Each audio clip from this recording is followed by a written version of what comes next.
The Mystery of Arnold Hall. By Helen M. Persons.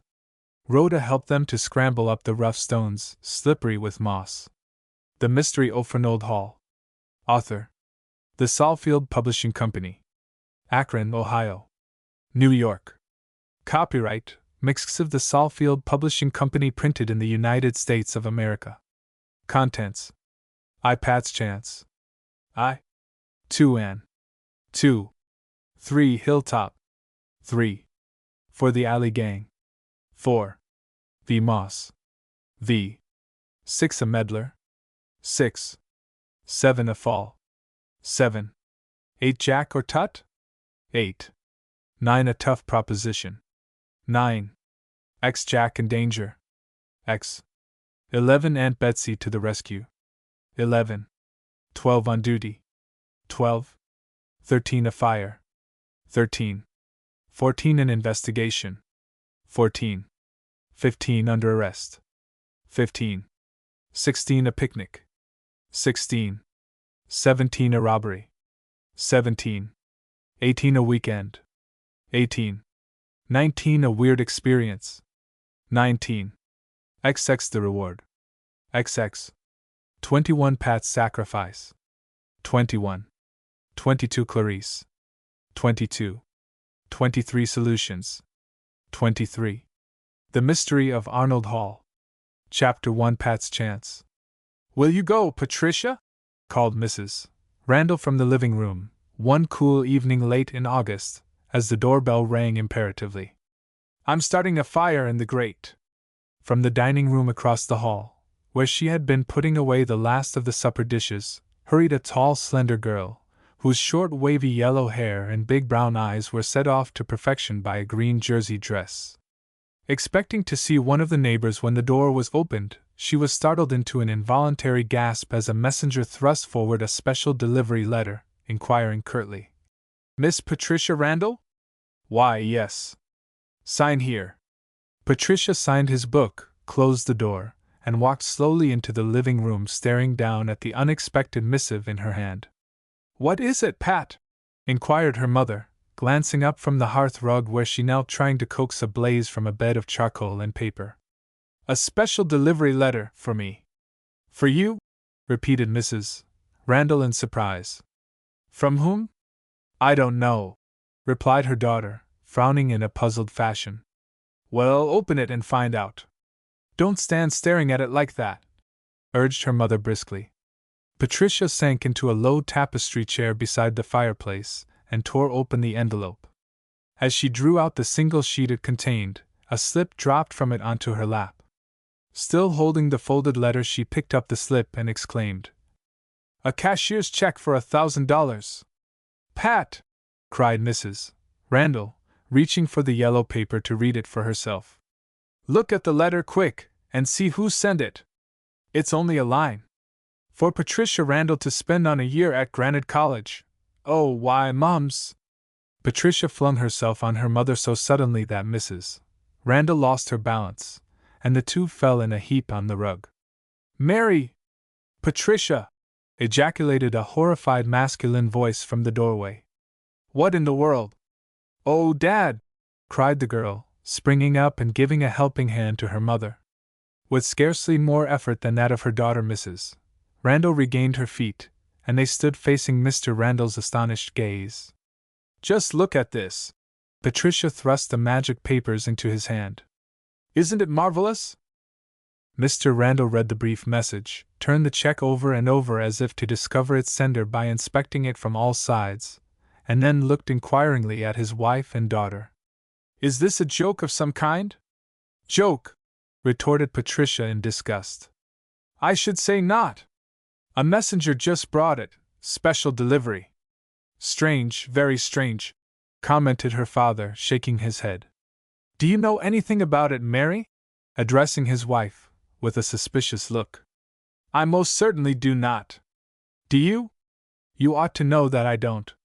Where would I get that much money? Didn't we send Pat here to Brentwood College last year because we couldn't afford to send her away?" "Keep your shirt on, Dad," laughed Patricia. "Keep your shirt on, and say I may go." I don't know what to say," replied the puzzled man, sinking heavily into his favorite chair, and pulling his pipe out of his pocket. Do you suppose, began Patricia, perching on the arm of her father's chair, that Aunt Betsy could have gotten big-hearted and sent it? Pat! Cried her mother derisively. Of course not. She has all she can do to keep Ted in college. Be rather nice for me, having Ted at Granite, mused Patricia, recalling her cousin's beguiling ways and good looks. And having Aunt Betsy there to keep an eye on both of you, added her mother. Some eye. She'll probably never know I'm there, laughed Patricia. Darling Ted takes up all of her time and attention. You two women, remarked Mr. Randall peevishly, seem to have this affair all settled. Well, you see, darling, we felt quite sure you would let me go, laughed Patricia, ruffling up his hair. You're going to, aren't you? Bending down to look pleadingly into his eyes. You know I've longed to go out of town to college where I could live in a dorm. Not that I don't like living at home, but… We understand, interrupted her mother. You need not be apologetic. I wish we knew who sent the money, though, said Patricia, frowning earnestly. It must be somebody who knows all about us, but I can't think of a soul who could or would do it. I shall investigate, of course, began her father, after some thought. But if nothing can be found out about the donor of this wonderful gift, it seems to me that since the money has been sent to you for a special purpose, and sent in such a manner, the only course open to us is to use it as stipulated, and not make any further effort to discover its sender. Oh, but, Dad! It's so tantalizing, wailed his daughter. I know, but Patricia, when you have a secret, you don't like to have anyone try to guess it, do you? And no. This is the same thing. Just do your best to be worthy of such a generous gift, and wait for its sender to reveal himself when he chooses. Your father is quite right, Pat, agreed Mrs. Randall. And I'd like to add one more suggestion, that you do not discuss the matter with anyone else but us. It's romantic, and your inclination will be to let your new companions in on the secret, but I think you will be wise if you keep it to yourself, unless, of course, some unusual circumstance arises. Patricia thought soberly for a few minutes, then said with a sigh, I suppose you're right, Mother. Do you think you'll have any trouble transferring your credits and getting into the sophomore class? Asked her father presently, after another long pause, while each was busy with his own thoughts. I don't think so. I'll go to see the dean the first thing tomorrow morning, and I'll have to write for a room. And we'll have to shop and sew, added Mrs. Randall, almost as eagerly as her daughter. After Pat had gone to bed to lie awake anticipating all kinds of unknown adventures, Mr. and Mrs. Randall had a long, serious talk over the dying fire. Then you feel satisfied to let her go? Inquired Mrs. Randall anxiously as they finally rose to go upstairs. I don't see how we can do any different. And who knows what this opportunity may mean to Pat? If I could only be sure that everything was all right, and that no harm would come to the child, sighed Mrs. Randall, running her fingers through her hair, a habit when troubled over anything. Now, Mary, what harm could come to her? She'll be living with lots of other students under the direct supervision of the house chaperone and the dean, and Betsy is right near the college. But of course, if you don't want her to go. Oh, I do. At least I haven't the heart to deprive her of the fulfillment of one of her dreams. Mr. Randall locked the front door, put out the lights, and followed his wife up the long stairway. At the door of their room, Mrs. Randall paused, grasped his arm, and whispered cautiously, with an eye on Pat's door. I'm willing to give Pat's her chance, but, just the same, John Randall, I wish she were going back to Brentwood. I have a presentiment that… Oh, you and your presentiments! Ejaculated Mr. Randall, pushing her gently but firmly ahead of him into their room. Nonsense! The weeks that followed were very exciting ones for Patricia. Her days were filled to the brim with shopping, sewing, making last calls on old friends, and finally packing. So many evenings were taken up with farewell parties that Mr. Randall complained that he never saw his daughter any more, that, as far as her parents were concerned, she might as well have gone to college the night she received the money. But, dear, remonstrated his wife soothingly, all her friends want to entertain for her, and she can't very well refuse any of their invitations. Where is she tonight? Grumbled Mr. Randall. Carolyn is giving a dinner dance at the club. Poor Carolyn! She's quite disturbed over having Pat go away. They have been such pals ever since they were little. Pat might ask Carolyn down for a weekend sometime this year. She and her mother have been more than good to our girl. Besides, I don't want Pat to be so taken up with the new life and new friends that she will cast aside all her old ties. I don't think she will, John. Of course, just at first her whole mind will be on Granite, but after the novelty wears off. I've been thinking, interrupted her husband, who evidently had his mind on something else, that it would be nice for Pats to have a little car. John! How galumphous, as Pat says. Could we manage it? I think so. We'll have the money we expected to spend on her year at Brentwood, and Everett Schuyler has a coach he's very anxious to sell. If I can drive any kind of a bargain with him, I think I'll do it. Of course, don't say anything to Pat. I thought we might drive down some weekend, and surprise her with it, and then come back on the train. How did you ever happen to think of such a thing? Inquired Mrs. Randall, knitting very fast on the green sweater she was making for her daughter.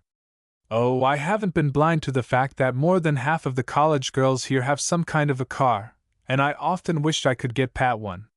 Never been able to before, but now I guess we can swing it. It will be a saving, too, for she can drive back and forth whenever she has a vacation and save car fare. And maybe once in a while she could come home for a weekend, he added, hopefully. Perhaps. Mrs. Randall smiled and leaned forward to pat his arm. Let's go down to Schuyler's now and look at the bus, proposed Mr. Randall 10 minutes later. All right, agreed his wife, laying aside her work and getting briskly out of her easy chair. If Patricia had not been so absorbed in her own affairs, she would certainly have wondered the next day what ailed her parents, for there was such an air of suppressed excitement about them that vented itself in significant glances and knowing smiles. The thrill of buying her ticket, however, made Patricia oblivious to all else. Why don't you take a sleeper? Asked her mother, and get a good rest on the way down. You've been up so late every night. Nothing doing, retorted Patricia decidedly.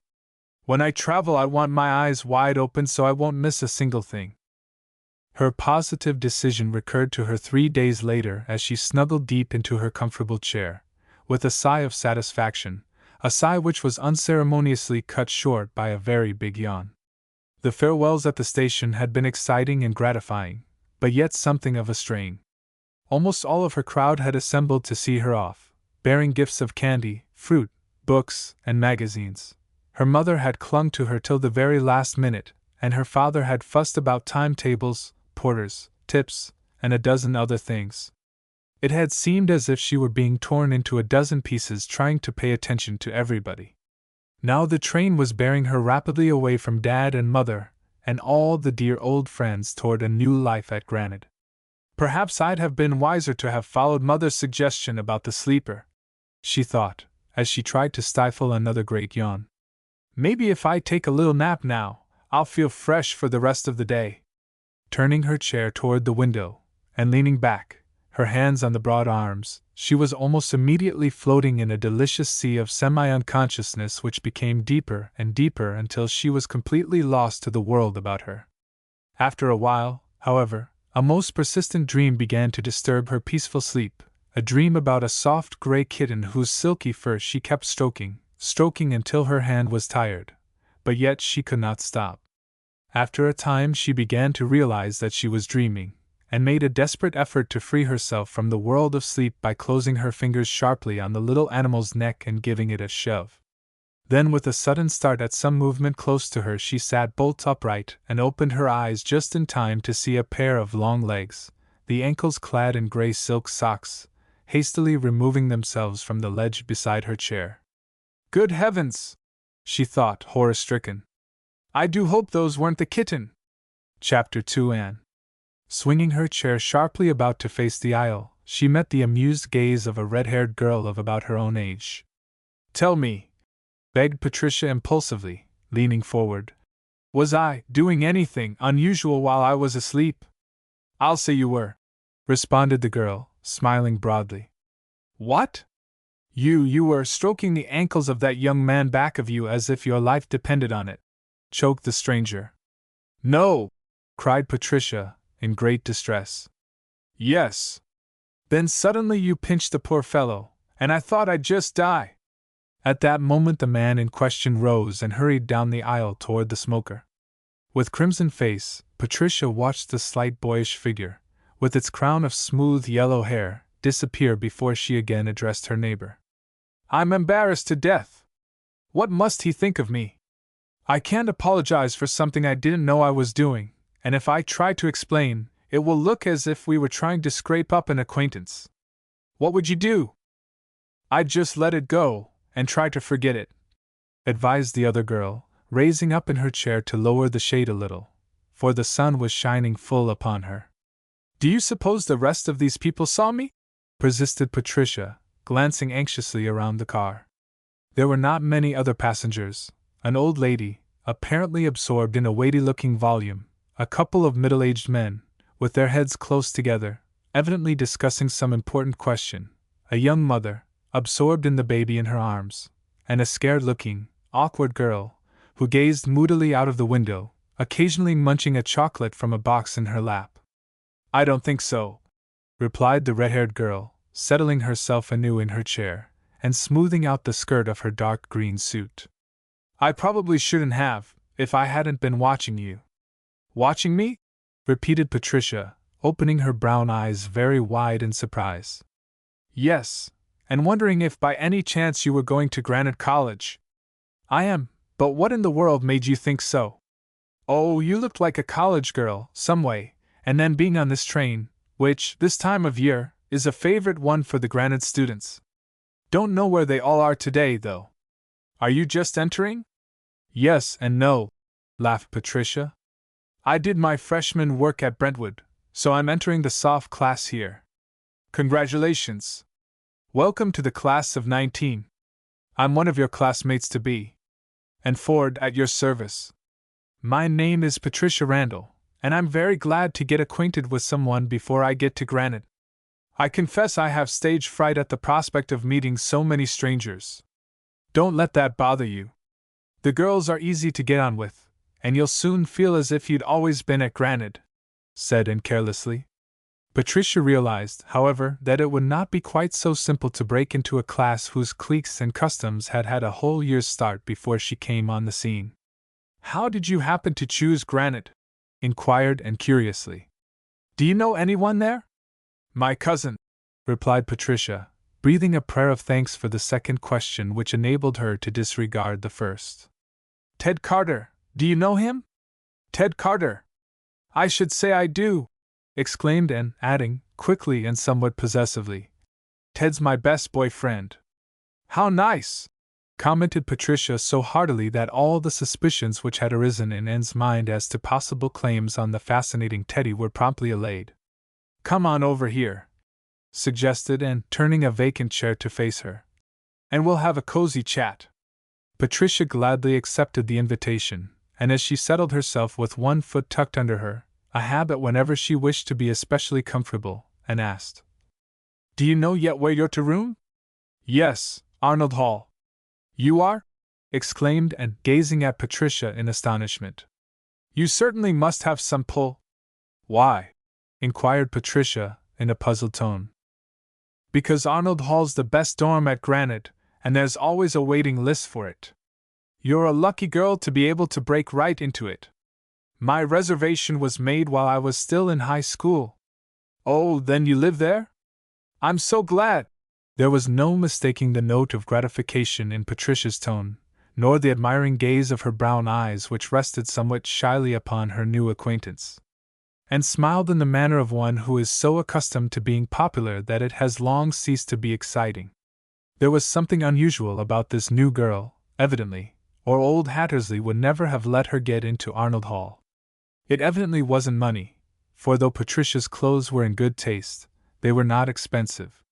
She had no friends there, except her cousin. Perhaps it was scholarship, or some powerful influence from Brentwood or high school. Patricia, meanwhile, was wondering what Anne would say if she were to tell her that when Dad had written for a room for Patricia, the registrar, somebody by the name of Hattersley, had promptly replied that one had already been reserved for her in Arnold Hall. They had speculated on the strange fact for days, and had been forced to leave the mystery unsolved, just as they had the arrival of the check. "Do you know Aunt Betsy?" inquired Patricia, presently. "Not personally," replied Anne, smiling broadly. "But I've heard of her." "I'll warrant you have," giggled Patricia. "She's as good as gold, but most awfully funny. You never know what she's going to say or do next. We say she has only 3 interests, Ted, and Ted, and Ted. They used to live near us in Brentwood, but when my cousin won a scholarship at Granite, she rented her house and took an apartment down here so she could give Ted all the comforts of home during his course. She meant well, of course, but I feel sort of sorry for Ted. I fancy he'd rather be a bit freer. One night during his freshman year he stayed out to dinner and for the evening without telling her, so she ran all over the campus looking for him, quite sure that the terrible Sophs had imprisoned him somewhere." "I have heard that story," laughed Anne. "He was at the Zeta Omega house, that's right next to Arnold Hall. When Aunt Betsy heard that I was coming down, she wrote Dad that she could take me in just as well as not, and that I'd be far more comfortable with her than in any dorm." "But you preferred to be less comfortable," interrupted Anne. "I certainly did. I've wanted to live in a dorm ever since I knew what college was. Tell me something about Granite so I won't be quite so ignorant," and began to talk animatedly of college affairs, and Patricia's eyes got bigger and bigger and her cheeks redder and redder as she became more and more interested. Neither of the girls noticed that the blond youth had returned to his chair and was watching them intently. "My goodness!" exclaimed Anne, glancing out of the window a couple of hours later, as the train began to slow down. "I didn't realize that we were nearly in. We changed to the bus here at Plainville. Come on. They make only a 2-minute stop here." Grabbing their bags, the 2 girls hurried out of the train onto a long platform splashed with big drops of rain. At the end farthest from the train a bus was waiting for passengers, and just as they reached it, the rain, now driven by a brisk wind, began to fall in torrents. Laughing and breathless, they scrambled up the steps of the bus and sank into seats near the door. "Here comes a friend of yours," remarked Anne, peering out of the doorway at other travelers, scurrying across the glistening platform. Thinking that perhaps Ted had come that far to meet her, Patricia leaned forward just as the young man with the light hair bounded up the steps and collided sharply with her outstretched head. "Oh, say, I'm awfully sorry," he cried, flushing brilliantly. "I hope I didn't hurt you." "Not in the least," lied Patricia curtly, trying desperately to fight back tears. Ever since she could remember, any sudden blow or fall had made her cry, whether she was really badly hurt or not. It was a most embarrassing habit, now that she was grown up. As she elaborately straightened her little brown hat, which was over one ear, and tried to recover her poise, the youth passed on to the other end of the bus. "Wonder when and where your next encounter will be," observed Anne, as the driver closed the doors and started the big bus. "3 times, you know." "Never, I hope," replied Patricia emphatically, little dreaming what the future held in store for her. "Does this bus take us right to college?" "No, only to the foot of the hill about 1/2 mile from the campus. We'll be there in an hour." "Have you a roommate?" inquired Patricia, a few minutes later. "No, I have one of the 3 singles on the first floor." "Where are you to be?" "I don't know, but I hope that it will be near you, and that I'll have a roommate." "Why?" asked Anne, idly tracing designs on the steamed window beside her. "Because I've always wanted one. It's a bit lonesome, being an only child." "Sometimes you'd wish you were," laughed Anne. "If your sister tried to boss you as mine frequently does. Joan and I are usually pretty good friends, but once in so often we have a flare-up." "Oh, I hope I'll be able to get along peaceably with a roommate if I have one," said Patricia earnestly. "Maybe I wouldn't, though. I guess I must be pretty well spoiled." "Don't look so worried," ordered Anne. "And, by the way, don't take to heart everything the girls may say. Living all together, as we do, we are pretty frank at times, but everybody takes it in good part. When the bus stopped, it was still raining, and the two girls ran hastily across the muddy road to a small rustic shelter. "Well," said Anne, shaking her wet umbrella, "evidently none of the girls have come down to meet the bus. Don't blame them much on such a nasty day. So we'll have to climb the hill by ourselves and take our own bags." "Bags!" exclaimed Patricia, clutching Anne's arm, as she opened her green umbrella preparatory to starting up the hill. "Yes, bags. What about them?" I haven't mine. I must have left it on the bus." "Good night," ejaculated Anne forcefully. "What shall I do?" "You can't do a thing but wait and see if the driver finds it, and brings it back on his next trip." "Is your name on it?" "Yes." And closed her umbrella again, set her own bag in a corner, and loosened her jacket. "Might as well sit down, I suppose," she commented, leading the way to a bench across the back of the shelter. "There won't be another bus for an hour." "Oh, but you needn't stay," offered Patricia heroically. "I can wait alone." "Yes, if I'll let you, but I won't," replied Anne, pushing back some little red curls which had escaped from under the brim of her smart green hat. "It's mighty good of you," said Patricia gratefully, for she had hated to think of staying here all alone for a full hour. "I never desert a friend in distress." "A friend in need," quoted Patricia. "Speaking of friends," interrupted Anne, "what became of the blonde youth? I didn't see him get off the bus, did you?" "No, but he might have just the same. I was too excited over my bag to think of anything else. He may have gone on to Mendon, but I doubt it. I've never seen him before, but he looked to me like a college fellow." "Just as I did," began Patricia. "You never looked like a college fellow in your life," retorted Anne, laughing. "Well, I mean," said Patricia, flushing. "I understand what you mean, but just the same, I am curious to know what became of the boy." The time passed more quickly than they thought it would, and both were surprised when a gray bus loomed up in the distance. As soon as it came to a stop, Patricia ran out in the rain to question the driver. "Did you find a bag?" she demanded eagerly. The fat, good-natured driver wrinkled up his forehead thoughtfully, and then nodded. "It's mine," she declared, with relief. "Please give it to me." "Sorry, miss, but I can't." "Why not?" inquired Patricia, a bit impatiently. "Because it's back at the station. I didn't know whose it was, and we have to turn everything in. Then it has to be identified by its owner." At this point, Anne, who had been the center of a group of girls who had gotten off of the bus, left her friends and came to Patricia's rescue. "Mike," she said, smiling sweetly up at the big driver, "couldn't you bring Miss Randall's bag down on your next trip? We don't want to go all the way back to town now." Chapter 3, Hilltop. "I guess perhaps I can manage it, Miss Ford, since it's you who asks it," replied the man, smiling admiringly down at the pretty face upturned to his. "Thanks a heap. We'll be waiting right here for it. Now," turning to Patricia and leading her over to the three girls she had just left, "I want you to meet some of my friends. They're all Arnold Hall girls. This is Lucille Evans," stopping in front of a slight, pale-faced girl whose red lips protruded in a pout, which, Patricia later learned, was perpetual. Without a change of expression, she bowed rather indifferently at Patricia. "I'm Jane Temple," announced the second girl, advancing cordially as if to make up for Lucille's rudeness. As Patricia took Jane's hand and looked into a pair of honest gray eyes, and at the good-humored smiling lips, she felt that here was a girl to whom one could always tie in any emergency. "The last of this trio is Hazel Leland," continued Anne. "Our beauty."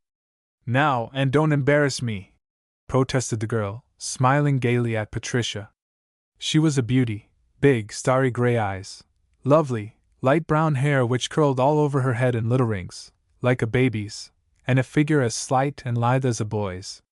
"The newcomer in our midst," concluded Anne, putting her arm around Patricia, "is Patricia Randall, formerly of Brentwood, now a member of the illustrious sophomore class of Granite, and what's more, an inmate of Arnold Hall." "Good for you!"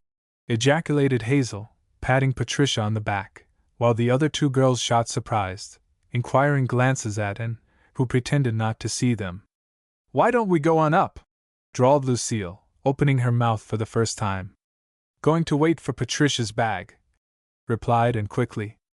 "Oh," was Lucille's brief response, but some way there was an unpleasant note in it, which made Patricia flush uncomfortably. "There's no need of my detaining you all," she said. "I can wait by myself." "Now, darling," protested Anne, "we'd never be so unhospitable to a new member of our household as that. You needn't wait if you prefer not to, Lou." Without another word, Lucille picked up her bag and started haughtily up the steep hill. "What's the matter with her?" asked Anne, watching the blue-coated figure ascending the slope as rapidly as possible. "Don't know," replied Jane. "She's been out of sorts all day." "Oh, she met some youth last night who was coming down here on the 2 o'clock bus today," said Hazel quickly. "And when he didn't show up, Lou got peeved. She usually isn't sufficiently interested in men to care whether or not one breaks a date," said Jane. "My dear," replied Hazel, "she probably wants something of him. Lou's the limit," she continued, turning to Patricia, "for getting just what she wants without lifting a finger. Everybody waits on her, and she sits back and accepts service like a queen." "You mustn't give Lou a bad reputation," said Jane reprovingly. "She's not a bad kid when you get to know her." "No, not bad," agreed Hazel, "but as selfish as they're made." "Look!" cried Anne, pointing excitedly to the top of the hill. There against the green background stood the blue-coated object of their discussion, and a gray-clad masculine figure with yellow hair. "The boy-friend at last!" exclaimed Hazel. "He must have been waiting for her at Hilltop." "Well, I only hope that he treats her to something real sweet," laughed Jane. "Hilltop," she added, addressing herself to Patricia, who was gazing apprehensively at the couple, "is a little tea-room up there." The youth was the young man who was the object of her caresses on the train, and Patricia flushed hotly to think what a story he'd have to tell Lucille if he chose, and what fun they'd all make of her. She glanced at Anne, but that young lady displayed no signs of ever having seen the man before. "Let's go up and have a soda or something," proposed Hazel, looking at her watch. "Plenty of time before Mike gets back. Our stuff will be all right in the corner over there." Patricia opened her mouth to refuse, although she was hungry, but when the other girls hailed the suggestion with glee, she closed it again without voicing her objections, and followed them silently up the hill. Almost on the edge perched a small gray house with lavender shutters, and on its long, screened porch stood a gray, weather-beaten spinning wheel and a lavender table. "Let's eat out here," proposed Anne, leading the way to the end of the porch. Patricia could have hugged her, for she didn't want to go in and meet her fellow traveler. He might even think she was following him up. "Okay," agreed Hazel, slipping into a chair. "You go in and get a waitress, Nanny. I'm starved." "So am I," replied Anne. There was no diner on the train, and all Patricia and I had was some sweet chocolate. "I'm not so hungry," began Jane. "You are not hungry? Did I hear right?" asked Hazel. "That girl can always eat," she added to Patricia. "Well, you see, I got pretty well fed up at home during the summer, but just wait until I've been here a couple of weeks, and I'll get back to my old habits.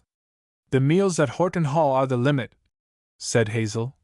"As you'll find to your sorrow, Patricia. We spend all our spare change, and some we can't well spare, at the various tea-rooms around College Hill." "What shall we have?" asked Anne, returning at that moment, followed by a waitress, and sitting down opposite Hazel.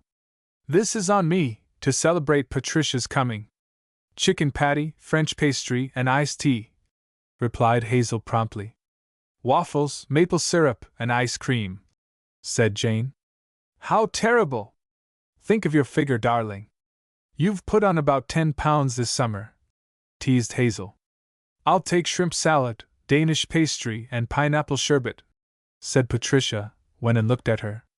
"Chicken sandwiches, brownies, and ginger ale for me," said Anne, completing the order. As the waitress disappeared, she leaned both elbows on the table and announced in low tones, "They're not in the dining room, but Lou's bag is in the hall." Perhaps they're out in the coffee room, suggested Hazel. I'll go and see. Don't, objected Jane quickly. We don't want them to think we're spying on them. Even if we are, laughed Anne. Maybe they'll come out while we're still here, and in the meantime, let's eat. Lunch took much longer than they had anticipated, and when Patricia, suddenly remembering her bag, glanced at her watch, she was surprised to find that the hands pointed at 3:30. Girls! She cried, pushing back her chair and getting up so quickly that Hazel jumped. It's 3:30. Go on, said Anne. I'll settle the bill and catch up to you. The other three hurried down the hill, and when Anne caught up to them at the foot, Patricia was pointing in speechless dismay at a gray bus rounding the curve toward Mendon. It's gone, she wailed. Maybe Mike left your bag in the shelter, suggested Jane comfortingly. Let's go and see. A thorough search revealed no trace of the missing bag, either inside of the shelter or out, and Patricia bemoaned the carelessness which had, a second time that day, betrayed her. Just wait until I see Mike, stormed Anne. He should have had sense enough to leave it, even if we were not right on the spot. Especially when ours are here, agreed Hazel. What we do with our own is entirely up to us, said Jane slowly. If Mike had orders to put the bag in its owner's hands, he couldn't very well do otherwise. Suppose we go on up and telephone the terminal to see what can be done about it. Good idea! All right with you, Pat? Asked Hazel. Then, as Patricia nodded, let's get going. Don't worry, advised Anne. You'll get it some way, and if not tonight, we can manage between us all to fit you out. We're used to that, aren't we? I'll say so, replied Jane. Why, Hazel here went to a dance last winter in a dress Mrs. Vincent lent her. That's our chaperone, and as far as borrowing and lending go, she's surely one of us. Just as they reached the top of the hill again, Lucille sauntered down the tea-room steps alone. Where's the boyfriend, Lou? Called Hazel. I don't know what you're talking about, replied Lucille haughtily, as she joined them. Don't try to bluff, ordered Hazel. We all saw him meet you. That's one on you, scoffed Lucille. He stopped to ask me the way to Arnold Hall. Arnold Hall, chorused the others. What in the name of fortune does he want there? Don't you wish you knew? Jeered Lucille. Is she putting something over on us? Where do you suppose he went? Whispered Hazel to Jane, but the latter only shrugged her shoulders. Shall I telephone the terminal? Inquired Anne, when they came to the little building which served as post office for the college. I wish you would, replied Patricia gratefully. You'll know better what to say. I'm going on, announced Lucille, as they paused to wait for Anne. Go to it, retorted Hazel. Look, Pat, that red brick building on the corner is Horton Hall, the dorm for the music students. In the basement is the college dining room, where each dorm has a certain section. Over there, across the street, that gray building with all the steps is the auditorium, where the entertainments and meetings are held. What did they say, Anne? Interrupted Jane, as Anne rejoined them. I talked to Mike himself. His sub was on the earlier bus, and he was afraid to leave the bag, since there was no one to take it. Mike will bring it out on his next run. I told him to give it to anybody who was coming up to the college, then we won't have to go down for it. There'll be heaps of students on the last bus, and Mike knows most of them. All right, Pat? As the girl looked a bit doubtful. Surely, she replied, but way down deep in her heart she felt that she would be much happier when her property was once more safe in her own hands. But it serves me right for being so careless, she thought, with characteristic honesty. Come on, urged Hazel. I'm crazy to get to the hall.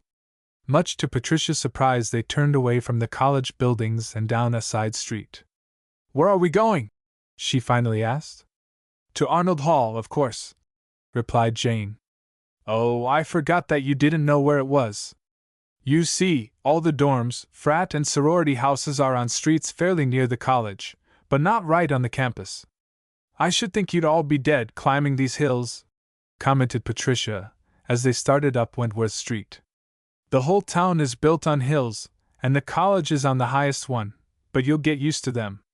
When they went up a brick walk leading to a big 3-story house near the end of the street, Patricia felt a queer thrill of excitement and apprehension as she gazed up at the house which was to be her home for a whole year. What joys and sorrows would come to her there? Could she make good? Would her unknown benefactor reveal his or her identity before the year was out? Would she be coming back here this time next fall? Even now, the very idea of Anne and Jane returning next September without her brought a queer lump into her throat. I'm just nervous, she reflected. I must not think of the future at all. Determinedly she shook off her apprehensions, and followed the other girls into the house. Chapter 4: The Alley Gang.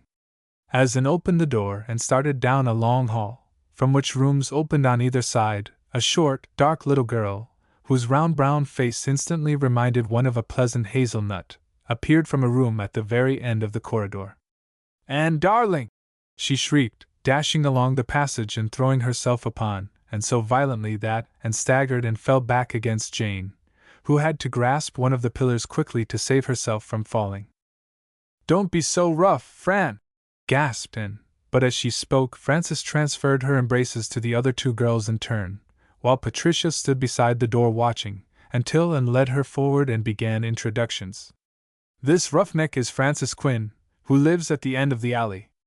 You see, this corridor is so long and narrow we call it the alley, and the 11 girls who live here are known as the Alley Gang. Kath come yet?" she inquired, as Frances shook hands with Patricia. "Yes, she's upstairs. You might tell me your friend's name, that's only common politeness." "Your welcome literally knocked me out," laughed Anne. "She's Patricia Randall, and is going to be in our class, and live here." "Here?" demanded Frances in surprise. "Yes, and what's more, right in the alley!" cried Jane, triumphantly holding up a card which she had picked out of a pile on the hall table. While the others were talking, Jane had been busily rummaging among the cards of room assignments. "Let's see," said Anne, taking the bit of pasteboard from Jane. "Number 5, right next to me." "And across from us," added Jane. "Has Ruth come yet?" A slight little girl with big shy black eyes and a boyish bob ran down the stairs and approached the group. "What do you mean by being up there when I come?" demanded Jane, shaking her roommate affectionately. The girl's pale face flushed slightly as she replied in a soft little voice. "I went up to see if Clarice had all of her things out of number 14. "No excuse at all," declared Jane. "This is my roommate, Ruth Maynard, Patricia Randall, a new member of our gang." "What about Clarice, Ruthie?" asked Anne curiously, after Ruth had silently shaken hands with Patricia. "She's moving down here to number 4, replied Ruth quietly. "Good night," ejaculated Hazel, sitting down violently upon one of the trunks which lined the hall. "Oh boy! Oh boy!" exclaimed Jane dramatically. "Down here!" repeated Anne. "How come?" "Don't know whether or not I fancy her for an opposite neighbor. Nobody knows why she's been moved," contributed Frances excitedly. "She went to her old room as a matter of course when she came this morning, and then we found her card had number 4 on it." "I think that's just fierce!" cried Hazel. "She's so noisy and notorious." "Now, Hazel," protested Jane, "there's nothing really bad about Clarice. She got herself talked about last year, it is true, but maybe the powers that be think will reform her," suggested a gentle voice behind the group. Everybody turned to face a fair, plump girl with braids of honey-colored hair wound around her shapely head, despite the prevailing fashion of short locks. "Mary Taylor!" cried Hazel, joyfully kissing her roommate. "Hail, hail, the gang's all here!" chanted a brisk voice, as its owner, a tall, finely developed girl with red cheeks and brown skin, which bespoke a love for out-of-doors life, jumped from the third last step to the hall below and encircled with her long arms as many of the girls as she could. "Catherine, you hoyden!" exclaimed Anne. "Let me present Patricia Randall. This noisy creature is my roommate," added Hazel, as Catherine gave Patricia a regular man's grasp of the hand. "One of the gang is missing," commented Anne. "Where's Betty?" "Boyfriend is bringing her down by auto after dinner," said Catherine. She must be going to be Patricia's roommate, offered Anne. She is, announced Jane. I saw her card. What room did she have last year? Whispered Patricia to Anne. Number 4. But she felt quite abused at not having a roommate, so I imagine she'll be delighted to move in with you. Here comes Dolly, she added in an undertone, as the front door opened and a medium-sized woman of about 28 entered, followed by a short, rather heavy girl whose restless black eyes missed no detail of the group before her. Well, girls, said Mrs. Vincent, smiling patronizingly upon them. How are you all? Glad to get back? Without waiting for a reply, she went on. You'll find some changes here this fall. Clarice, laying her hand on the girl's arm, is to be down here with us in number 4. We also have a new member of our household, Miss Patricia Randall. Crossing the hall to shake hands with Patricia. I do hope you'll like us all, and be happy here. Then she continued, without stopping for Patricia's reply. We're to have a new maid. Oh, where is Lizzie? Asked Jane. She got married this summer, replied Mrs. Vincent. And my dears, you should have seen the beautiful presents she received. Our new maid's name is Rhoda Hurd, and the dean says she comes highly recommended. She'll be here some time tonight. You had better all unpack now, and get ready for dinner. Arnold Hall girls will take the southwest end of the dining room, as usual. Come, Miss Randall, I'll show you your room. Of course it looks rather bare now, she added, when they stood on the threshold. But you'll soon change all that. My room is number 1, right back of the reception room. If you want anything, don't hesitate to come to me. When Patricia found herself alone, her glance traveled from the day beds on either side of the room to the 2 dressers flanking the doorway and to the writing tables and the big bay window.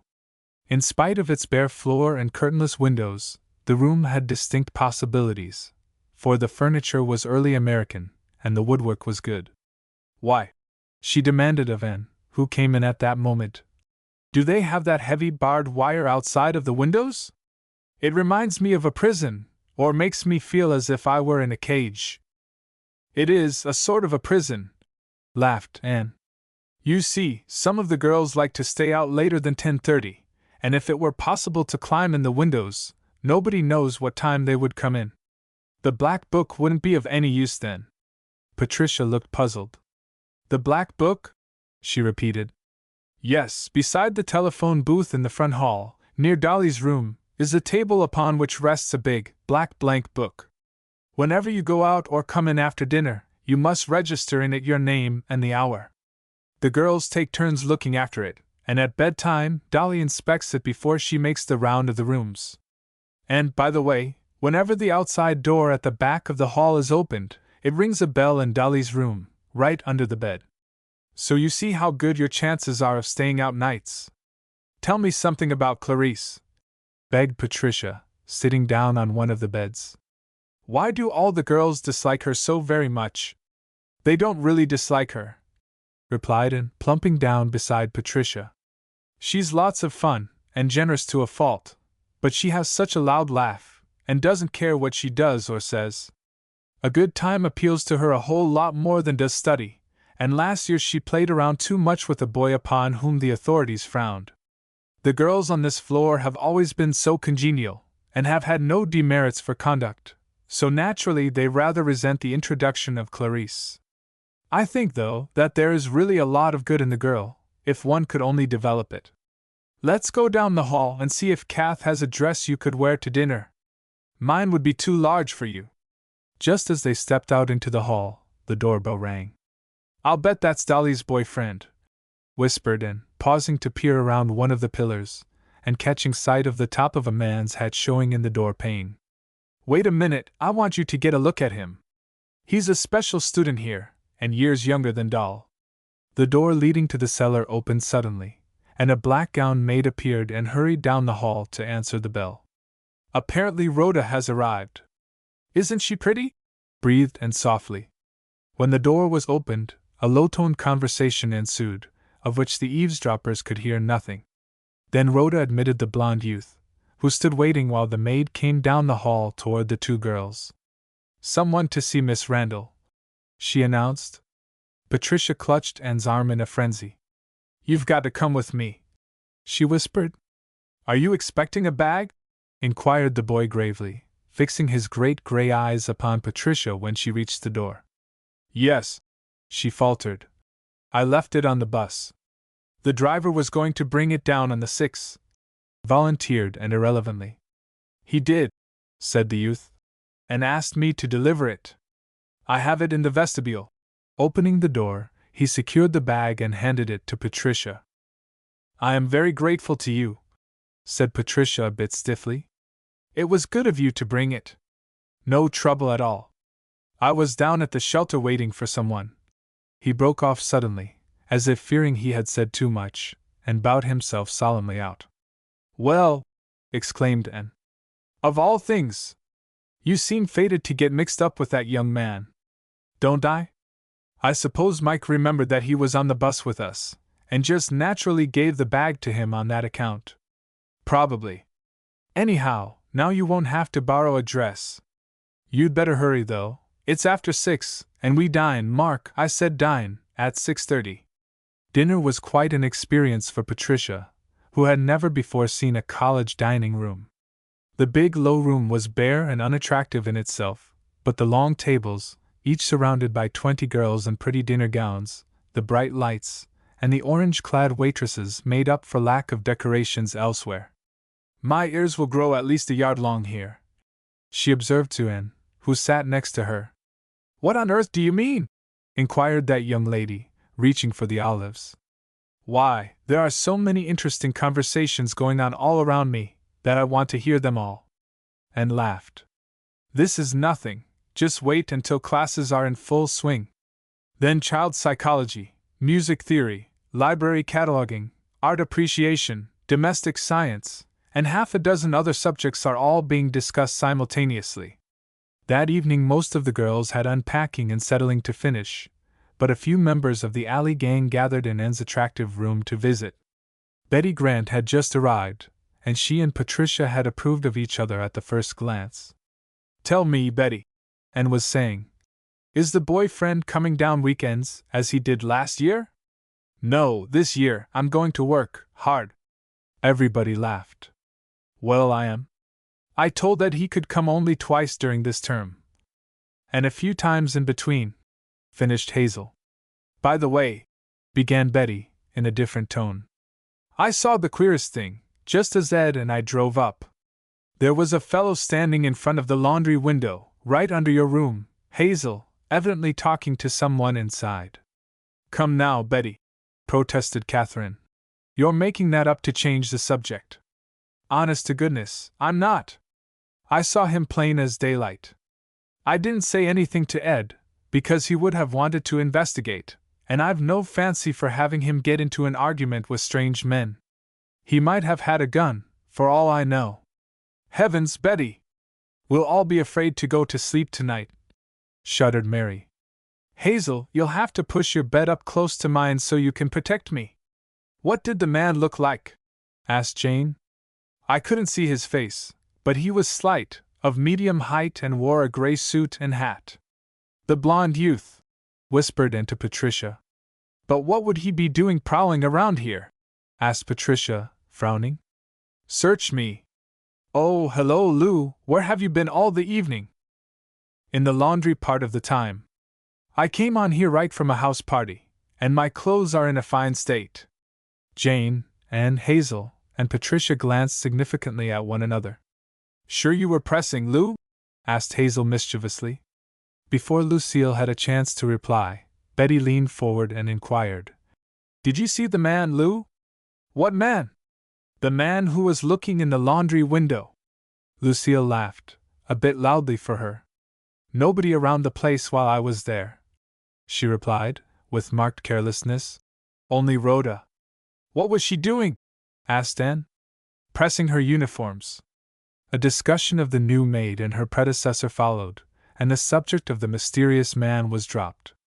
Chapter 5 Moss. One morning a couple of weeks later, Patricia was wakened suddenly by a marshmallow landing on her nose and scattering its fine, powdered sugar all over her face. Sitting up quickly, she saw through her open door Ruth and Jane in their room across the hall, sitting on their beds, doubled up with laughter. "You fiends!" she cried softly. "Just you wait!" "What's the matter?" inquired Betty sleepily, from the other bed, without even opening her eyes. "Those Goths across the hall threw a marshmallow in my face," replied Patricia, seizing the unfortunate bit of confectionery and returning it with such good aim that it struck Jane's hand and bounded off onto the rug, where it deposited the rest of its sugar. "Get up, lazy bones!" ordered Jane. "We've got to go out for moss before breakfast." "I forgot all about it," groaned Patricia. "I wish that botany class was in Hades." "I wish you'd all shut up," complained Betty. "I want to sleep, and thank heaven, I don't take botany." Patricia was soon ready, and the three girls stole softly down the hall and tried the front door. "Who's that?" called Mrs. Vincent, who slept, not only with her door open, but also, so the girls said, with her eyes and ears wide as well. "Patricia, Ruth, and Jane going out for moss for botany class," answered Jane. "We'll be back before breakfast time. Don't go far away." "Does she think we can find moss on the fire escape?" demanded Jane scornfully. "Just where are we going?" asked Patricia. "I think we'll cut through the backyard here into Foth Road and head out toward the country." They went around the side of the dormitory, and to their surprise saw Rhoda coming toward them across the backyard. "Aren't you up pretty early, Rhoda?" asked Jane casually, as the girl flushed and looked embarrassed. "Not so very," was the low reply. "I often run out here for a breath of fresh air before starting my work." "How fuss she acted," commented Ruth. "Just as if she'd been caught doing something she didn't want anybody to know about." "Yes, I noticed that too," said Patricia, carefully following her companions down the treacherous, broken stone ledges into the yard behind Arnold Hall. "Why, Ruth!" cried Jane. "Big house is occupied." "I didn't know that, did you?" The girl regarded in surprise the 3-story brick house across a narrow stretch of green lawn. "No, I didn't," adding softly, "Come on, somebody is watching us from that bay window on the 2nd floor." "How do you know?" demanded Jane, hurrying after her roommate. "I saw a woman's hand pull the curtain aside a little while we were waiting for Pat to come down the steps. It's a shame to spoil our short cut to Foth Road, for I suppose we can't go through there any more. That house was empty all last year," explained Jane, turning to Patricia, "which made it rather nice for us because, besides using the yard as a thoroughfare, we sometimes had little parties there or met our boy friends when we didn't want to go out the front way with them. Oh, I assure you it was useful in lots of ways." They were out on the road by then, and walking briskly toward the country. "We'll never find any moss if we keep to the road," objected Ruth, after they had walked a mile in vain. "I should think we'd have to go into the woods, see, over there." "Not I," replied Jane. "I'm too afraid of snakes." Patricia laughed. "There aren't any snakes in the pine woods. They're mostly where there are lots of rocks." "Well, anyway, we'll go a little farther and then I, for one, take to the woods," decided Ruth. "We've got to find some moss soon, and go home, and I won't face Yates again with no specimens." "Isn't he the old pill, though?" said Jane to Patricia. "Did you ever see anybody so cold and stone-like? Even when he says unpleasant things, and oh boy! Can't he be disagreeable when he likes, his face never changes from that set, gloomy expression." "He certainly is most peculiar," agreed Patricia. "And I don't like him even any. For that matter, no love at all is lost between us. Something in the way he looks at me tells me that." "Ah, here we are!" exclaimed Jane, pointing to an old shed a few feet from the road. On its roof, near the ridge pole, was a luxuriant growth of bright green moss. "How can we get at it?" asked Ruth, as they scrambled across a wire fence and crossed a stretch of rough, coarse grass. "I'm no good at climbing." "Nor I," said Ruth. "How about you, Pat?" "I think I could get up far enough to reach it, if you girls will boost a bit," replied Patricia. "It's okay with us, but for heaven's sake be as quiet as possible. We don't want the dogs set on us." "Oh, nobody's around so early as this," There's no window on this side of the shed, and the door is on the other. The farmhouse is back of that clump of trees. Easy telling you don't know anything about the country, said Jane scornfully. These farmers get up early.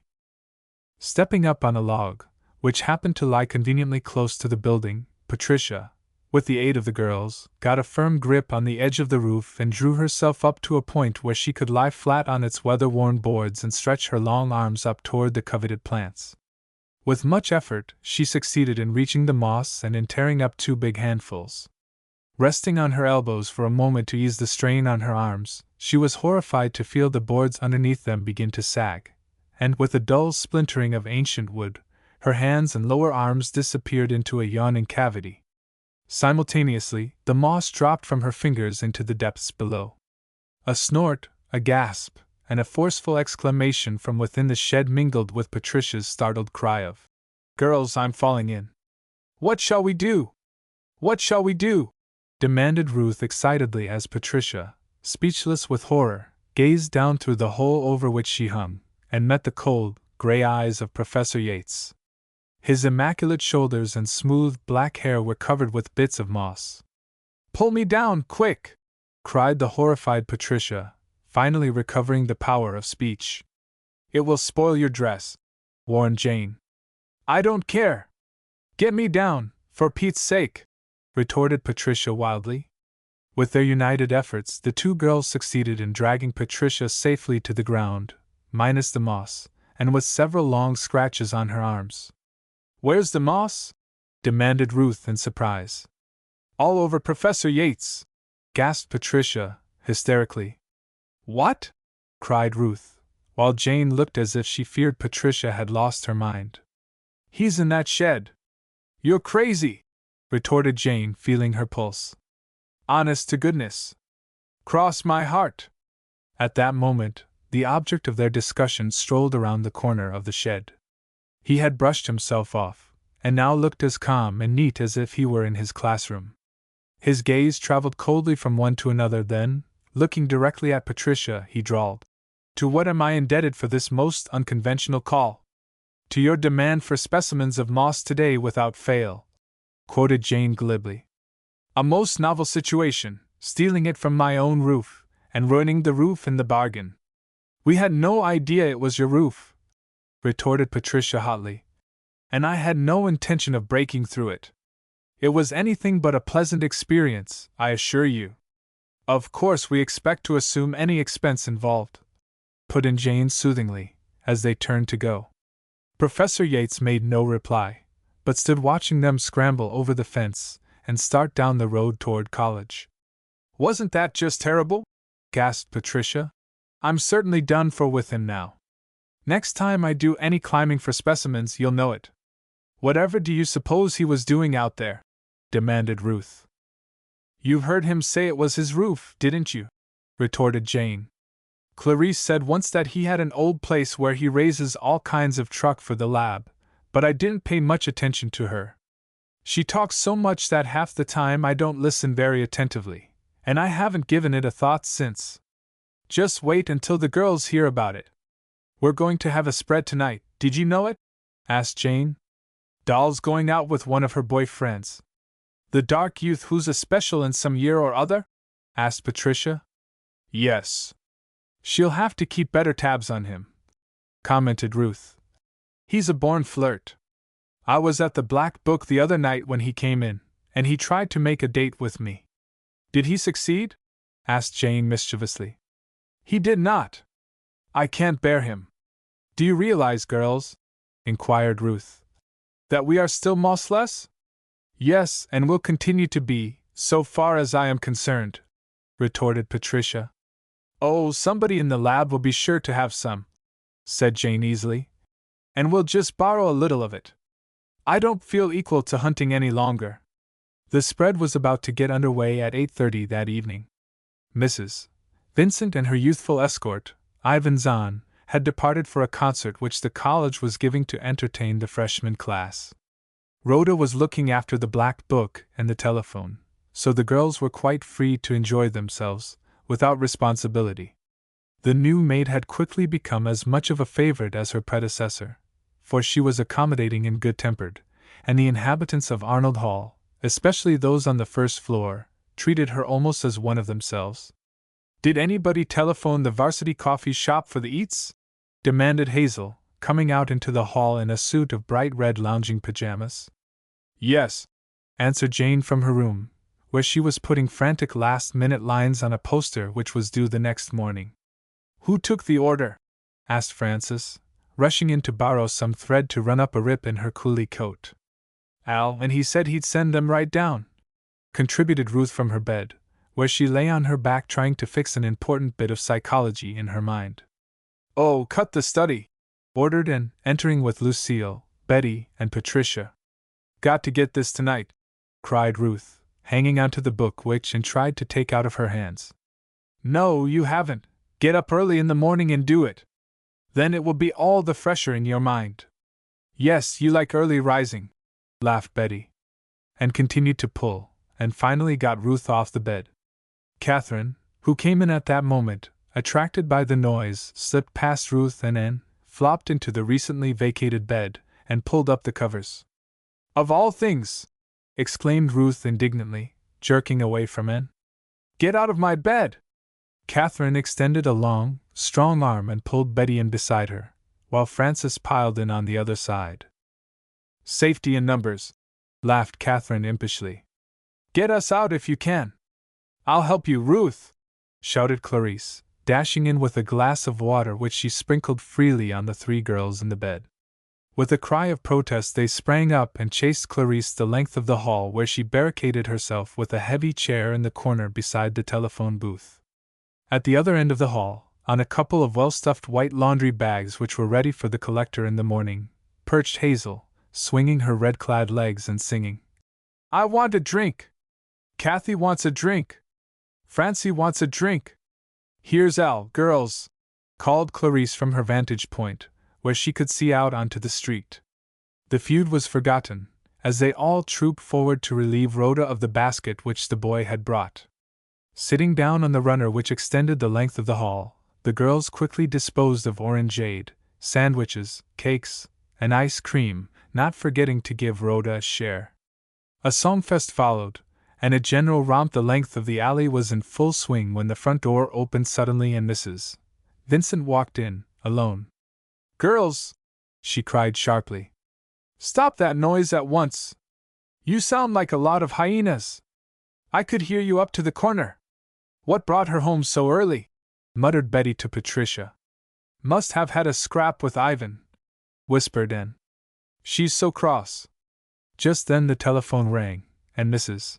Vincent paused to gaze hopefully at Rhoda, who answered it. "Yes," said Rhoda, in a low tone. "Yes, I'll call her." With an oddly excited expression on her usually calm face, Rhoda turned to Mrs. Vincent, saying, "Someone wants to speak with you." Chapter 6 A Meddler. "Yes, this is Mrs. Vincent talking." "What?" "I'm very sorry. The girls were having a little party, and didn't realize, I'm afraid, how much noise they were making." "What did you say, please?" "Oh, I'll see what they think about it." "Of course, you realize that they are not children to be ordered about." "She didn't think so a minute ago," giggled Anne under her breath to Patricia. "All right. Goodbye." Mrs. Vincent hung up the receiver and turned to face the girls. "We're in a nice fix now," she snapped. "Mrs. Brock, who lives back of us, has been greatly disturbed by the noise you have been making all the evening, and feels that an apology is due her." "What utter nonsense!" cried Anne. "She must be cuckoo!" exclaimed Clarice hotly. The rest of the girls stood looking at one another in astonishment, while Rhoda turned her back quickly and bent her head low over the open black book. "Well, what are you going to do about it?" continued Mrs. Vincent. "Just nothing at all," replied Jane. "Her demand is absurd." "Of course it is unreasonable, but the trouble is," pursued Mrs. Vincent, flushing, "she says unless a couple of you go over and present an apology for the crowd, she will lodge a complaint at the office." "Now I know she is crazy," snapped Lucille. "Naturally," went on Mrs. Vincent. A question of my incompetence, or of my inability to manage you properly, will arise if such a complaint is lodged. Of course, you must do as you wish. I'm simply laying the whole matter frankly before you. Mrs. Vincent turned abruptly and disappeared into her own room. This is a pretty mess, scolded Catherine. It's mostly your fault, cried Hazel, looking angrily at Clarice. How is it, I'd like to know? Demanded the girl, flushing a dull red, but gazing defiantly at her accuser. You did most of the yelling and roughhousing, retorted Frances promptly. I didn't pile into Ruth's bed. I didn't sit beside the back door singing. No, interrupted Jane soothingly. I think we all did our share, but… What's the use of trying to place the blame now? Asked Patricia suddenly. The question is how to fix things up. We can't let Dolly down, I suppose, said Mary slowly. She is incompetent, and awfully silly at times, but after all, she is our chaperone and we owe loyalty to her.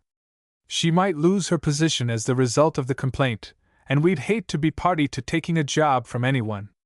Since you all feel that I'm mostly to blame, broke in Clarice, I'll go over to Big House and apologize. Almost before she had time to think, Patricia heard herself saying, And I'll go with you.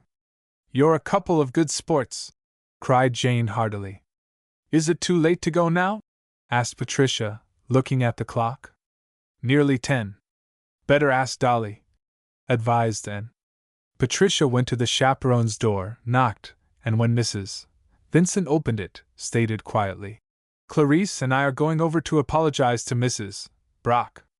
Shall we go now, or wait until morning? It really doesn't matter, I suppose, whichever time you prefer, replied Mrs. Vincent slowly, looking past Patricia to Clarice, who stood leaning against the black book table. The girl's black eyes met hers, and a long, meaning look passed between them. We'll go now, then, and get it over with, decided Patricia. Come on, Clarice. The two went out of the front door, and the rest of the girls gathered in Jane's room to await results. What a day! Sighed Ruth. I'll never get up so early again. It brings bad luck. What with the Moss adventure this morning, and now this. How did Professor Yates act in class? Asked Hazel, as the rest smiled over the story of the moss, which they had heard earlier in the day. Just as usual, except perhaps a little more sarcastic, began Jane. And more generous with puzzling questions, especially to Pat's, broke in Anne. Funny they can't get along together, mused Mary. Pat is such a peach of a girl. There's no rhyme or reason in anything Yates does, declared Hazel bluntly. Pat is a peach, agreed Anne fervently. And I think we're mighty lucky to get her in our gang.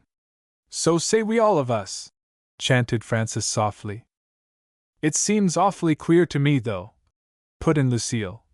For a girl to leave a college voluntarily after a year there, and come away up here where she knows no one, to finish her course. Her aunt and cousin are here, spoke up Anne loyally. Don't see them making much fuss over her, retorted Lucille. Ted's been here only 2 or 3 times to see her. Ted is a very busy boy, and spoke up promptly. He's in forestry, and that takes him out a lot this year. Come to think of it, commented Ruth. I haven't seen him much at the frat house. You should know what goes on there, laughed Catherine teasingly. Such luck as you and Jane have, a room right next to. Clarice's room is even better, or worse, said Jane, for hers is opposite the men's living room. Why worse? Demanded Frances. I'll change rooms with you some night, and let you listen to their blamed radio until the wee small hours, and then again early in the morning, before anybody is up. Speaking of Clarice, broke in Lucille, I think there's something between her and Dolly. What do you mean? Asked Betty quickly. Some secret, or understanding, or favoritism, or something, replied Lucille. Did none of you see the look they exchanged when Pats told Dolly they'd go? I did, answered Anne thoughtfully. It all but talked. There's some reason why Clarice was moved down here this year, and I'll bet Dolly was at the root of it, declared Lucille, emphasizing her words by pounding on the foot of the bed beside which she sat. "By the way, Lou," broke in Hazel shyly, "how's your blonde friend? Seen him lately?" "My blonde friend is good," jeered Lucille.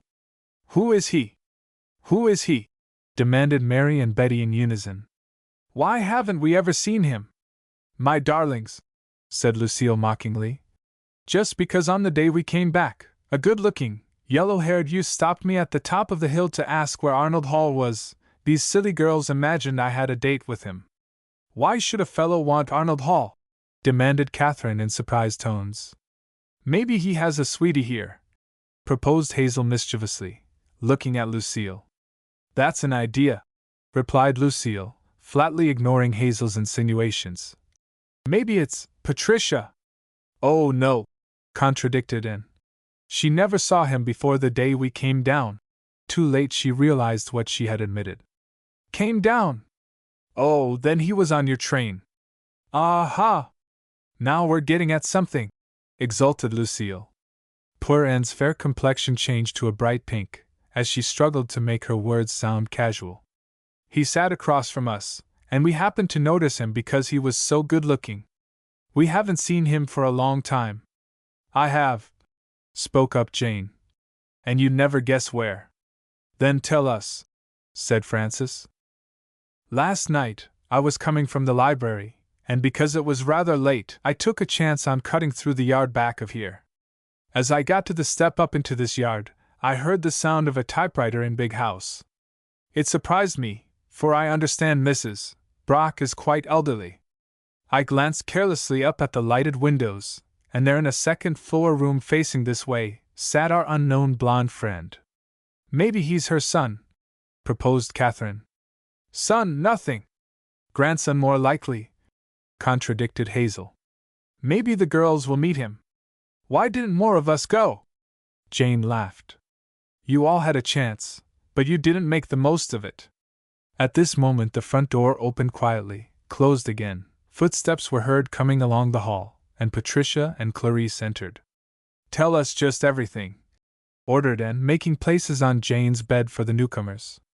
"Well," began Patricia slowly, "a maid led us into the living room, which is that room in front where the big bay window is, and there, before the fire, sat a tiny, white-haired old lady with the keenest brown eyes I have ever seen. They bored right through one," contributed Clarice. "She never said a word to us, only looked up, and then tried to quiet her white Spitz which began to bark his head off at us. I should think she'd be used to noise if she has one of those," observed Hazel. "They sure do bark." Just then Mrs. Vincent slipped into the room, and sitting down beside Clarice, slid an arm around her, while the girls exchanged significant glances. "When Mrs. Brock got the dog quieted down," continued Patricia, "I said that we had come to represent the girls on our floor, and apologize for the excessive noise tonight, that we had not intended to annoy anyone, and had not even thought of it as a possibility. We were only having a little party among ourselves." "Drinking party, I suppose," she snapped, looking us over from head to foot, for she hadn't asked us to sit down. "I'll bet she knows how many buttons are on my blouse, and even where one buttonhole is torn," observed Clarice. "We had only orangeade," I replied, as good-naturedly as I could, for it certainly was annoying to be addressed in the tones she used. Went on Patricia. "Are you sure of that?" she demanded, fixing her brown eyes on me, like crabs. "I distinctly heard someone singing a song about wanting a drink." A burst of laughter from the girls interrupted Patricia's story, while Jane ruffled Hazel's curls. "Then I took a hand," announced Clarice. "You did, I told her, and we had several, but they were all made of oranges, just as Patricia has told you. We may be noisy, but we're not liars." "What did she say?" asked Jane eagerly. "Nothing, she just glared at me, and turned back to Pat," replied Clarice. "Aside from the personal annoyance," she went on, continued Patricia, "I consider it highly detrimental to the reputation of college women to have such yelling and noise emanating from a supposedly respectable dormitory." Before we could answer, fortunately, perhaps, for I didn't know what to say next, went on Patricia, She pressed a bell near her chair, and almost immediately we heard footsteps on the stairs. The heavy portières between the living room and the hall were pushed aside, and there stood the good-looking young blonde, finished Hazel, excitedly clasping and unclasping her hands. "Why, how did you know?" demanded Patricia in surprise. "I saw him over there in the window last night, and the girls were just saying that perhaps you would meet him," replied Jane. "But please go on." "Norman Young, my secretary," said the old lady, looking inquiringly at us. Clarice supplied our names, and the youth bowed gravely. "Norman," she asked, "did you type the letter I dictated earlier this evening?" "Not yet, Mrs. Brock," he said. "You need not write it. That's all," she added curtly, as the young man lingered a moment, eyeing Clarice. As soon as he had disappeared, she turned to us again. "You may go too," she announced abruptly, "and don't let me hear such a rumpus over there again." Then Clarice spoke up. "Mrs. Brock, we told you we were sorry, and we are, but we can't promise never to make another sound, when we have parties, or at any other time. There are 45 girls in the house, and it's unreasonable to expect us to be as quiet as deaf-mutes."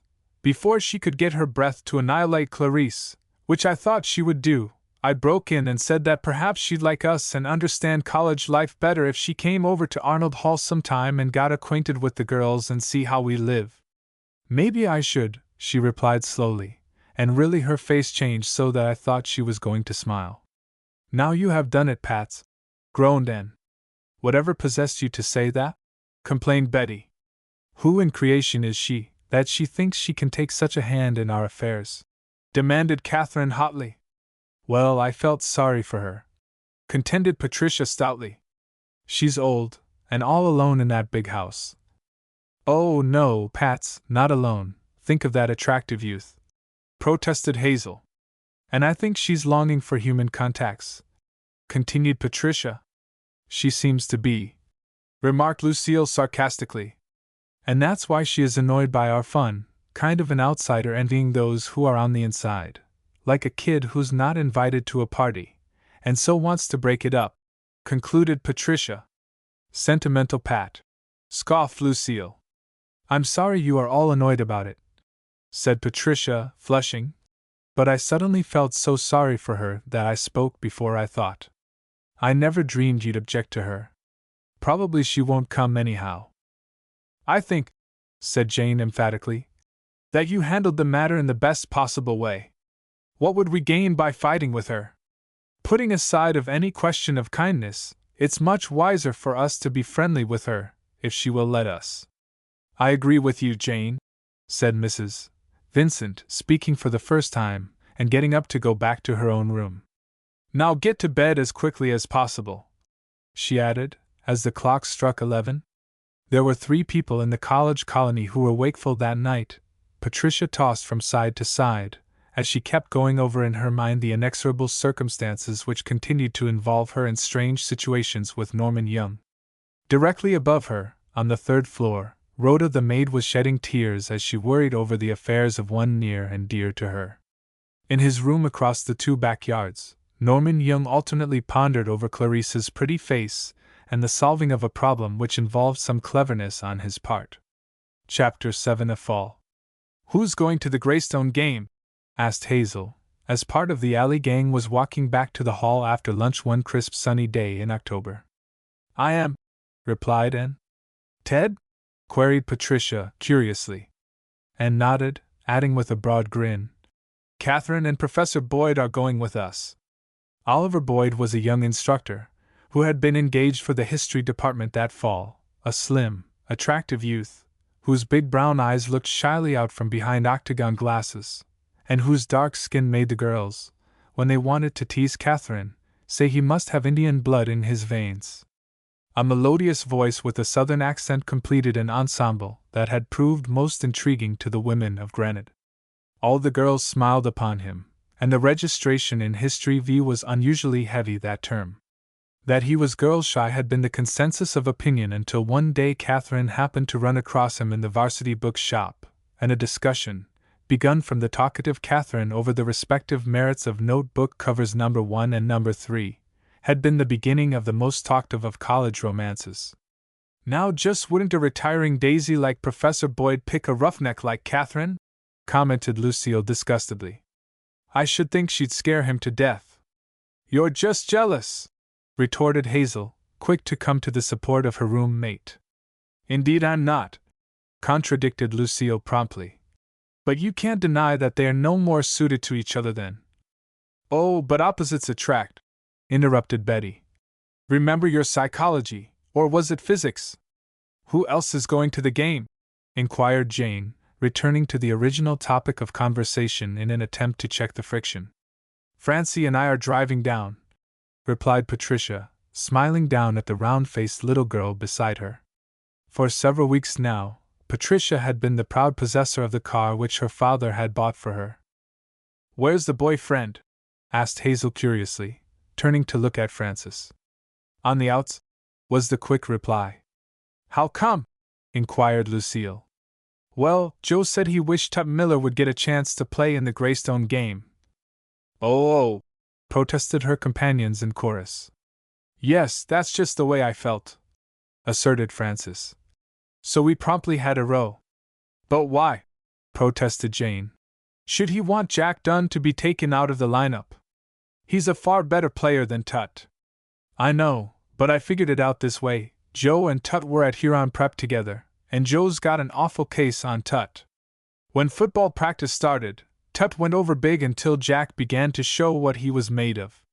And naturally Joe sizzled when Jack got on the regulars and Tut was his sub, finished Jane. Jack's the better of the two, of course, agreed Anne. But I don't fall for him the way the rest of you do. He seems to me to be rather too sure of himself. Who has a better right? Asked Lucille sharply. He's been the absolute idol of this college and town ever since he made the team. Before this challenge could be taken up, there was a sound of running footsteps behind them, and Clarice violently pushed in between Jane and Anne. What do you think? She cried noisily. We don't think, retorted Lucille crisply. We leave that for you. What is the excitement, Clarice?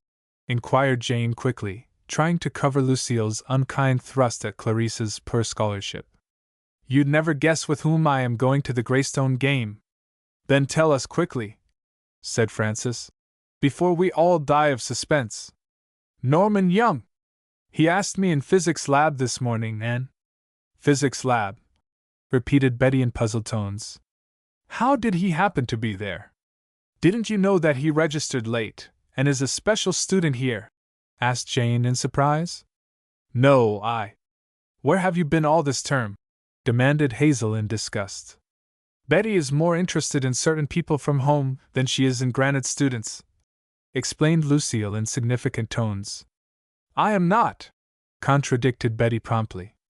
Don't bother, she's only trying to tease you, said Jane soothingly, flinging an arm across Betty's shoulder. If I had a devoted boyfriend who wrote me letters every other day, and came down to spend weekends here, I shouldn't know all the college gossip either. Meanwhile, Anne was whispering to Patricia. Wonder how Lucille likes Clarice's walking off with Norman. Why? Said Pat. I didn't know that she considered him her special property. She's been going around with Tut. I'm not sure that she does, only I feel it in my bones some way, that the meeting at Hilltop on the day we arrived was not all chance. I do know that she pricks up her ears whenever he is mentioned. They had reached the library, and Pat reluctantly left her companions. I'm due here, kids, she called from the third step, as Jane demanded why she was deserting them. Something I've got to look up. See you later. Waving her hand gaily, she ran up the long flight of steps and entered the old gray building. Some of the rooms were used for graduate work, or small classes of men students, and Patricia could hear Professor Donnell's voice quite distinctly as she passed down the corridor to the reference department. 3/4 of an hour later, having secured the necessary information, she was just approaching the outside doorway when Professor Donnell's class came out of its room, right behind her. Patricia was rather shy with strangers, and hurried a bit to keep well ahead of the men going down the steps. In her haste, she failed to notice, on a step part way down the flight, some matted, damp leaves. Her heels slipped on one of them, and she rolled to the bottom of the flight. 18 men promptly sprang to her assistance, but the long legs of a thin, dark boy brought him first upon the scene. "Are you hurt?" he asked, raising Patricia to her feet. Patricia looked up into solicitous blue eyes, bent anxiously upon her, and shakily replied that she didn't think so. "That was a nasty fall," continued the boy, still carefully holding her by the arm as if he feared she might collapse any minute. The other men had gathered about her in a semicircle, and Patricia's color came back with a rush, and flushed her face to a scarlet which matched the little hat which had fallen off during her descent, and which one of the men now presented to her. "Thank you," she murmured. "Lucille would say, if she could see me now, that I fell purposely," thought Patricia, adjusting the gay little hat with shaking fingers. Then an awful thought occurred to her. Maybe these men thought the same thing.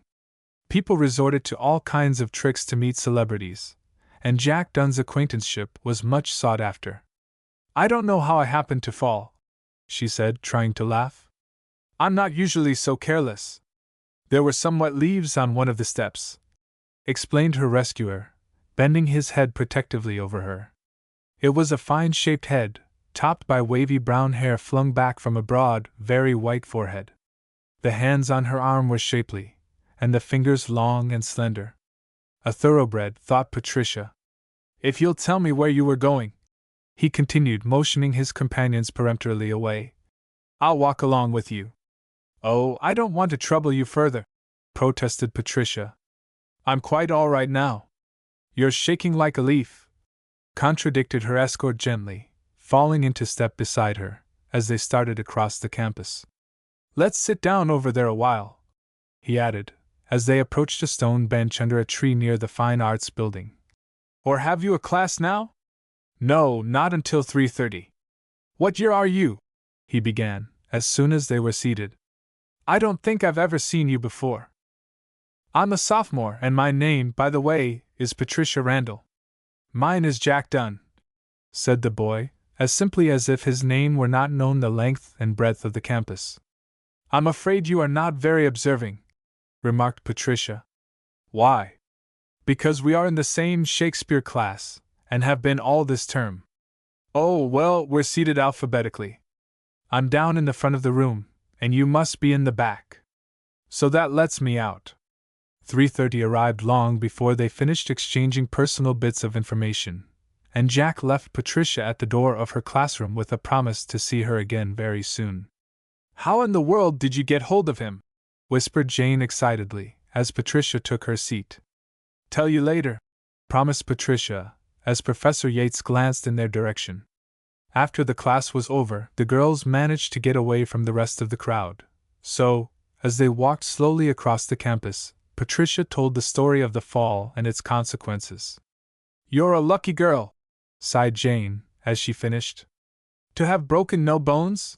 inquired Patricia innocently. "Yes, just that," replied her companion, with exaggerated emphasis.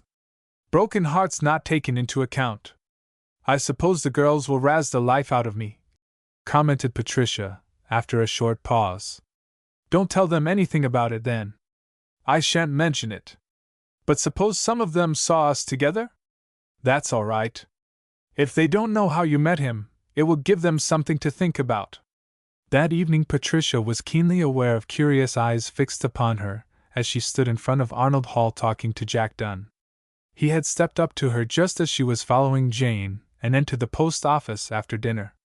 The girls obligingly hurried on and left the two together, but Patricia's cheeks were red with the knowledge that they were talking about her as they went back to the dorm. "I was wondering if you'd go to see Arliss with me," began Jack. "He's on at the plaza, and we'd be just in time for the early performance." "I should like to see it," replied Patricia slowly. "But yes, I'll go. I'm pretty sure Jane will sign the black book for me if I don't go in." "The black book?" repeated Jack in puzzled tones.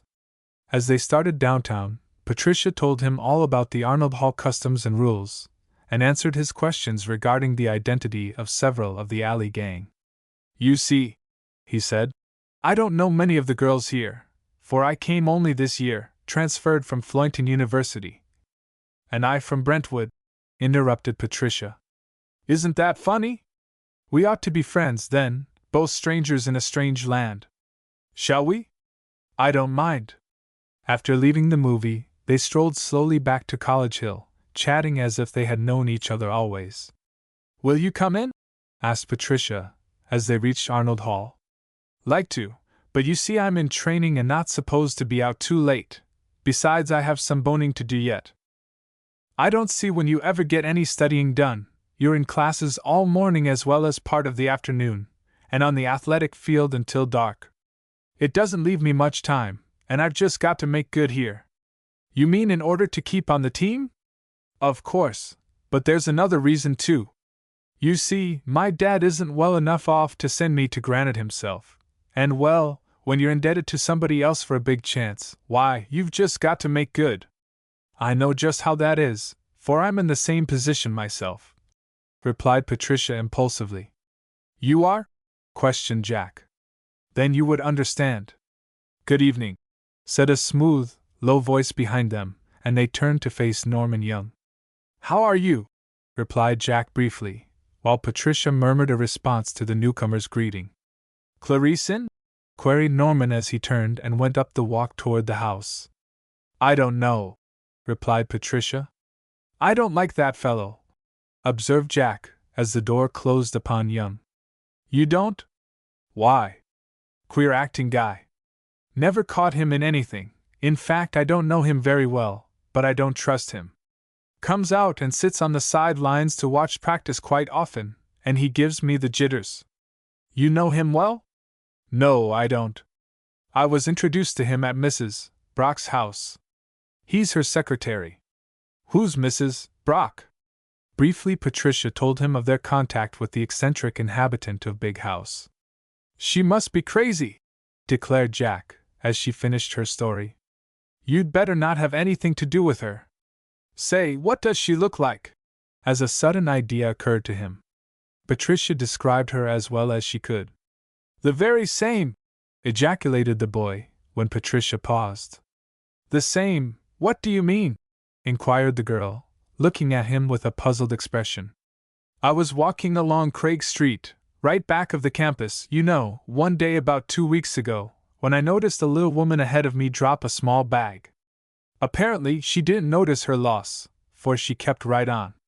I picked up the pocketbook, hurried on, and gave it to her. She looked at me sharply with the most piercing brown eyes I have ever seen. That's she, interrupted Patricia. Those eyes fasten themselves on you just like tiny crabs. I presented the bag and told her where I found it. She said curtly, so you're really honest. I didn't think anybody was anymore. It made me mad, so I merely said that is one of the things upon which I pride myself, bowed and hurried on. I wouldn't swear to it, but I thought I heard her laugh. Must be cuckoo. She's certainly queer, to say the least, agreed Patricia. I think I'd better go in now. Thanks for the movie, I enjoyed it. Wait a minute, urged the boy, laying a hand on her arm. You're going to see the Greystone game, aren't you? Yes, Francis and I are going to drive down together. I'll get your tickets then. I'd like you to be where you can get a good view, since you've never been to a real big game before. Thanks a lot, said Patricia gratefully as she started up the steps. Good night. Bring them to you in Shakespeare class Friday, called Jack, just as Norman and Clarice came out onto the porch. Shortly after the street was again deserted, a masculine figure slipped out of a thick clump of shrubbery near the dormitory, and keeping well in the heavy shadows which edged Arnold Hall on one side, slunk off into the darkness. Chapter 8 Jack or Tut? Will somebody stop that bell? Called Patricia frantically one afternoon a week later. She and Anne were in their room, trying to cram for a test in French. No! Shouted Clarice and Hazel simultaneously. We want to wear out the battery before tonight, and the coast is clear now. Patricia gave her door a shove which made it close with a bang, and stuffed her fingers into her ears, while Anne did likewise. Presently the door flew open again to admit Mary. What's the idea? She exclaimed, viewing the two girls with alarm. That awful bell, replied Anne briefly, withdrawing her fingers from ears. What do you suppose Clarice and Hazel are up to? I'm not sure, but I think they're planning to step out tonight. Rose Troy? Queried Anne. I suppose so, said Mary anxiously. Rose Troy was not a student at Granite, but at one of the college affairs to which outsiders were admitted, she had met Hazel and Clarice, taken a fancy to them, and subsequently invited them to her home several times. She entertained lavishly, and some of the girls were frankly envious of the favored two. Others strongly disapproved of the growing intimacy. But what's the bell got to do with it? Inquired Patricia. You poor innocent, retorted Mary. If the bell won't ring when the back door is opened, and they find some way to have said back door open for them, Doll can never tell what time the girls come home. I wish Hazel hadn't gotten so intimate with Clarice all of a sudden, mused Anne. I wonder how it happened. Birds of a feather, began Mary. Don't say that. Hazel is just like Clarice, protested Anne vehemently. Wait till I finish, countered Mary calmly. I was going to say that they both love a good time, and both let their studying go until the 11th hour. Furthermore, Hazel is terribly restless this year. I can't make out just what is the matter with her, and Clarice is a kind of outlet. Rose Troy's attentions are very bad for both of them, I think, and perhaps partly explains their intimacy, said Anne. How? Inquired Mary bluntly. Well, they have a common interest in which the rest of us have no part, and Rose's parties are somewhat stimulating, I imagine, more sophisticated than ours. Rose has lots of boy friends, you know. Ought we to do anything about tonight, I wonder? Mused Anne. No, replied Mary promptly.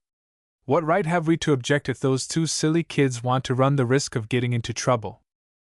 Suddenly the bell stopped ringing, and quiet settled down upon the house, just as Mrs.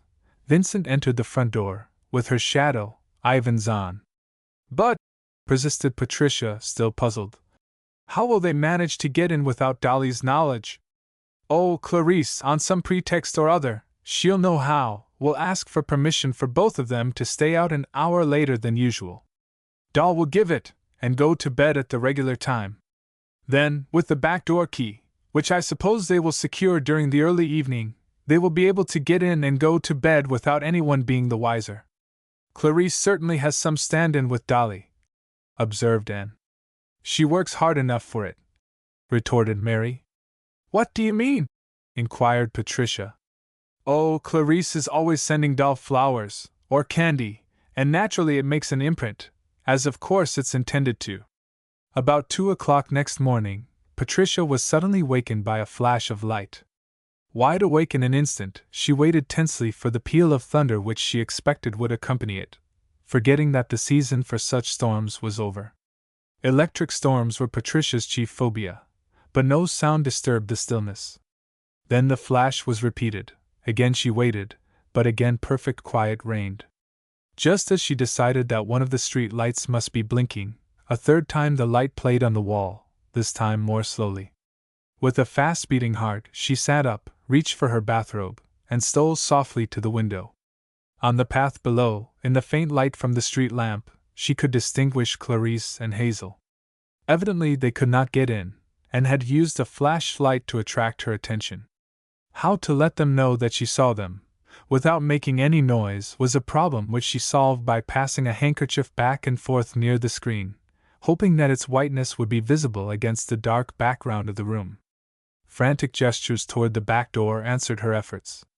They must have forgotten the key. Creeping noiselessly toward her door, Patricia succeeded in opening it quietly and stealing down the hall without arousing anyone. Fortunately, the door into the narrow passage leading to the back entrance was open, and Patricia drew it carefully to behind her, in order to keep any sounds from the front of the house. With her heart in her throat, she turned the key, bit by bit, until the lock was released. With the same care, she opened the door wide enough to admit the two girls who were pressed close to its frame. As she was about to close it again, she noticed a bright light in Big House, in the room occupied by Norman Young. There was a slight jar as the door settled into place again, and the three girls stood silent, shaking with nervous chills, until they felt quite sure that no one had been wakened. Then, without a word, they all crept to their rooms. Come on up to the coffee shop with me for lunch, Pat, begged Hazel the following noon, as they left the house with the rest of the crowd for Horton Hall. I want to talk with you. In one of the cozy stalls at the back of the restaurant, after their order was filled, Hazel began bluntly. You're a good sport, Pat. It was darned white of you to let us in last night, and never say a word about it. Was the party worth the trouble? Asked Patricia, playing with the salt cellar nervously, and not knowing exactly what to say. To be frank, it was not. I never had such a fright in my life. Rose's party was all right. We had fun out, after the eats. One of the boys proposed driving out to Clegg's. The Roadhouse? Exclaimed Patricia. Hazel nodded. Everybody seemed keen to go, so I wasn't going to be a spoilsport. When we got there, we found a big crowd, and had trouble getting tables together. Luckily Clarice and I, and a couple of fellows you don't know, got places in a back corner near a side door, like this.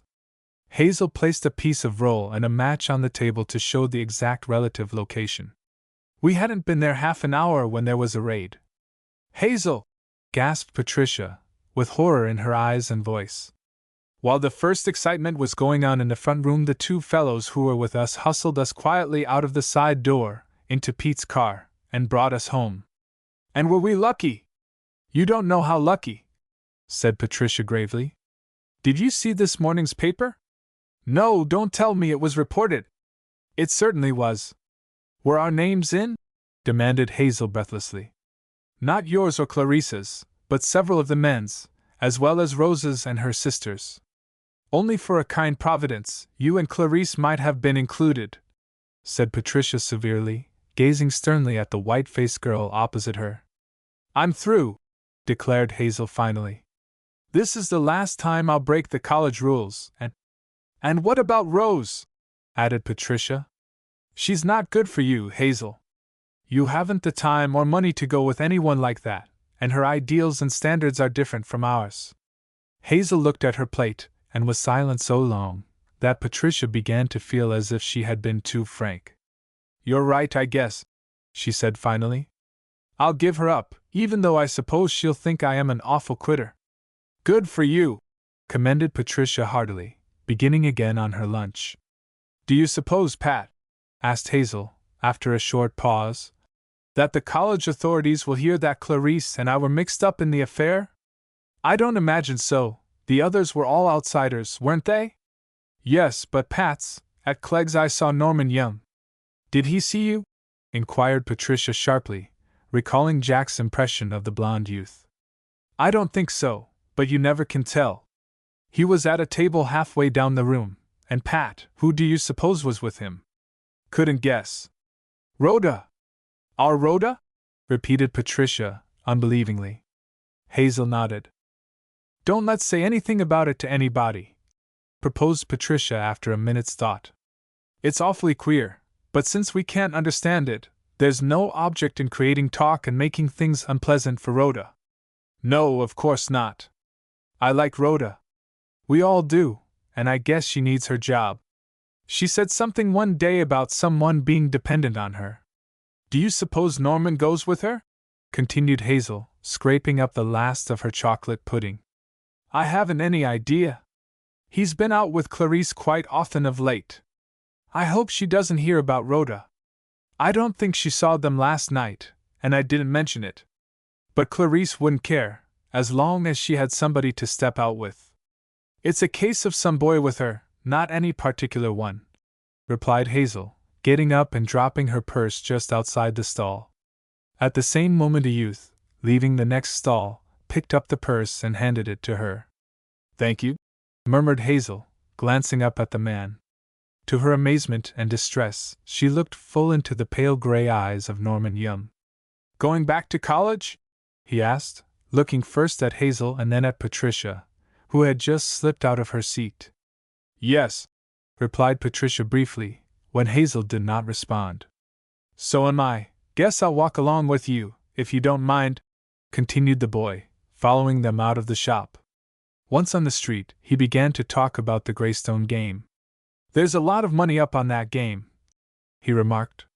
Not only among the students, but also among the townsfolk. Greystone has a player almost as famous as our Dunn, and the betting between the two factions is heavy. If Dunn were to be out of the game for any reason, what would be likely to keep him out? Inquired Hazel sharply, while Patricia listened breathlessly. Oh, I don't know, laughed Norman. Probably nothing at all. I was only mentioning an improbable chance of such a thing. But if he were, the Greystone supporters would be in line to win a heap of dough. What kind of a place is Greystone? Asked Hazel. About the size of Granite. People of the town are just as loyal to their college as we are here. Maybe a little rougher crowd than ours. Do you think Tut Miller has any chance of being put in for part of the game? Asked Patricia anxiously, the conversation of the morning recurring to her. How should I know? Questioned the boy, looking straight into Patricia's eyes with a peculiar, twisted smile. You must know all the gridiron gossip, asserted Hazel. Why should I? I'm neither coach nor manager. No, but you watch practice a lot, said Patricia before Hazel could reply. How do you know? He inquired curtly. Patricia laughed. Did you ever know anything to be kept quiet in a college community? Norman looked searchingly at her for a moment, then replied gravely. Yes, a few things. They had reached Clinton Hall by that time, and the girls left Norman at the steps with a hasty, We're going in here. Goodbye. Pat! Gasped Hazel, clasping the other girl's arm in a frenzied grasp as they hurried along the hall toward their classroom. Do you suppose he heard what we were talking about at lunch? He was evidently in the stall next to us, all the time. I hardly think so. We were talking very low, replied Patricia kindly, pressing Hazel's cold fingers. He acted very funny, I thought, chattered Hazel, trying to control the nervous chills which shook her. Pull yourself together, ordered Patricia sternly. If he did, we can't change it by getting wrought up over it, but I think we'll just take it for granted that he didn't. Don't worry, she added, as they entered Professor Donnell's classroom. Patricia gave good advice to others, but during the class which followed, her mind dwelt persistently and anxiously on Norman's reference to Jack's possibly being out of the game. Had Joe some secret influence which might, at the last minute, result in Tut getting his chance? Did Norman have some inside information? Or was his supposition as casual as he tried to make it sound? Ought she to tell Jack, or would that tend to make things worse? Mademoiselle Randall. Professor Donnell's smooth voice broke into her reveries. De quoi avons-nous lu? De football, replied Patricia promptly, then realized, too late, what an absurd reply she had made. Everybody laughed and turned around to look at her. Crimson with embarrassment, Patricia slid as low in her seat as she could, without landing on the floor. Ce n'est pas étrange. Professor Donnell smiled his oily smile as he passed a long white hand over his star-like hair. Tout le monde parle, et pense, et entend que de football. Chapter 9. A Tough Proposition. Now, boys, said Coach Tyler on Friday afternoon, at the close of a meeting of the football team. Take the rest of the day off. Tyler did not believe in working a team up to the very last minute, and never had his men on the field the day before a big game. Take things easy, he went on. Drop football out of your minds and conversation. Stay out of doors as much as possible. Don't do anything exciting, and get to bed early. The train leaves South Street Station at 8:30, and I want you here in the gym at 8 sharp. Let's go for a little spin, suggested Tut Miller to Jack Dunn as they strolled out onto the campus. It's only 1:30. Tyler is certainly getting big-hearted. I've got a paper to write for, began Jack. Oh, come on, urged Tut, dragging him toward a yellow roadster parked on the drive. You'll have plenty of time to do that later. Some friends of mine want to meet you. Reluctantly, Jack got into the car, wondering a little at the unusual request. Tut settled himself in the driver's seat, quickly swung the machine out onto Grover Road, and headed for the country. Jack had never been very chummy with this big blonde soph with the protruding jaw and narrowed eyes which looked at you speculatively, as if you were a bug under a microscope. He was always friendly, almost too friendly.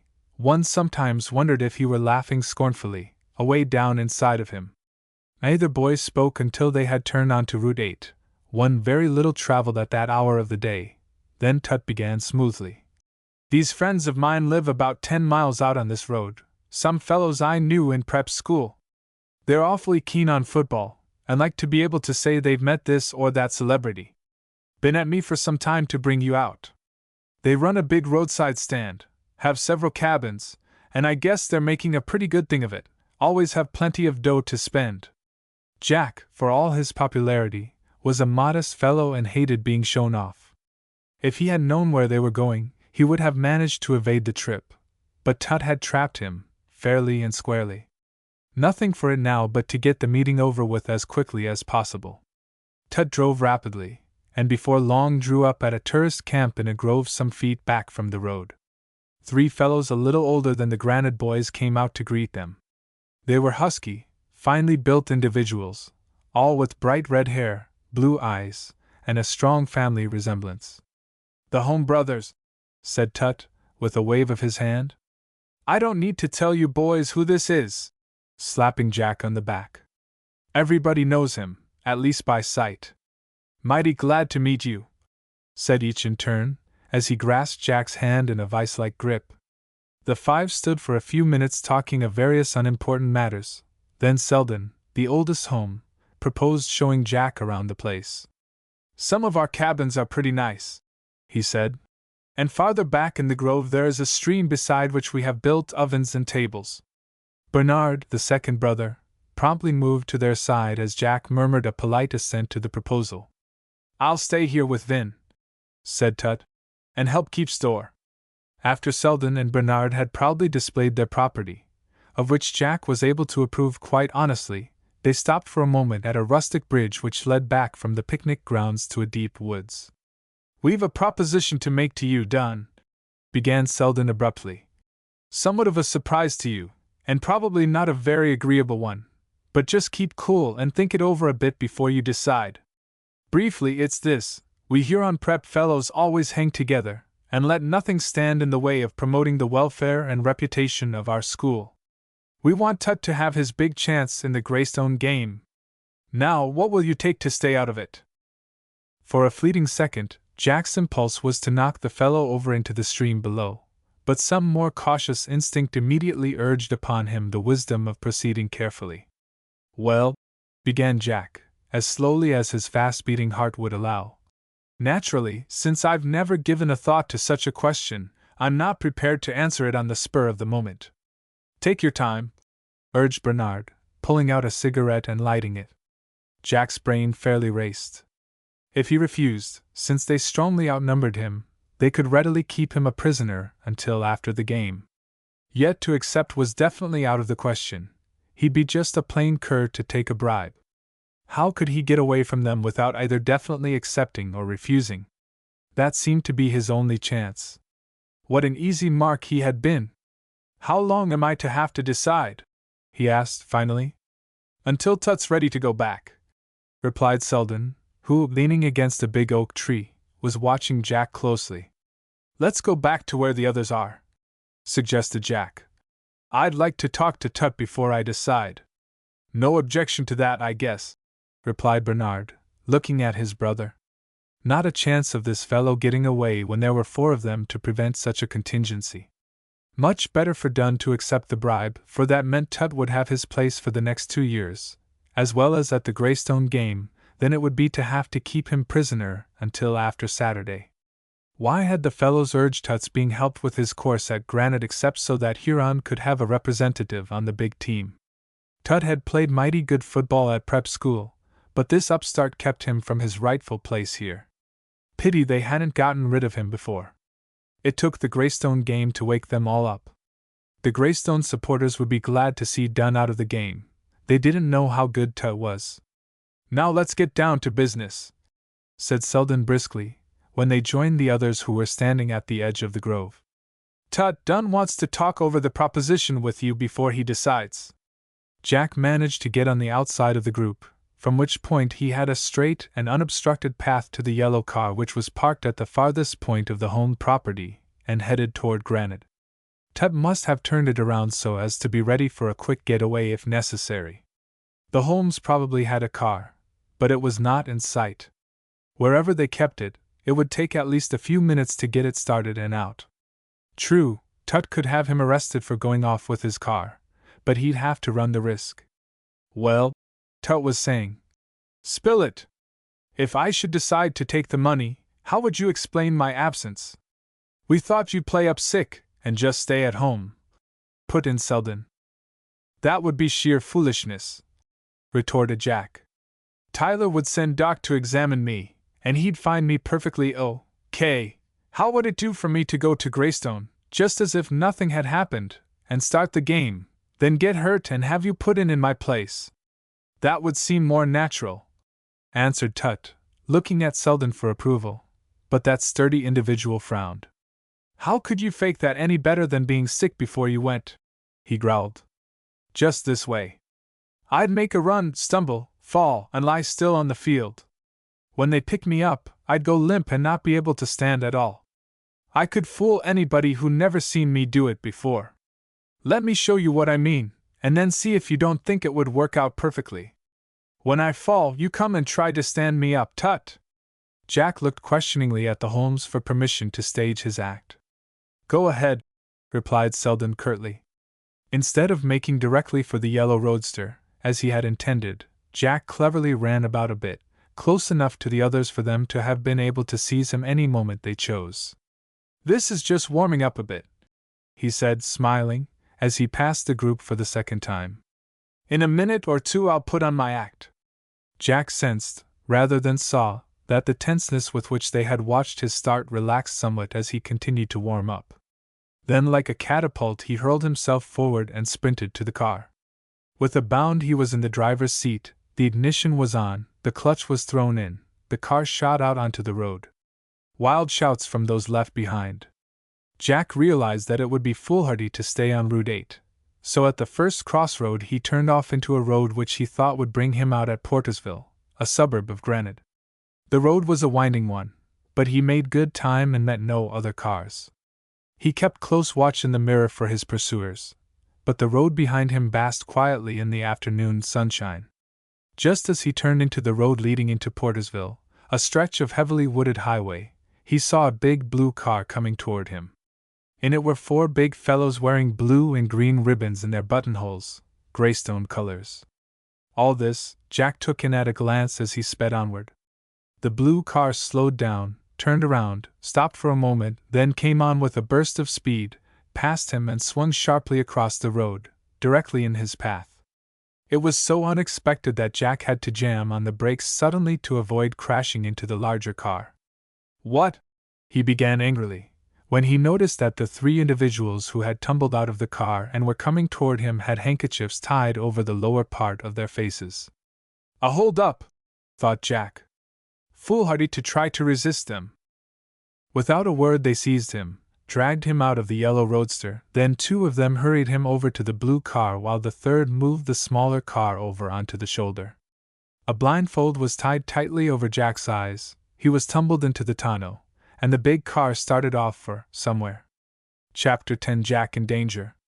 At first Jack was too stunned by the suddenness of the transfer to talk, but after a few dizzy miles he began. Where are you taking me? Shut up! Ordered a harsh voice, accompanied by a dig in the ribs, and he shut up.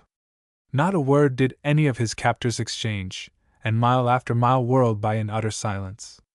Where he might be, he had no idea whatever. After endless eons, so it seemed to Jack, the car began to move more slowly and wind about, then came to a sudden stop. He was hustled out, run across some gravel, up a few steps. A door slammed, footsteps on stone, then up stairs, and more stairs. A key turned protestingly. A door creaked, there was a blast of cool air, he was pushed into some place. Then the door closed, and the key grated a second time. The sound of footsteps on stairs sounded more and more faintly, then silence, broken only by a peculiar grating sound from somewhere above him. Where could he be? Pulling the bandage from his eyes, he discovered that he was in a small square room with slatted walls. It looked like a belfry. Yes, there was a great bell just above his head, almost touching it. If that mass of metal ever moved, It would put him out of business in short order, all right. What tower was this anyhow? He tried to peer out between the slats. The only object within his narrow range of vision was the framework of some new building. What big structure was going up now in town, or nearby? He tried hard to think, but he still felt a little dazed. How stupid! Who knew where he was now? They had been riding for a long time. He might be miles and miles from Granite. Still, there was something annoyingly familiar about that naked, orange-colored framework out there, with the big 0032 in black on the top girder. Again he peered at it. It was the new forestry building at the university. Then this was the tower of the old chapel. His captors had evidently entered the campus from the alley gate at the back, where no one would be likely to see them. That accounted for the gravel they had crossed. They had driven for miles, first, to throw him off. But how strange of the gang to have brought him here. Who were they, and what was their game anyhow? Game? Ah, that must be it. He remembered now, there was a lot of money up on the Greystone struggle, not only on the campus but even in the town, and if he were out of the contest, Granite stood to lose, so it was said. Evidently those fellows were Greystone supporters. He remembered now they had worn Greystone colors. Darn clever of them to put him where he would have no evidence, when he got out, and where no one would ever think to look for him. But how to get out, that was the question. Good thing it's not Sunday, for that big fellow to knock me out, he thought, looking up at the bell. A horrible thought came to him. The boys were going to have a rouser that night, everybody out in front of the gym before dinner for songs and speeches. They'd ring that bell to call the students together, and the janitor pulled the rope from a little room at the foot of the stairs. What time was it now? Glancing at his wrist, he was shocked to find it bare. Where was his watch? Must have come unfastened in the car. 1, 2, 3, sounded the bell of a clock in the distance. The clock on the college library? Breathlessly, Jack listened. 4. 1 hour, 1 little hour of 60 minutes to devise a means of escape. Frantically he shook the door. Only the flutter of wings, as some startled pigeons arose from the roof, answered his plea. Panting for breath, he paused, then began to batter the slats of one panel with his fists. They were stout, and withstood the blows of even a husky football player. He must keep his head and work rationally. There were only two means of exit, the door and the 4 slatted windows. Again he shook the door, not wildly, but listening critically. Perhaps he could pick the lock. Eagerly he felt in his pockets for his knife and buttonhook. Only a crumpled handkerchief, a pencil, a soft package of butterscotch, and a ball of twine rewarded his efforts. The door was now out of the question. What in heck had become of his knife? Had those fellows purposely stripped him of everything so he couldn't possibly get out? To do them justice, however, he supposed they didn't know about the ringing of the bell for the rouser, and probably intended him to be secure until after the game. 1, 2, 1, 2, chimed the library clock. 4:15. Nothing accomplished yet. If I could get the slats broken, and then lean out of the window and yell for help, he said half aloud. A squeak on the stairs outside of the door caught his ear. Wonder if they left a guard around, he thought. If I yelled, they would only come in and gag me, and that would make things worse than they are now. My only hope, a forlorn one at that, is to attract the attention of someone in order to let the fellows know where I am, and come to rescue me. But how? Covering his face with his hands, he crouched on the floor, in deep thought. 1, chimed the library clock, marking the half-hour. Anxiously Jack glanced up at the heavy bell above him. Perhaps he could unfasten the clapper, and flatten himself on the floor so that the bell would only graze him as it swung to and fro. Then, when no sound came from the belfry, somebody might investigate. But no, old Jake, who attended to the bell ringing, was too lazy to climb all those stairs to repair the bell for a mere rally. He'd just let it go until sometime tomorrow. By that time, the team would have left without him. The tickets he had promised Patricia were lying home on his desk. Wonder what she thought when he failed to keep his promise to give them to her in Shakespeare class. Tut's friends would probably pass around the word that Jack had taken the bribe and disappeared. That would be his finish in athletics. Jack groaned aloud, and pulled his handkerchief from his pocket to wipe off the cold perspiration which dampened his face. Tut had always been jealous of him, and since he had refused, a few weeks ago, to work for Jim's election as chairman of the Soft Hop, Tut had positively disliked him. Jack did not approve of the bargaining for honors, which went on at the college, but doggedly supported whatever man he thought best fitted for the job, politics notwithstanding, a practice which had not made him any too popular with certain ambitious ringleaders. The sight of his handkerchief gave him a sudden inspiration. Quickly tearing it in half, he scrawled on one part of it, in large letters, "Help! Quick!" Knotting one end of the ball of twine to it, he painstakingly worked the bit of linen between the slats of the window which faced the observatory, and played out the cord as far as it would go. Fastening the end of it securely to one of the shutters, he took the other half of the handkerchief, slipped it through between the slats, and tied it about in the center of the window. "Now I've done all I can," he muttered. "It's on the laps of the gods, for better or worse." The part of the campus on which the chapel stood was deserted during the week. In a rather out-of-the-way place, beyond the other buildings, it was in the least frequented corner of the campus. Jack's captors planned all too well when they chose the belfry for his prison. 1212 chimed the library clock. 5:15. Would nobody find his message or see his poor little flag? If he could only have stood up and tramped around a bit, it would have relieved Jack's feelings somewhat. But the belfry was large enough only for the moving of the single bell. Would he be safer flat on the floor, directly under the bell, or as far to one side as he could get, when it began to swing? 1, 2, 3, 4 chimed the clock. A door slammed somewhere downstairs. The bell rope trembled. The bell quivered. Jack stretched out on the floor as flat as he could, and waited for the first blow of the iron mass.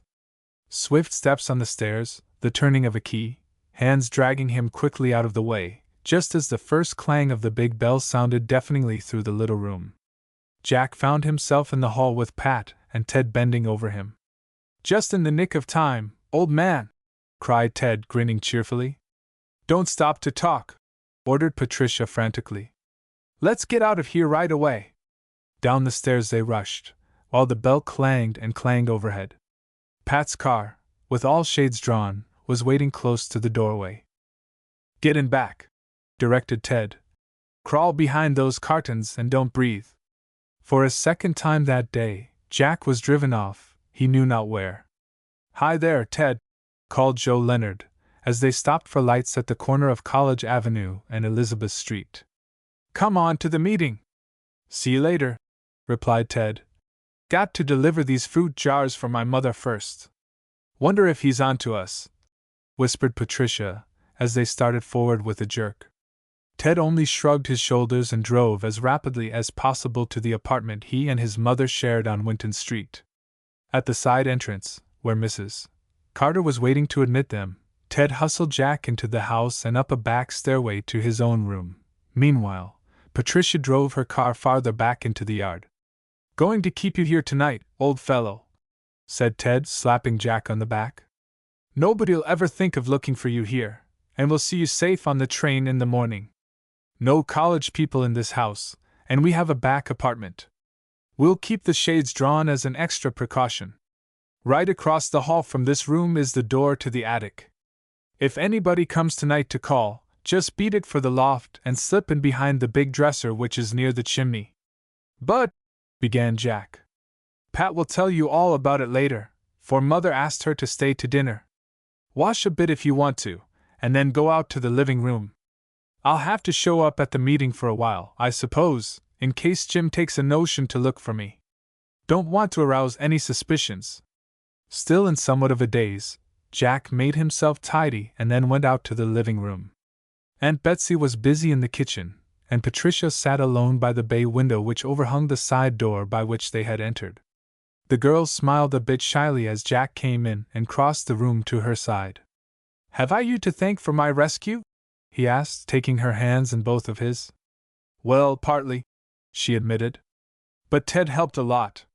He's always been my standby in moments of difficulty.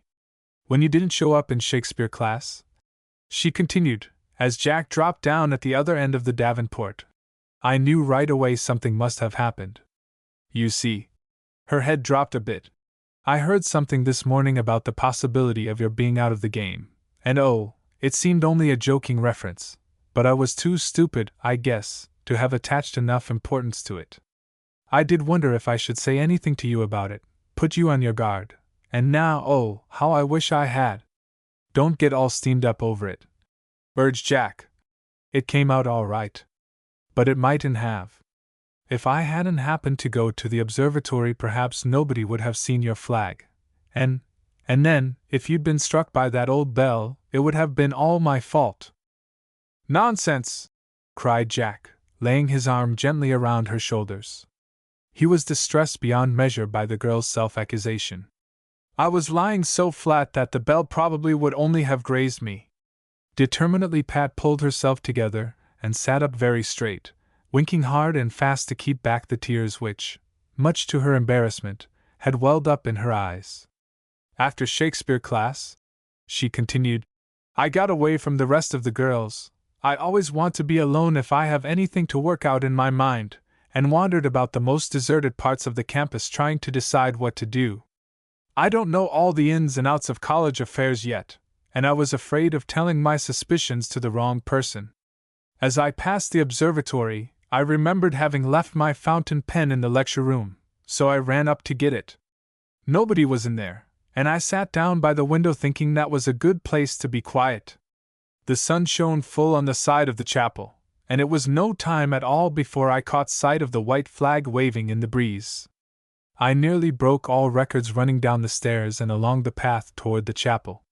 Not far from the building, I found your appeal for help. I felt sure it was your appeal. I tore off the cloth, so nobody else would find it, and ran for Ted. I knew he was in the library. I hadn't thought about the meeting, but Ted did, right away, and realized what danger you were in. Ted grabbed up a couple of empty cartons that stood in the hall, ready to be thrown out, dumped them and ourselves into my car, which, fortunately, was standing in front of the library, and we just rushed to your rescue. Luckily, all the students were swarming over the front campus, waiting for the meeting, so no one, so far as we know, saw us. But how did you get the key? Inquired Jack, still somewhat in the dark as to details. Oh, Ted has a master key. He has to get into Forestry Hall at all sorts of odd times. He was sure his key could be used on the belfry door, and he was right. If it hadn't fitted, he would have had to let Jake in on the rescue, but it was better not. The fewer people knew about it, the safer we were. I wonder how I can get hold of those tickets for you. I might telephone. Oh no! No! Protested Patricia. What the deuce does he want you to do, Pat? Inquired Ted, strolling in just in time to hear his cousin's vigorous refusal. Why, I could go over to your room in the morning and get them, offered Ted, when Patricia had excitedly explained the subject of their discussion. After the train goes, that is, for I'm not letting you out of my sight before that. Dinner's ready, announced Mrs. Carter, appearing in the dining room doorway. And we're ready for it, Auntie, replied Patricia, jumping up. It's no end good of you all to take me in like this, began Jack, as they seated themselves at the little round table. For dear old Granite, I'll live and die, caroled Ted. Now tell us all about the great abduction. Jack was in the middle of the story of his capture, when the telephone rang sharply. Chapter 11 Aunt Betsy to the rescue. Ted sprang to answer the call. Yes. Ted. Yes, she is. Who is it, please? Just a minute. He turned, putting his hand over the transmitter. Pat, Norman Young wants to speak to you. Good heavens! Responded his cousin, getting up so suddenly that her chair toppled over backwards and fell to the floor with a loud crash. He'll think I'm throwing you to the phone, commented Ted with a grin. Hush! You wanted to speak to me? What? He is? Why, how should I know?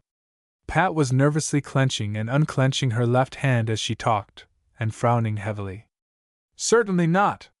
He's probably out for the evening, And I don't see that you or anybody else has a right to meddle with his things.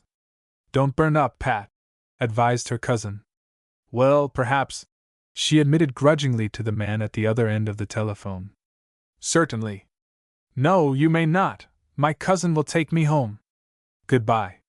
Patricia hung up the receiver with a bang, threw herself into the chair which Jack had meanwhile righted, leaned her elbows on the table, and announced explosively, "If there's anybody in this college whom I cordially dislike, it's Norman Young." "Why, what did he have to say?" inquired Ted, calmly helping himself to another piece of beefsteak. "He told me that Jack was missing, and wanted to know if I knew where he was. The nerve of him! Somebody sent him to Jack's room, looking for Jack, and our smart Norman found an envelope on the desk addressed to me." "The tickets?" interpolated Jack. "And he wanted to know," went on Patricia, "if he should bring it to me." "Quite a meddler," said Ted. "After I put him in his place, he apologized, and then wanted to know if he couldn't call for me and take me home when I was ready to go. How did he know I was here, anyhow?" "That fellow smells a rat," announced Ted. "I'm terribly afraid so," admitted Patricia. "Still, I think I had better go back to the dorm right after we finish dinner." "Oh," began Jack in protest. "I really think it's wiser," said Patricia, looking at him with a worried expression. The telephone rang sharply a second time. "Don't tell me it's that pest again!" cried Patricia, as Ted took off the receiver. "Yes." "Oh, hello, Anne. Well, spill it. You heard what?" "The deuce he did. Of all the rot I ever, to be sure it will. Thanks a lot for telling me. I'll see what can be done right away. Goodbye." "Well, what's happened now?" demanded Patricia. "No use in my trying to break the news gently. And says there is a rumor around college tonight that Jack was offered a big bribe to stay out of the Greystone game, that he took it, and has disappeared. Can you beat that?" Patricia, speechless with distress, simply twisted her napkin into a mere rope. "The curs! The contemptible curs!" exploded Jack. "I might have known they'd get even with me some way." "Don't tell me there's a foundation for that rumor," cried Ted sharply. "There is," replied Jack shortly. "I didn't mean to tell this, but listen." Rapidly, yet omitting no important detail, he related the story of the afternoon previous to his imprisonment in the belfry. "And the worst of it is, I haven't a single witness. They can say pretty nearly what they choose, and go unchallenged. Tut's responsible for the rumor, of course," decided Ted. "If we could only corner him some way." "We will," declared Patricia, with vehemence. "And make him eat crow," concluded her cousin. "But how?" asked Jack, with a short laugh.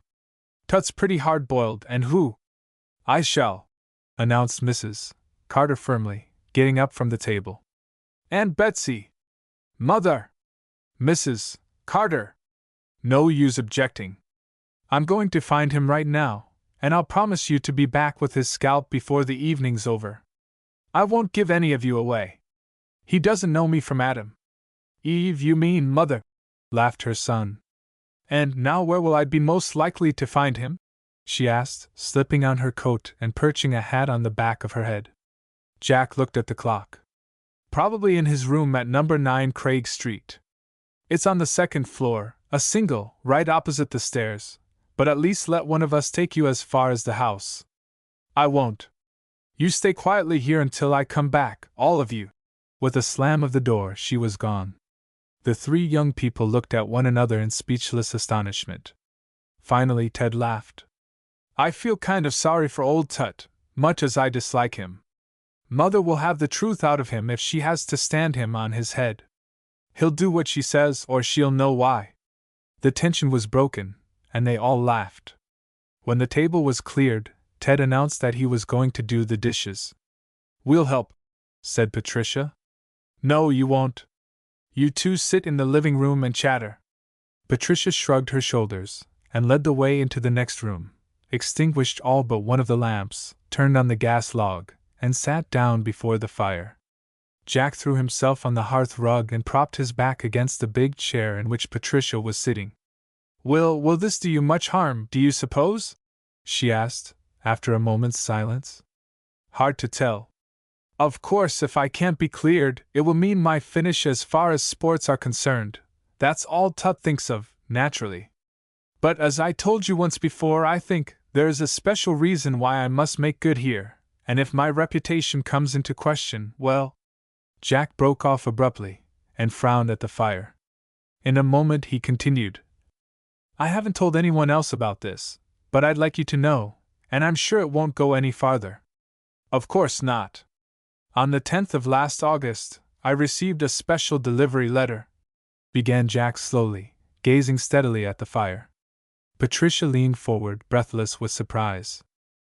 In that letter, continued the boy, was a cashier's check for $1,000, and on a slip of paper the words, "For John Dunn, to be spent on a year at Granite College." We tried in every way to find out where it came from, but when all of our efforts were fruitless, we decided that the only thing to do was to use the money as requested. So you see why I feel under such heavy obligations to make good. Jack, whispered Patricia, with a little excited catch in her throat. I've never told anybody either, not even my aunt or cousin, but that's exactly what happened to me. You mean, cried the boy, twisting around to look up into her face, that you got money that same way, to come here? Patricia nodded. How very, very queer! The strangeness of the situation silenced them completely for a time. Then Jack murmured, This should make us better friends than ever, shouldn't it? Patricia smiled, but she did not withdraw the hand that Jack imprisoned in both of his. Doesn't it seem sometimes as if you just must find out who sent the check? Asked Jack, a moment later. Yes, and sometimes I feel really nervous over it, as if somebody whom I couldn't see were watching me all the time, to make sure that I behaved properly. The door flew open at that moment, and Aunt Betsy darted into the room just as Ted came in from the kitchen. Well, she exclaimed, sinking down in a big chair and throwing off her coat. I've settled his hash. He's going around now contradicting the rumor he started, and he'll never bother you again. Hurrah for you, Mother! Cried Ted. But tell us the whole story. How did you ever? I knew that young man's father, used to go to school with him. Got him out of an awful scrape once, and he promised he'd do anything I asked him to pay up for it. Never had any occasion to before. Told the young fellow about his dad's promise, though of course not the reason for it, and said I was now about to ask him to redeem it. I said I knew what a contemptible thing he was up to, and that I stood ready right now to telephone the whole affair to his dad. Then I just lit into him, told him what a cad and a coward he is. Told him I'd start a public investigation and testify against him. Like all conceited blowbags, he collapsed when under fire, asked what I wanted him to do, begged me not to tell his father, for he'd take him out of college and put him to work in the store. Made him tell me just where and to whom he told that abominable lie, and told him I'd go with him while he corrected it. You can call it a joke, I said, if you must save your face. Aunt Betsy laughed contemptuously. The boy fairly groveled, and swore he'd go, that it wouldn't be necessary for me to accompany him. I waited while he put on his coat, and started out with him. Watched him go to 2 places, and on his way to the 3rd before I left him. Mrs. Carter, began Jack. I don't know how to thank you. Don't try. I hate to be thanked. Aunt Betsy, you're just wonderful, cried Patricia gleefully, while Ted shook his mother's hand violently. Conversation for the rest of the evening was general, concerned principally with the prospects of Granite in the morrow's game.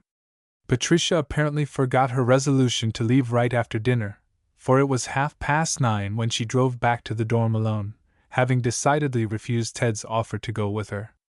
I'd feel lots better if you stayed home and kept guard, she whispered to him as he protestingly let her out. I'll be all right. She did not know that Norman Young had inspected the interior of the car as it stood in the backyard, nor that, hidden behind a pillar on the porch next to the apartment house, he had watched her come out alone and start for Arnold Hall. Chapter 12 On Duty. Oh, come on, Pats! Urged Betty impatiently. It's heaps of fun to hear the tryouts, added Anne. More than seeing the plays themselves sometimes. The football season was over. The Greystone game had resulted in a close victory for Granite, in a hard-fought battle. Jack had covered himself with glory and made the final score for his college in the last few minutes of play.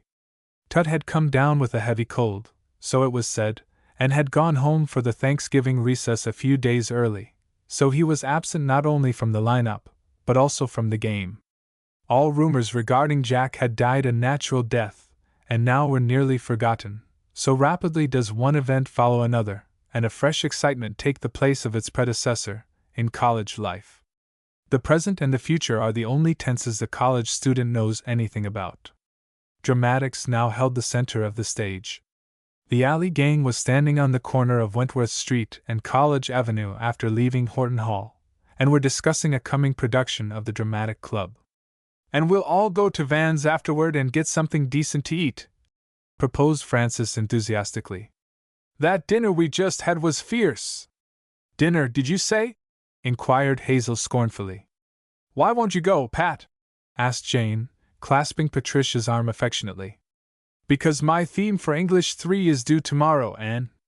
"But not until afternoon," objected Hazel. "You'll have plenty of time to." "That's just what I won't have," contradicted Patricia. "French test and history review both in the morning, and with Yeats' lab period early in the afternoon. I don't know when you people do all your work, I'm sure." "We don't do it," laughed Mary, shifting rapidly from one foot to the other to keep warm, for the night was cold. "Well, let's go somewhere," grumbled Lucille, sinking her head deeper into her big fur collar. "Before we all freeze." Patricia bit her tongue to keep back an angry response to Lucille's unpleasant tones. She and Lucille had never hit it off very well, and she had wondered more than once how the other girls managed so nonchalantly to put up with Lou's uncertain moods. Clarice, the black sheep, was noisy and indiscreet, but at least she was accommodating and good-natured. "You'll be all alone in the alley, except for Clarice," warned Anne. "It's her night on the Black Book." "I can work in peace and quiet then," replied Patricia, "with all of you hyenas out of the way." Dodging a threatened blow from Catherine's sturdy arm, Patricia ran quickly down Wentworth Street, while the rest of the crowd started for the auditorium. It was hard to leave the girls and go back alone to work in the lonely dormitory. Only a strong sense of obligation to her unknown benefactor saved Patricia from giving in to the pleas of her pals and let the themes slide.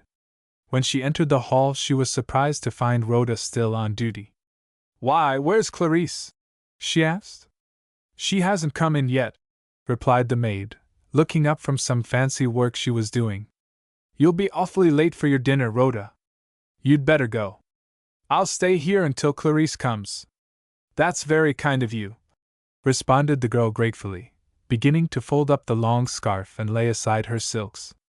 "The chef is always so put out when the help come in late. I suppose he wants to get his work finished, and go somewhere. We all do.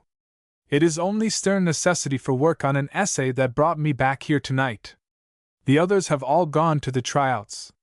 Patricia slipped into the chair which Rhoda vacated, and watched the maid put on her hat and coat, thinking how little, after all, they really knew about her in spite of their association with her, day after day. "Good night and thank you," said the girl softly, as she opened the door. "Good night, and you're welcome," laughed Patricia. A couple of minutes later, the telephone rang. "Yes?" answered Patricia. "Rhoda?" demanded a thin, sharp voice. "No, she has just gone." "Is there any message?"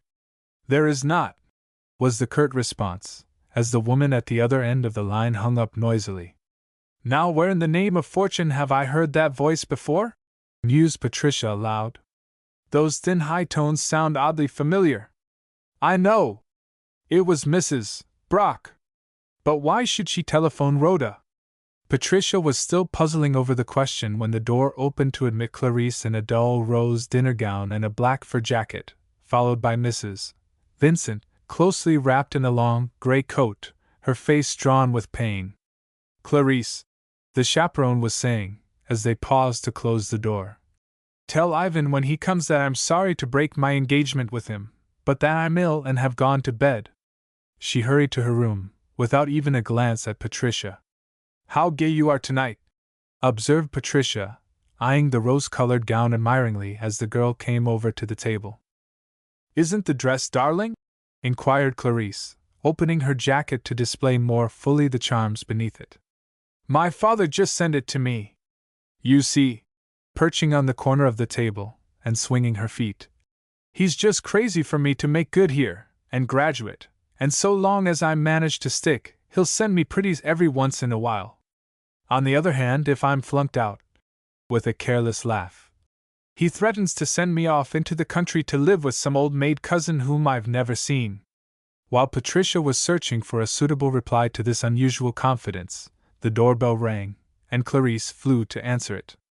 A short, dark youth with bold black eyes, which were everywhere at once, stepped familiarly in as soon as the door was opened.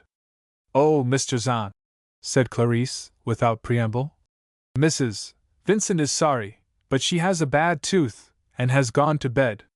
So she won't be able to go out with you." There was the faintest accent on the word she, as Clarice smiled mischievously upon the young man. Without a moment's hesitation, he caught the suggestion and replied suavely, "Then perhaps you would take her place?" "Oh, I've got to work tonight," laughed Clarice. "Unless," turning to glance inquiringly at Patricia, "are you going to be here all the evening?" "Yes," was the brief reply, as Patricia turned over the pages of a magazine, trying not to listen in on the conversation going on near the door. "Then you wouldn't mind taking my place, would you?" begged Clarice, clattering noisily across the polished floor on her high-heeled rose slippers to lean on the table and smile coaxingly at Patricia. "I'll do the same for you sometime." "All right," replied Patricia, without enthusiasm, for she did not at all approve of Clarice's going off with Mrs. Vincent's friend, yet did not feel at liberty to try to dissuade the girl.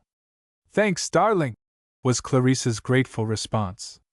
A hasty kiss on the tip of Patricia's nose, a dash across the hall, the opening and closing of a door, and they were gone. "I hope to goodness Mrs. Vincent doesn't come out and ask for Clarice. I don't know what I'd ever tell her," said Patricia to herself, as she settled down to work. An hour later, when she went to her room for a notebook, she paused to look out of the window at the big snowflakes which were floating lazily down from a partly clouded sky. To her intense surprise, she saw a man slinking along the path beside the dormitory, glancing up at its windows as he passed. A gray hat was pulled so far down on his head that she could not get a good look at his face, but his size, clothing, and general makeup led her to believe it was Norman Young. Since she had not turned on her light, it was safe to watch the man until he crossed the backyard and disappeared among the trees on Mrs. Brock's lawn. That practically settled his identity. Catching up the notebook from her desk, she hurried back to the hall. What was Norman doing out there? Why did he look up at all the windows? Was there any connection between his actions and the mysterious telephone call earlier in the evening? No satisfactory answers presented themselves, so Patricia tried to force the troublesome problem out of her mind by settling to work in real earnest on the essay. Half an hour later, the sound of a doorknob turning made her jump so violently that she knocked a big reference book onto the floor. Mrs. Vincent had opened her door and was crossing the hall. "Now I'm in for it," thought Patricia, stooping to pick up the heavy volume. But the chaperone seemed oblivious to the change of girls at the black book. "My tooth is so bad," murmured Mrs. Vincent, pressing her hand to her right cheek, "that I'm going over to my cousin's, he's a dentist, to see what he can do for it. I'll be back as soon as I can." Without waiting for a reply, she hurried out. "Well," thought Patricia, "now I certainly am alone here. The girls on the third floor are all up at Fine Arts making scenery for the play, and those from the second are ushering at the concert, all except Tiny." A little black-haired girl, whose size and delicate features suggested nothing so much as a lovely doll, had promptly been nicknamed by the girls of Arnold Hall. Nobody ever thought of calling her by her right name, Evelyn Stone. "Seems to me I heard someone say she was ill. If I get this finished in time, I'll run up and see her. No, I can't either. I'll have to stay with the book and the telephone," thought Patricia, writing rapidly. Presently she stopped, sat up straight, and sniffed. "I smell smoke," she said aloud, getting up from the table and walking down the hall. Chapter 13: A Fire. Patricia thrust her head into each room on her way down the corridor, but no trace of fire did she find until she reached the very end. There, in the room occupied by Francis and Catherine, flames were flickering around the window frames, apparently coming from outside. Quickly closing the door again to prevent a draft, she dashed to the telephone and called the fire department. Then she ran into her own room to look out of the window and see how much space the fire covered. The side of the house below Francis' window was ablaze, and tongues of flame were creeping steadily up the frame building. "Tiny's room is directly over Francis," was the thought which flashed through Patricia's brain. Darting back into the hall and up the stairs, 2 steps at a time, Patricia burst into Evelyn's room crying, "Get up quickly!" She pulled the covers off of the astonished little girl. "There's a fire." "I can't get up, I'm too weak," whimpered Evelyn. "You've got to," replied Patricia, snatching up a heavy bathrobe, pulling the girl up from her pillows, and forcing her arms into the sleeves. "Now come, quick!" Still Evelyn hesitated, so Patricia literally dragged her out of bed, and grasping her firmly from behind, pushed the reluctant girl out to the stairs. There, overcome by fright and weakness, Evelyn sat down on the top step. Without wasting any more words, Patricia grabbed her by the ankles, pulled her all the way down the long, straight flight of stairs, and landed her on the rug at the foot of them just as the fire apparatus clattered up to the house. Clutching Evelyn under the arms, Patricia dragged her into the parlor, rolled her onto some cushions before the fireplace, threw a rug over her, and ran out to consult with the fire chief who was already in the hall. "Shall we have to get out?" inquired Patricia, somewhat breathlessly. "Hardly think so. Seems to be confined to back corner. Keep all doors closed," was the man's curt reply, as he directed his assistants who were bringing in extinguishers and hose. Immediately a huge crowd assembled and some policemen were trying to keep the excited people far enough away from the house. Even the students who lived in the hall were not allowed to enter it. Watching from the front windows of the parlor, Patricia could see the alley gang on the edge of one group, Jane, calm as usual, Francis crying and holding on to Catherine, Hazel gesticulating wildly as she talked to Anne, and the others dodging this way and that, trying to get closer to the house. Just as Mrs. Vincent worked her way through the crowd to speak to one of the firemen, she came face to face with Clarice and Ivan, who had edged through from the opposite side of the street. Patricia held her breath for an instant, but after receiving the fireman's reply, Mrs. Vincent seemed to be chatting quite naturally with the couple. Probably she did not realize that they had been out together. A gray coat and hat in the background caught Patricia's eye, and as a sudden movement of their owner brought him fully into the light of a street lamp, she recognized Norman Young. Like lightning, her mind raced from the skulking figure beside the dormitory earlier in the evening to the subsequent outbreak of fire. Surely there could be no connection. No doubt an investigation of the fire would surely follow, to which, in all probability, she would be summoned. What should she say? "I should hate to tell a mere suspicion. I'm not really certain," she stated to herself. "I wish I knew what to do about it." Evelyn, who had lain shivering and weeping just where Patricia had left her, now raised up and inquired plaintively, "Do you suppose my room will be burned? I just bought all my spring clothes, and if they're lost, I'm quite sure they must be getting the fire under control, otherwise they would have ordered us out," replied Patricia calmly. "I hardly think the flames reached your room at all." "Thank goodness," sighed Evelyn, collapsing again onto her pillows. Not a word of gratitude to the girl who had rescued her. People are awfully queer, thought Patricia, gazing wonderingly at Tiny. Imagine thinking of her new clothes when she, herself, might have been trapped up there, alone and sick. Turning again to the window, she was amused to see her Aunt Betsy dash determinedly through the crowd only to be stopped by a policeman. Patricia could imagine the things she was saying to the man who dared block her way. Nearby stood Ted and John, scanning the crowd anxiously. She wished she could in some way attract their attention so they might know she was safe. Presently the crowd shifted a little, bringing the two boys more directly in her range of vision. Ted's restless eyes soon spied her. He said something to John, and they both made grotesque gestures, which she interpreted as offers of rescue. Gaily she shook her head, thereby causing Ted to shed imaginary tears into his handkerchief, while Jack patted him on the back. Half an hour later sounded the welcome two gongs which indicated that the fire was out. Then the crowd made a dash for the front steps, but a couple of officers, with whom the dean had been quietly conferring, took their stand on the bottom step and refused admittance to all but Arnold Hall students. Slowly the townspeople strolled away, while the excited girls hurried in to see how much damage had been done. "Oh, Pat!" cried Anne, flinging both arms around her. "We were so worried about you. Until we caught sight of you at the window, we were absolutely frantic," added Jane. A loud burst of laughter from Clarice, who had just entered with Betty and Hazel, made them all turn to see what had occasioned it. "Just look at Tiny!" cried Clarice. "How did you get down here?" "Patricia dragged me down," retorted Evelyn in injured tones. "She burst into my room, scared the life out of me, and literally pulled me down the stairs." "Pat to the rescue!" interrupted Hazel admiringly. "Our Pat's a heroine!" cried Anne, while the rest of the gang pressed closer. "Who sent in the alarm?" inquired Mrs. Vincent. "I did," acknowledged Patricia modestly. "I smelled smoke and discovered the cause of it in Catherine's and Frances' room." "She's a double heroine," exulted Jane. "Have you any idea what started it?" continued Mrs. Vincent sharply. "I told you all I know about it," replied Patricia, with a faint accent on the word no, which was lost on the troubled chaperone. "I was on the Black Book all the evening, except once when I went to my room for a book and when I was looking for the fire." "And when you were dragging me around," added Tiny, provoking a burst of laughter. "At the Black Book?"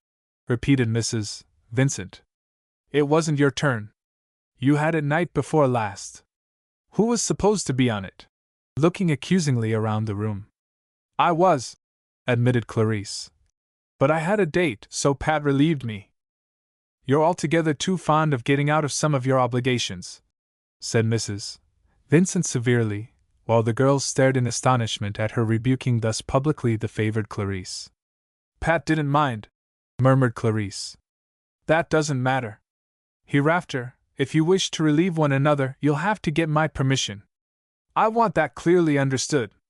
"Nice time we'll have finding her sometimes, to get permission," murmured Hazel to Betty. "Must be dreadfully upset, or she'd never lay Clarice out like that," was Anne's comment to Patricia. "There will be an investigation made," continued Mrs. Vincent. "Dean Walters is very much disturbed. Morton College has recently had a regular epidemic of fires of late, all apparently incendiary, and she—" "Mrs. Vincent," interrupted Mary. "Norman Young is at the front door and wants to see you." The chaperone hurried out, and quite shamelessly, the girls kept quiet enough to hear what was said in the hall. "Mrs. Brock sent me over to inquire how much damage had been done, and especially if anyone was injured," said Norman. "If necessary, she would accommodate 3 or 4 of the girls tonight." "Tell Mrs. Brock that I am very grateful for her offer," replied Mrs. Vincent. "But no one was harmed, and since the damage was confined principally to one room, we shall be able to manage quite nicely without sending anyone out." "Ah!" exclaimed Hazel, disappointedly. "What are you ing for?" demanded Catherine. "We'd be the ones to go." "Did you lose much of your stuff?" asked Patricia, putting her arm around Frances, whose face still showed traces of tears. "I don't know yet." "Now, girls," ordered Mrs. Vincent, coming briskly back to the parlor, "let's get to bed. Some of you help Evelyn upstairs, and I'll get bedding to put on the Davenport. Catherine and Frances will have to sleep here until we can get cleared up a little." It was a long time before silence settled down in the hall. Even after the lights were out, and she and Betty had stopped talking, Patricia lay in her bed as wide awake as if it were noon. What was she going to say at the investigation? Suppose Norman Young was the man she had seen, what possible object could he have had in setting fire to the hall? It was certainly bold of him, in that case, to come and inquire so coolly about the damages. Yet it didn't seem as if a perfectly respectable secretary, however much one might be inclined to dislike him, could be a firebug. After another hour of restless tossing, she decided to tell the whole truth if questioned closely. Chapter 14: An Investigation. The official bulletin board was located near the head of the stairs which led down to the dining room in Horton Hall. Space in front of it was at a premium after meals, for everybody was anxious to keep in touch with campus news. On the day following the fire, an even larger group of students than usual crowded into the shallow L where the board hung. "Look, Pat!" cried Anne, pointing to the top notice. "The following students are requested to meet the dean in her office at 2 o'clock. Patricia Randall, Frances Quinn, Catherine Weldon." Patricia read the notice slowly. Although she knew an investigation would surely be made, nevertheless her heart sank to her very shoes when she saw her fears realized quite so soon.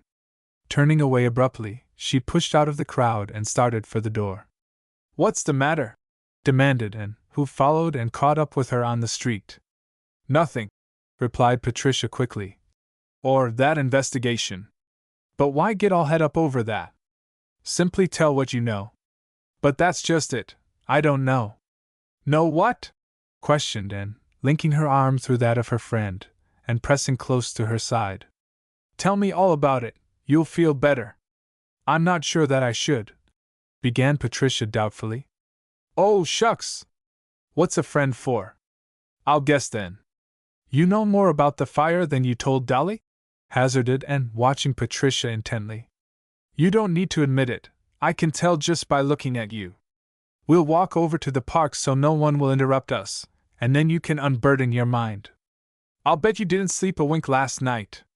You look like nobody's business." Up and down the deserted paths of the little park they paced briskly, for the wind was cold, while Patricia told her story. "If I were you," said Anne when Patricia had finished, "I wouldn't advance any information, just answer the dean's questions. If she doesn't ask you whether you had any suspicions who the man was, you'll be all right. In any case, don't worry about it." In spite of the comfort derived from confiding in Anne, the morning seemed endless to Patricia, who alternately longed for and dreaded the arrival of 2 o'clock. Promptly on the stroke of the hour, the three girls from Arnold Hall were admitted to Dean Walter's sunny, spacious office. Hardly were they seated in the chairs given them by Miss Jolly, the dean's secretary, when Mrs. Vincent walked in.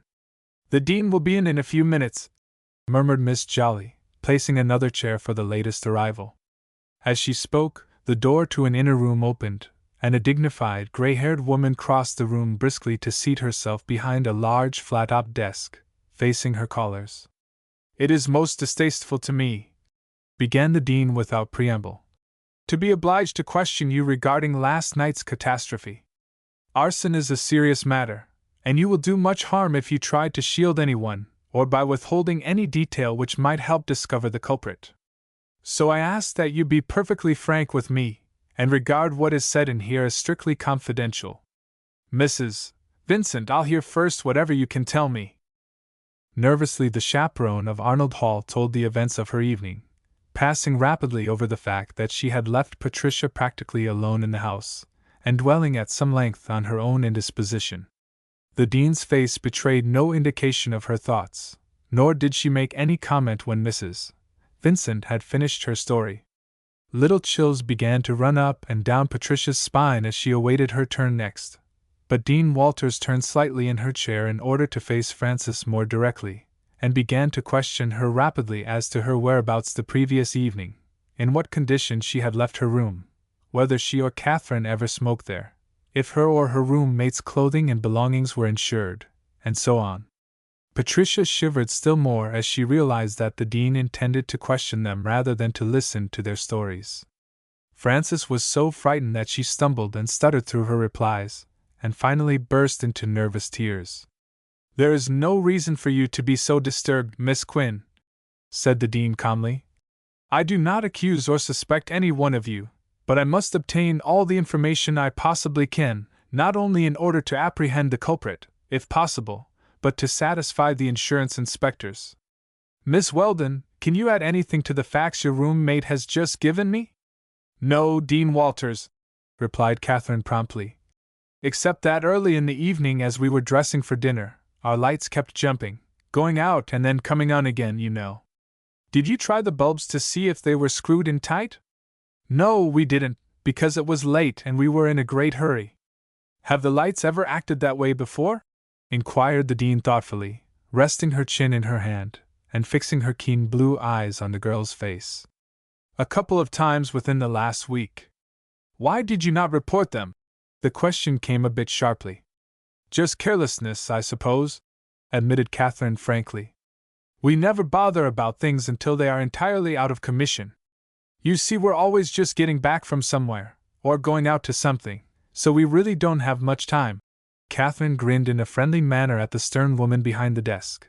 Nothing could disturb or subdue Catherine. Dean Walters made a few notes on a small pad, then turned to Patricia. Tell me exactly where you were last night, and every detail of your evening. Slowly and coherently Patricia furnished the desired information, and then paused, hoping with all her heart that she would not be questioned further. False hope. You say you were in your room for a short time before the fire broke out. Did you notice anything out of the ordinary then? Patricia flushed up to the roots of her hair, opened her lips, and then closed them again. I see that you did, commented the dean quickly.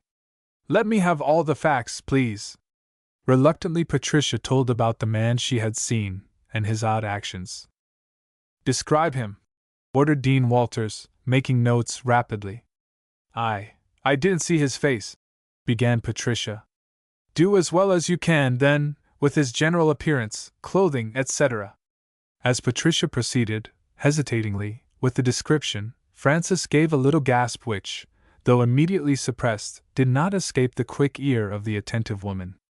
Had you then, or have you now, any ideas as to the identity of that man? Inquired the dean. I'd really rather not say, faltered the girl.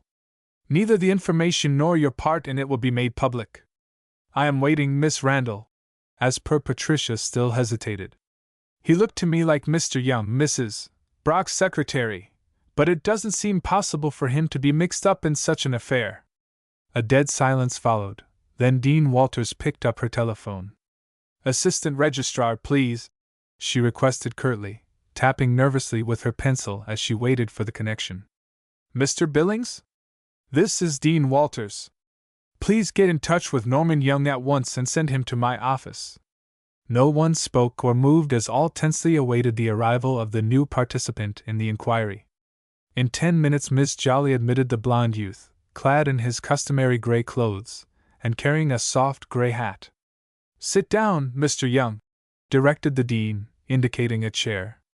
We are trying to get some information regarding last night's fire at Arnold Hall, and I wondered, since you live so near to it, if you could add anything to the facts I already have. I understand you sometimes cut through the yard to get to Mrs. Brock's house. Did you happen to do so last evening? Yes, I did, replied the boy frankly. About 8:30. Or maybe 9 o'clock. Patricia trembled. So it had been he. Quietly she wrapped her coat more closely about her so no one would notice that she was shaking violently. Where were you going? Inquired the dean. Home, to work on my assignments for today, answered Norman, letting his glance travel along the row of girls at his left. No one of them, however, met his eyes. Did you notice anything unusual about the dormitory? Only that it was dark. How did you happen to notice that? The path, which is always well lighted from the windows on that side, was so dark that I involuntarily looked up to see what was the matter, responded the youth glibly, gazing directly, and Patricia thought somewhat defiantly, into the dean's eyes. Were you out again that night? Yes, Dean. I went over on an errand, for Mrs. Brock. Through the dormitory yard? Yes. And when did you return? I don't really know the exact time, but it was after the fire department had reached the hall. I could not get through the crowd to go home. How, then, did Mrs. Brock get in touch with you to deliver her message to Mrs. Vincent? After watching the firemen for a while, I went around the block and entered Mrs. Brock's house just in time to prevent her going over to the hall herself. "Why didn't you want her to go?" demanded Dean Walters sharply. "Well, she is an old lady, and it was a cold night for her to be out, and late for her to be out alone." "What was your errand for, Mrs. Brock, and where did it take you?" "That I am not at liberty to disclose. It is my employer's business," was the decided response. Dean Walters opened her lips to speak, then abruptly closed them again. A moment's silence followed, then, turning toward Mrs. Vincent and the girls, she said curtly, "You may go. Your testimony was quite satisfactory. Mr. Young will remain." Single file, like Indians, the four women left the office, descended a short flight of stairs, passed through a doorway at the foot, and were out upon the street. Then everybody drew a long breath of the frosty air and began to speak. "Wasn't it terrible?" demanded Francis. "I acted like a fool." "Oh, forget it," advised Catherine. "You were nervous, we all were." "Not you," contradicted Patricia. "I envy you your poise upon all occasions." "What do you suppose the dean will do about Norman Young, Mrs. Vincent?" asked Francis.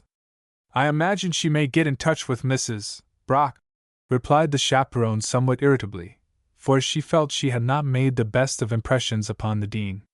It was advisable for her to have that lady's goodwill, for the appointments as chaperone in the various dormitories were made yearly, and Mrs. Vincent had reasons of her own for wishing to remain at Arnold Hall at least 2 years longer. Several days passed, and the girls still gossiped among themselves about the investigation, for the officials were strangely silent upon the subject. No statement had been made public, and the students were consumed with curiosity. "Mrs. Vincent," said Catherine one night when the chaperone came to her room to borrow a hat, "what did the dean find out about the fire? We're dying to know." "I believe that upon the advice of Mrs. Brock the whole affair has been dropped," answered Mrs. Vincent, trying on Catherine's hat before the mirror, her mind more upon what she was doing than upon what she was saying. "What on earth?" began Catherine. "I don't know any more," interrupted the chaperone quickly. "I'm not sure I should have told you that much." "Don't quote me, please." "I won't," promised Catherine good-naturedly. "But may I tell the girls without saying where I got the information? They're all wondering. Perhaps it would be well to do so, then maybe they'll drop the subject." A couple of weeks later, the dean announced in chapel one day that defective wiring had evidently caused the fire in Arnold Hall, and asked the girls in all dormitories to be very careful in their use of electrical appliances. Chapter 15 Under Arrest. Spring came early that year, and the hills around Granite were a lovely haze of pale green.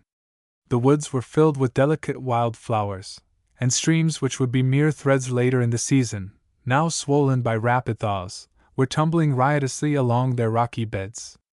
Birds were darting madly back and forth across the landscape, seeking mates and places for cozy nests. "Pat," suggested Jack, on one of the warm, bright days, "the spring has gotten into my blood. Let's cut Shakespeare this afternoon, and go for a hike in the woods." "Jack, you shouldn't tempt me like that," she cried reprovingly, stopping beside the bench where they had had their first talk. "I wonder if he'll say anything important in class." The boy laughed at her sudden change of tone and attitude. "I don't believe so. He'll talk on the last act. We know that pretty well, don't we?" grinning mischievously down into the girl's brown eyes. "We'll take a chance anyhow. When shall we start?" "Right now." "Shall you be warm enough in that thing?" "That thing? I'd have you know this is a perfectly good leather jacket which my father gave me for Christmas." "My error!" "It's good looking, anyhow. You can't fix it up now." Laughing and joking, as gay as the spring all around them, they swung briskly along the state road until they reached Tretton Woods. Then they plunged in among the feathered trees. "Oh!" cried Patricia. "Arbutus! The darlings!" Sinking down upon a bed of last year's leaves, she tenderly plucked a couple of sprays. "It always seems a pity to tear up a whole lot of it," she observed, handing one piece to Jack, and fastening the other in her own buttonhole. A little deeper in the woods they came upon a merry little stream. "Look, Pat!" exulted Jack. "At that brook! Let's make a dam. And a lake? Concluded Patricia eagerly. Like two children, they worked happily until a wide pond spread out in a fern-bordered hollow. Isn't that lovely? Rejoiced Patricia, gazing proudly at the result of their labor. It sure is. Gosh, Pat, look! Holding out his watch. 5:30? It can't be. How I wish now I'd brought the car. No, you don't, young lady, contradicted Jack masterfully. A hike's made on 2 feet, not on 4 wheels. We'll be late for dinner. Never mind. I'll take you somewhere to eat. Like this? Looking down at her soiled hands and muddy skirt. Sure. On the way out of the woods, Patricia's attention was caught by a cluster of cup-like white flowers. Aren't those pretty, Jack? Let's take them home as a souvenir. We've lost our arbutus. Both stooped to gather a handful as quickly as possible. Oh, the nasty things! Cried Patricia. Their stems are just full of red juice. Looks for all the world like blood, commented the boy, dropping his flowers into the stream, which quickly whirled them away, and wiping his hands on his handkerchief. Patricia followed his example. It's awful stuff to get off, complained Patricia, still rubbing her hands vigorously, as they stepped out upon the state road almost under the wheels of a motorcycle. Good heavens, girl! Watch your step. That was a narrow shave. I'll say it was. Why, it's coming back, added Patricia, as the car wheeled about and approached them again. They're troopers, breathed Jack, as the car stopped beside them. 2 young men gazed searchingly at the 2 disheveled figures before them. What have you been doing? Demanded the man in the sidecar. Gathering wild flowers in the woods, replied the girl promptly. Then where are they? Asked the other trooper, fixing his eyes on the red-stained handkerchiefs. Some we lost, and some we threw away, said Jack. Give me those handkerchiefs, ordered the red-haired trooper, hopping nimbly out of the sidecar. In speechless astonishment, the hikers handed the crumpled rags to the man, who took them to the driver of the motorcycle, and both troopers examined them carefully. Blood, without a doubt, stated the auburn-haired man. Guess we've made our catch.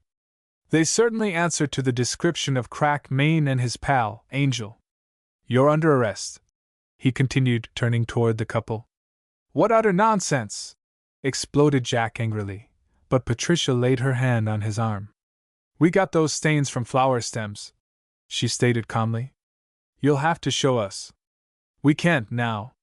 Why not? Because we picked them all, and when we found that our hands were stained, we threw the flowers away. Oh, yeah? Where did you throw them? Asked the driver, getting off and starting towards the woods. They've gone down the stream, giggled Patricia, her sense of humor unwisely getting the upper hand. In later days, when Jack wanted to tease her, he always said that Patricia's giggles sealed their fate. Quite clear they've been up to something, muttered the red-haired trooper. Maybe a murder. You take him in, and I'll poke about in there to see what I can find. Send Murphy out for me as soon as you get in. Patricia and Jack were hustled into the sidecar and rushed off toward town. Soon Jack took from his pocket a pencil and an envelope.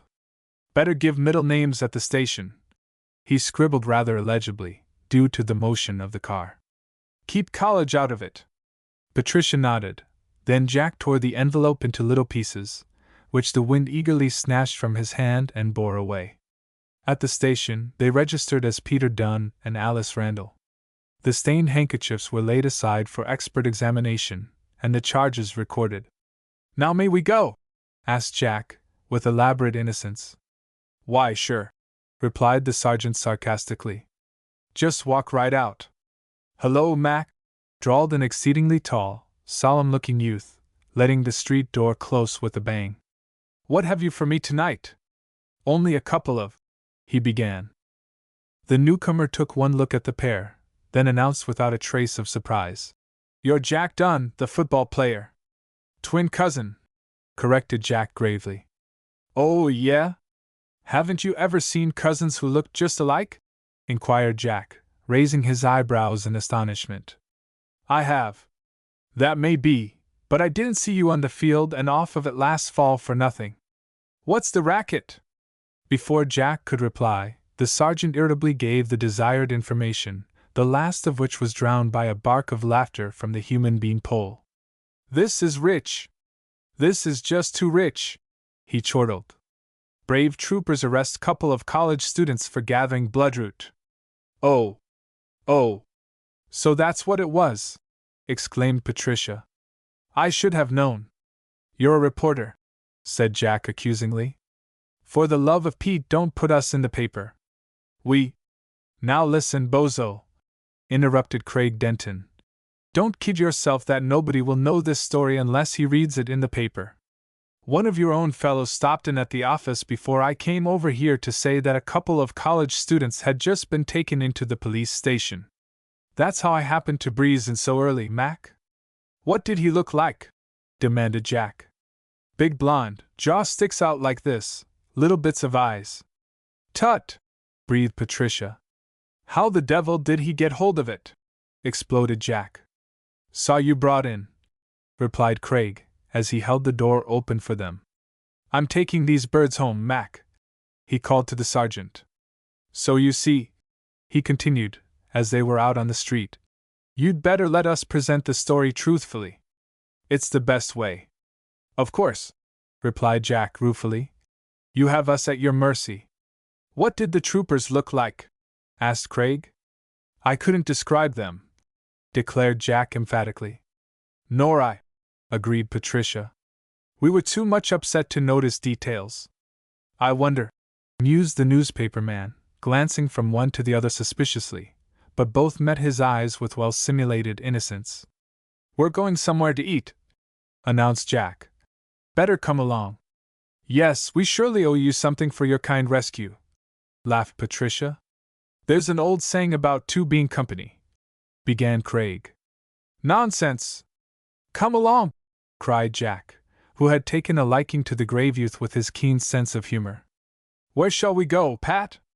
"Wherever we won't meet anybody we know." "We're both sketches." "No wonder we were regarded as suspicious characters," agreed Jack. "Guess we'd better go downtown." "Where's a good place?" turning to the reporter. "We usually eat up on the hill. The Exeter, on Field Street, is good. Got stalls, you wouldn't be conspicuous." "Exeter for us," decided Patricia. "And let's hurry. I'm starved." After a good dinner, accompanied by much joking and laughter, Jack escorted Patricia up toward College Hill, while Craig hurried back to the office of the Granite Herald, after promising to spare the principals as much as possible in his story. "Little did we think this noon what we were in for," said Jack, as he was about to leave Patricia at the entrance of Arnold Hall. "I'm sorry to have gotten you into such a jam." "You!" protested the girl. "Why, it was all my fault. If I hadn't picked those flowers, bloodroot's certainly the right name for them. But if I hadn't urged you to cut. Oh, Jack, we had a good time, and, as for the unpleasant part, well, it didn't last long. And it was an unusual experience. But it's not over yet, all the publicity and talk. Of course, I could stand it, but. You think I couldn't?" finished Patricia with a flash of anger in eyes and voice. "I always try to be a good sport." "You are, and I didn't mean," faltered Jack, distressed. "Listen," said Patricia, her anger gone in a minute as she saw that he was really disturbed. "Everybody will laugh and joke about it for a while, and then, poof!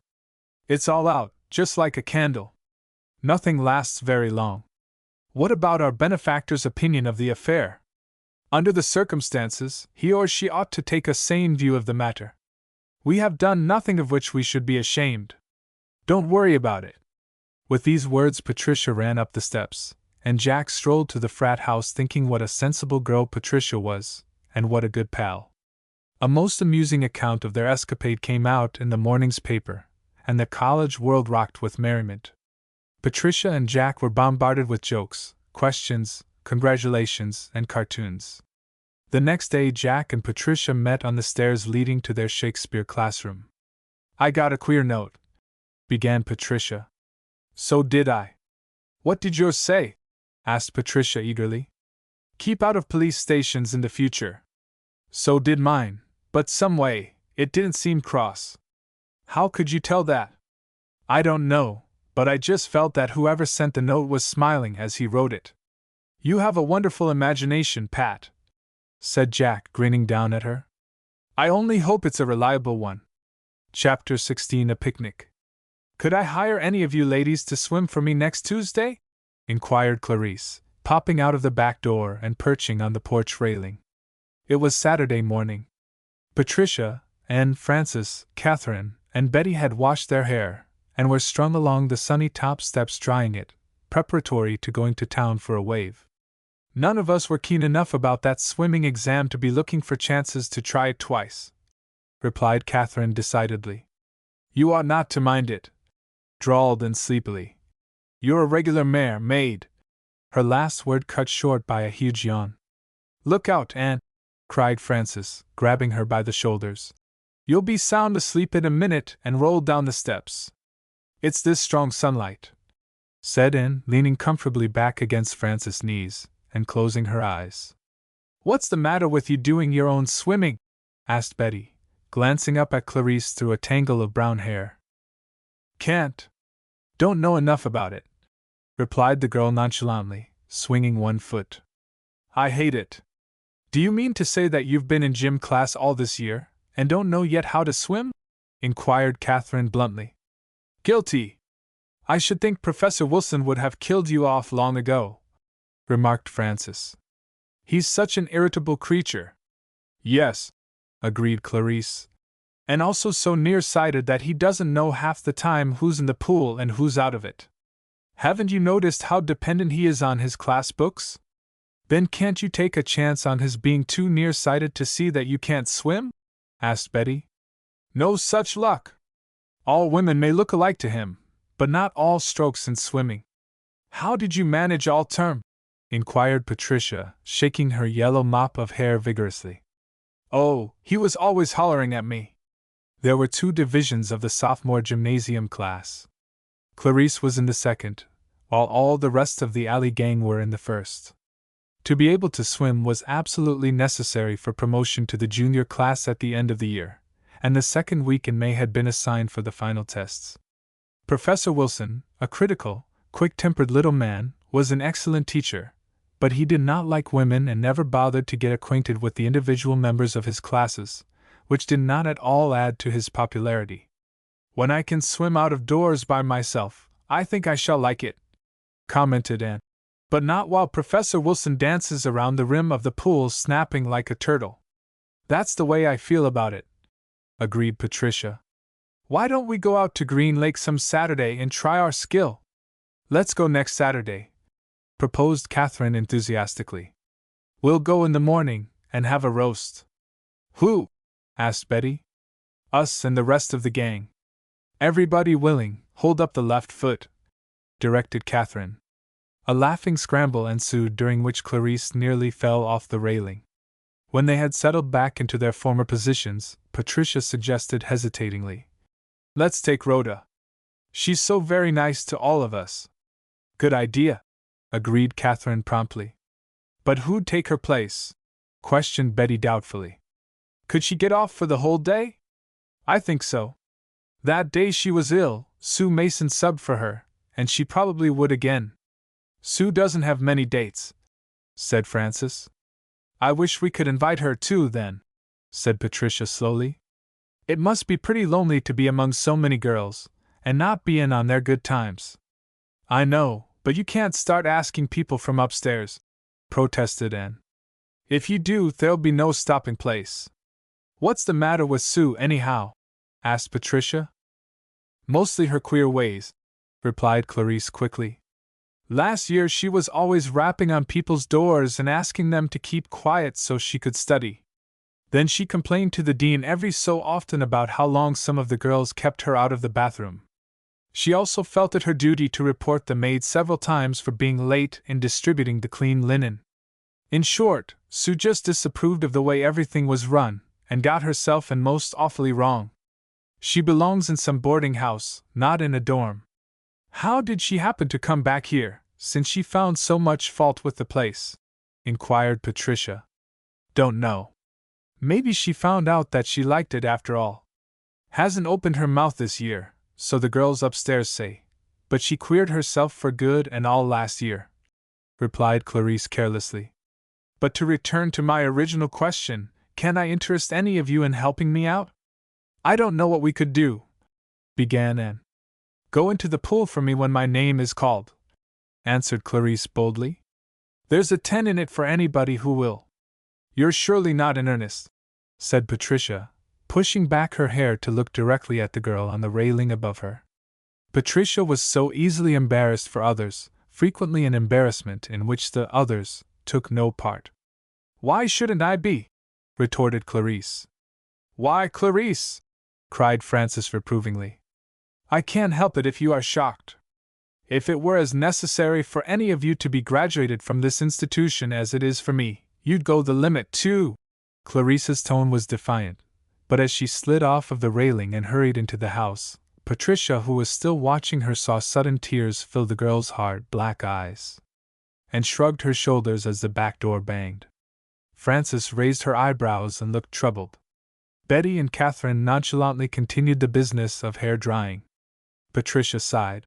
"I wish we could help her out," she said thoughtfully. "I know a little of what graduation means." "Then why doesn't she work?"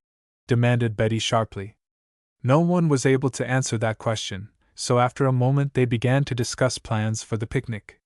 In the meantime, a girl who had been sitting quietly at an open window above the back porch left her room and went in search of Clarice. By 4 o'clock on Tuesday afternoon, the swimming tests were over and the gym was filled with chattering girls discussing the probabilities of success and failure. "I won't draw a full breath until I see the list posted," declared Frances, as she left the building with Anne and Patricia. "I imagine we all passed," observed Anne placidly. "Wish I knew how poor Clarice came out," said Patricia. "Yet I hate to ask her right out." "Haven't heard her mention the subject since Saturday morning," said Frances. "Have you?" Both girls shook their heads. "Maybe she took some time to practice, and managed to pull through," suggested Anne. "Clarice can do almost anything if she tries." "I truly hope so," said Patricia fervently. That evening the alley gang was in such a furor over arrangements for the picnic that the test was not even mentioned. "Isn't the water going to be awfully cold so early in the season?" objected Jane, when the question of eats had been satisfactorily settled, and that of bathing was under discussion.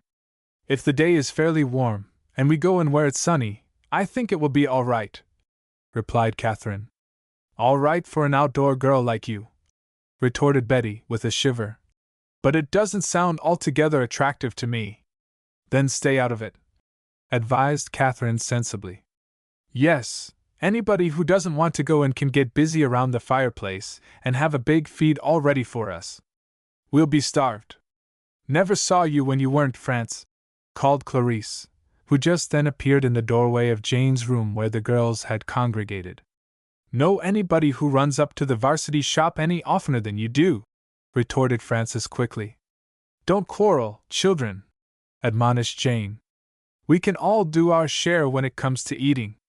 "By the way," inquired Anne, "what did Rhoda say when you asked her? Will she go?" "She wasn't quite sure," replied Patricia, "but will let us know on Friday." "Say," interrupted Frances, leaning forward to look at Patricia, "does anybody know why she goes over to Mrs. Brock's early in the morning?" Patricia glanced at Jane and Ruth before she replied with a laugh. "I'm sure I don't." "How do you know she does go?" demanded Lucille quickly. "Saw her this very morning." "What were you doing, awake before the bell rang?" inquired Anne.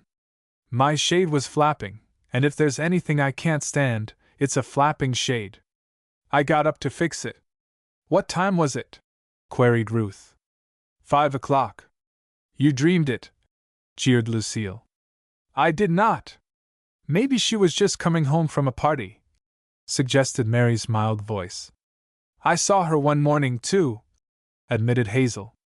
"I got up at 5 to study, wrapped a blanket around me, and was curled up in a chair beside the window cramming French verbs." "Now I know that you were asleep, too," interrupted Lucille. When I saw Rhoda," continued Hazel, throwing a pillow at Lucille, "she was coming out of the back door of Big House. When she passed our window, I said hello, and she jumped a foot." "What did she say?" asked Jane. "Nothing, she just glanced up, put her finger on her lips, and hurried into the hall. She is always so smiling and good-natured, but she didn't look at all pleased to see me." "How did she get in without ringing the bell?" inquired Clarice eagerly. Everybody laughed. "That interests you most, doesn't it?" inquired Lucille sweetly. "She went around to the laundry door," explained Hazel. "I think she has a key for it." "That's an idea!" cried Clarice. "Why can't we borrow that key some night when we want to go out?" 4 stone steps led down from the path on the east side of the dormitory to a small door which opened directly into the laundry, located under Frances and Catherine's room. "And spend the rest of the night in the laundry?" exclaimed Hazel. "An ironing board for a bed doesn't appeal to me." "Why not come up?" inquired Anne idly. "Because darling Dolly herself locks that door at the head of the stairs on her 11 o'clock round every night," replied Ruth. "Then I don't see how Rhoda gets up," said Frances, frowning in perplexity. "Oh, bother Rhoda!" cried Hazel impatiently. "Let's plan how we're all of us and our luggage going to get out to Green Lake and back, when we've only 2 cars available. Pat and I can take the eats and a couple of girls to guard them, and then come back for the rest of you," proposed Mary, who owned the only other car in the gang. "That's a good idea," approved Anne, and so the matter was settled. Saturday proved to be one of those warm, sunny days which often usher in an early summer. "See that haze on the hills?" said Catherine, as they were packing the cars in the driveway. "That means heat. We'll be able to swim after all. Isn't it fine that we all passed the test, even Clarice? Didn't look much like a picnic at this time yesterday," observed Patricia with a shiver at the recollection. "Wasn't it a cold, dismal day?" "It sure was." "Who's going on this load?" inquired Anne, turning to the girls who were bossing the job of loading. "Catherine and Frances will go with Pat," responded Jane, "and I'll keep Mary company. Don't any of the rest of you wander off and have us hunting all over for you when we come back. All aboard who's going aboard." By 11 o'clock the whole gang, including Rhoda, was swarming over the picnic grounds situated on a wooded hill overlooking Green Lake, an oblong body of very deep water. At one end, the lake was bordered by flat, treeless meadows, and the low shore line provided a fairly good sandy beach. At the other end, heavily wooded land sloped down to the water on all sides, giving it a gloomy, deep green cast. A rough path followed the irregular stretch of water on the east side, and wound on up the hill into the woods where a depression between 2 steep slopes formed a small picnic ground. The few tables, benches, and stone ovens which occupied the space were unclaimed today, so the girls had their choice. They decided on a table from which they could look through an opening in the trees, directly down onto the still, green water.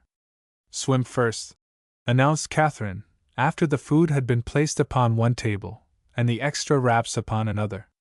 "Will our things be safe here alone?" inquired Betty doubtfully, when they were ready to go down to the lower end of the lake. "I'll stay with it," offered Rhoda. "Oh, no," protested Anne. "Come on down with us and swim."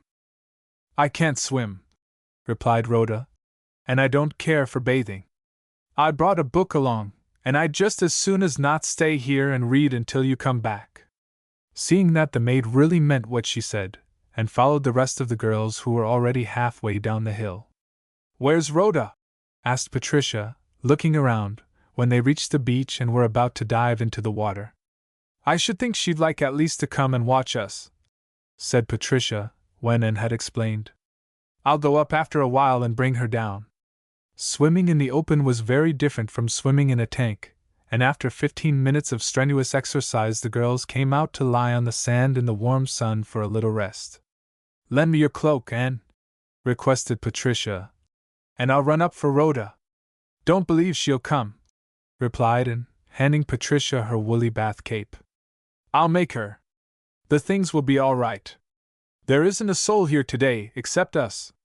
Wrapping the cape closely around her, Patricia started briskly along the path toward the picnic grounds.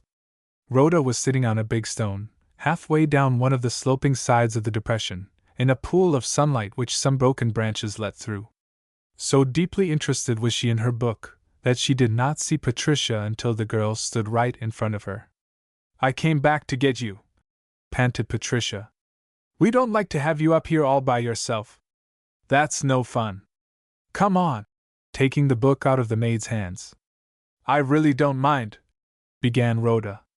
"But we do," Patricia cut her short, putting out both hands to help her up from the stone. Laughing a little in protest, Rhoda got up and the two started down the hill.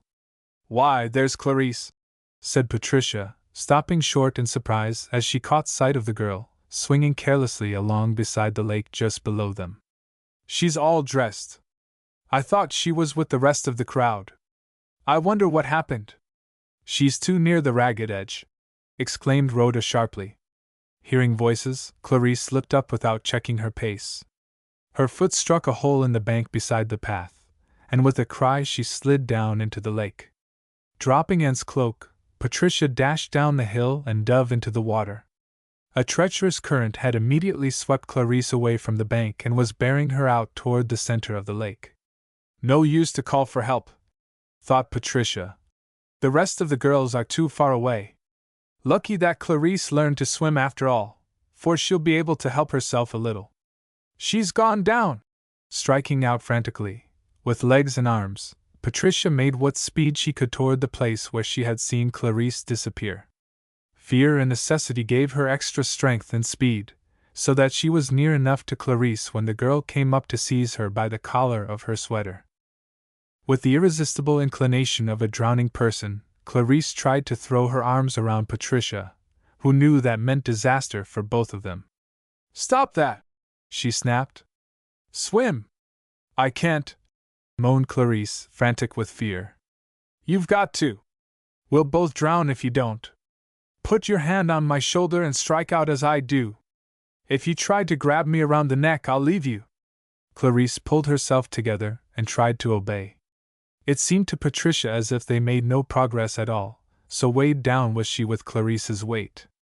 "Just one more stroke," she said to herself, when it seemed as if she could go no farther. "Now one more. That wasn't so bad. Now another." Encouraging herself, straining each muscle to the utmost, she at last reached the bank where Rhoda stood with one arm wound around the tree trunk and the other extended to help them scramble up the rough stones, slippery with moss. Help them scramble up the rough stones, slippery with moss. As soon as they were safe again, Clarice threw herself flat on the ground and burst into a violent fit of tears. "Let her cry," advised Rhoda, as Patricia bent over the sobbing girl. "She'll get over the shock more quickly." "But she'll take cold," objected Patricia, throwing Anne's cloak over the prone figure. "And so will you," added Rhoda, removing her own coat, preparatory to wrapping it around the shivering girl beside her. "You keep that. I'll get my own," protested Patricia, running up the hill to where the wraps were piled on one of the tables. Pulling her long brown coat from under several others, she wrapped it around her and returned to Clarice and Rhoda. The former was still weeping with her face hidden in a bed of ferns. "Clarice, get up!" ordered Patricia sternly. "No sense in having pneumonia just because you won't control yourself. Get up, I said." Taking her firmly by the arms, with Rhoda's help she raised the girl and wrapped Anne's cape more closely around her. "It's a judgment on me," quavered poor Clarice, as they led her up the hill. "What's a judgment?" demanded Patricia rather sharply. "Being drowned because I cheated."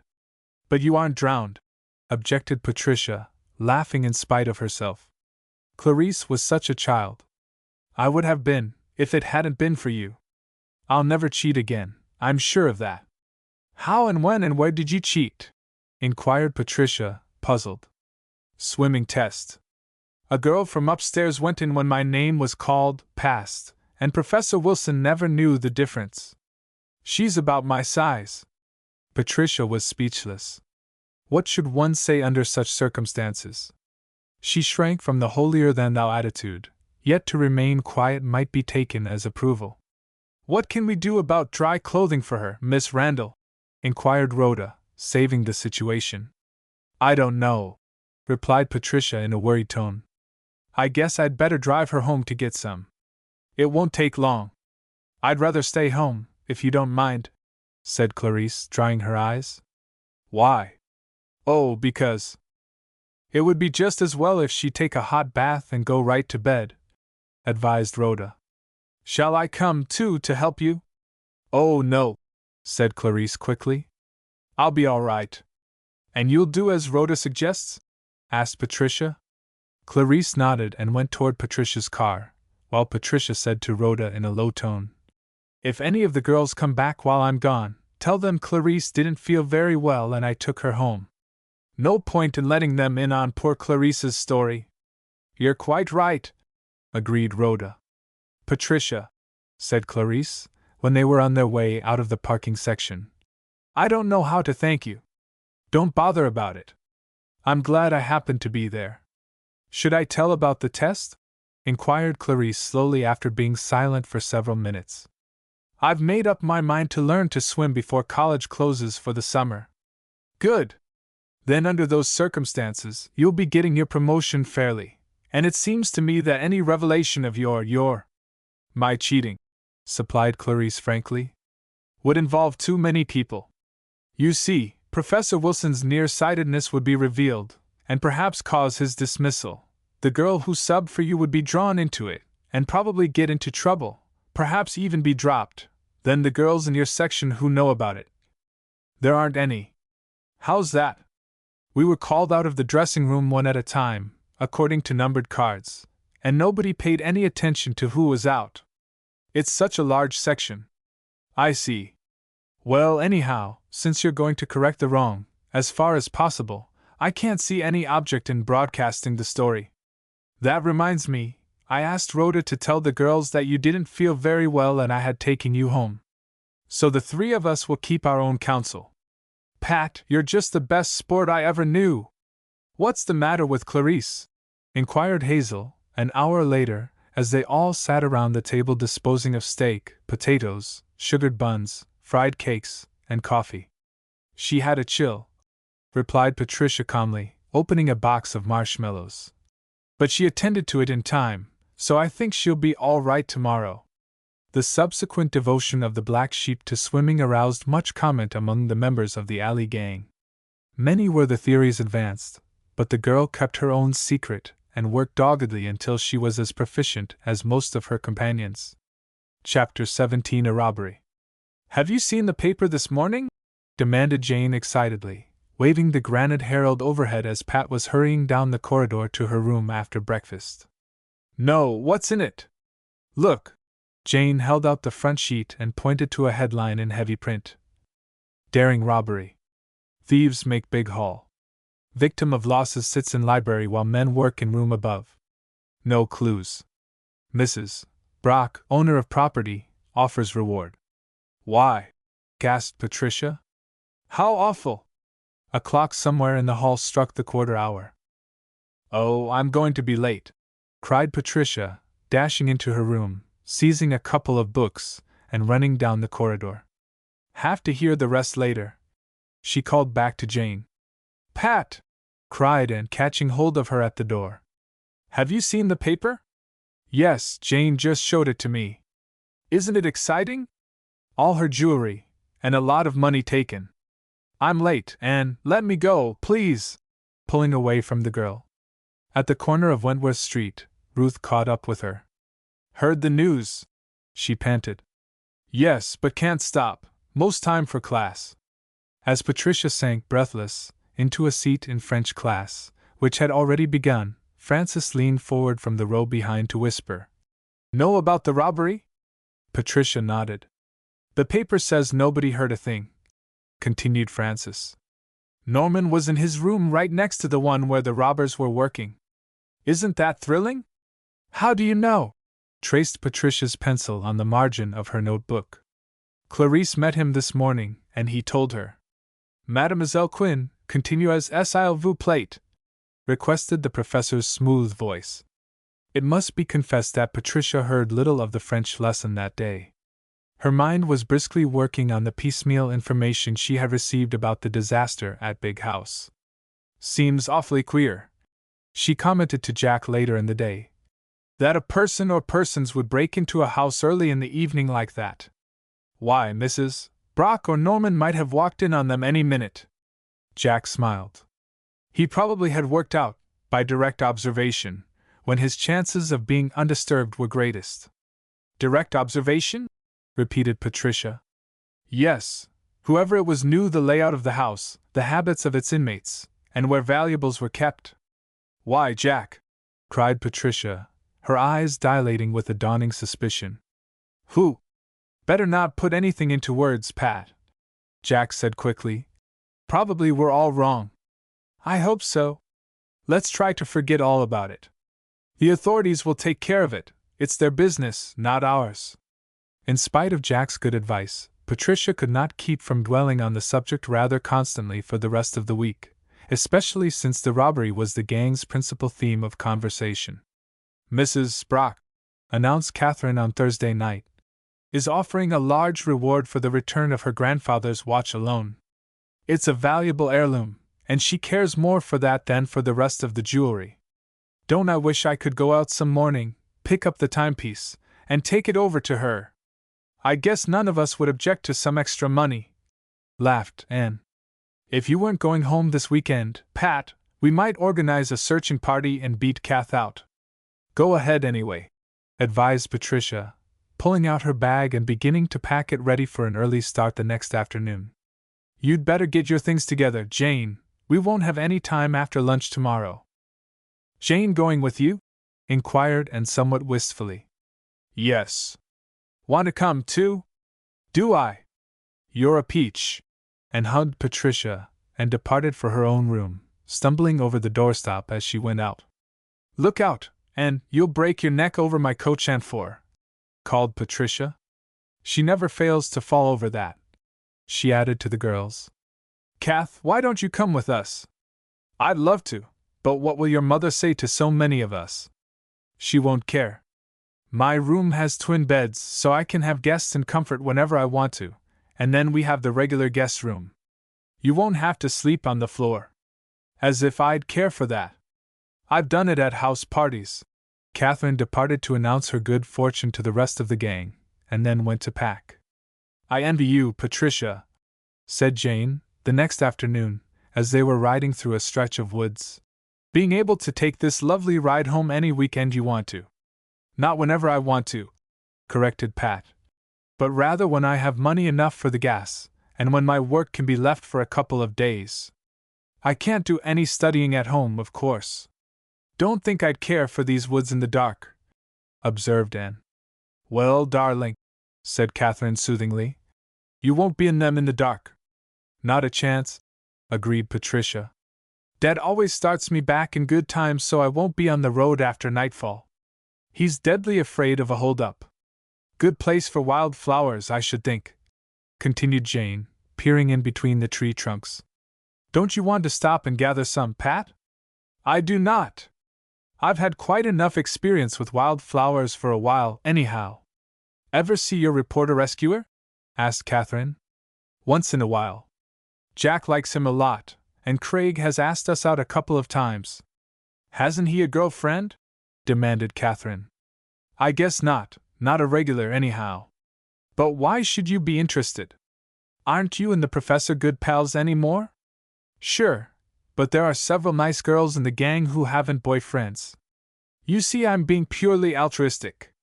Maybe the man in question would prefer to manage his affairs himself," said Jane practically.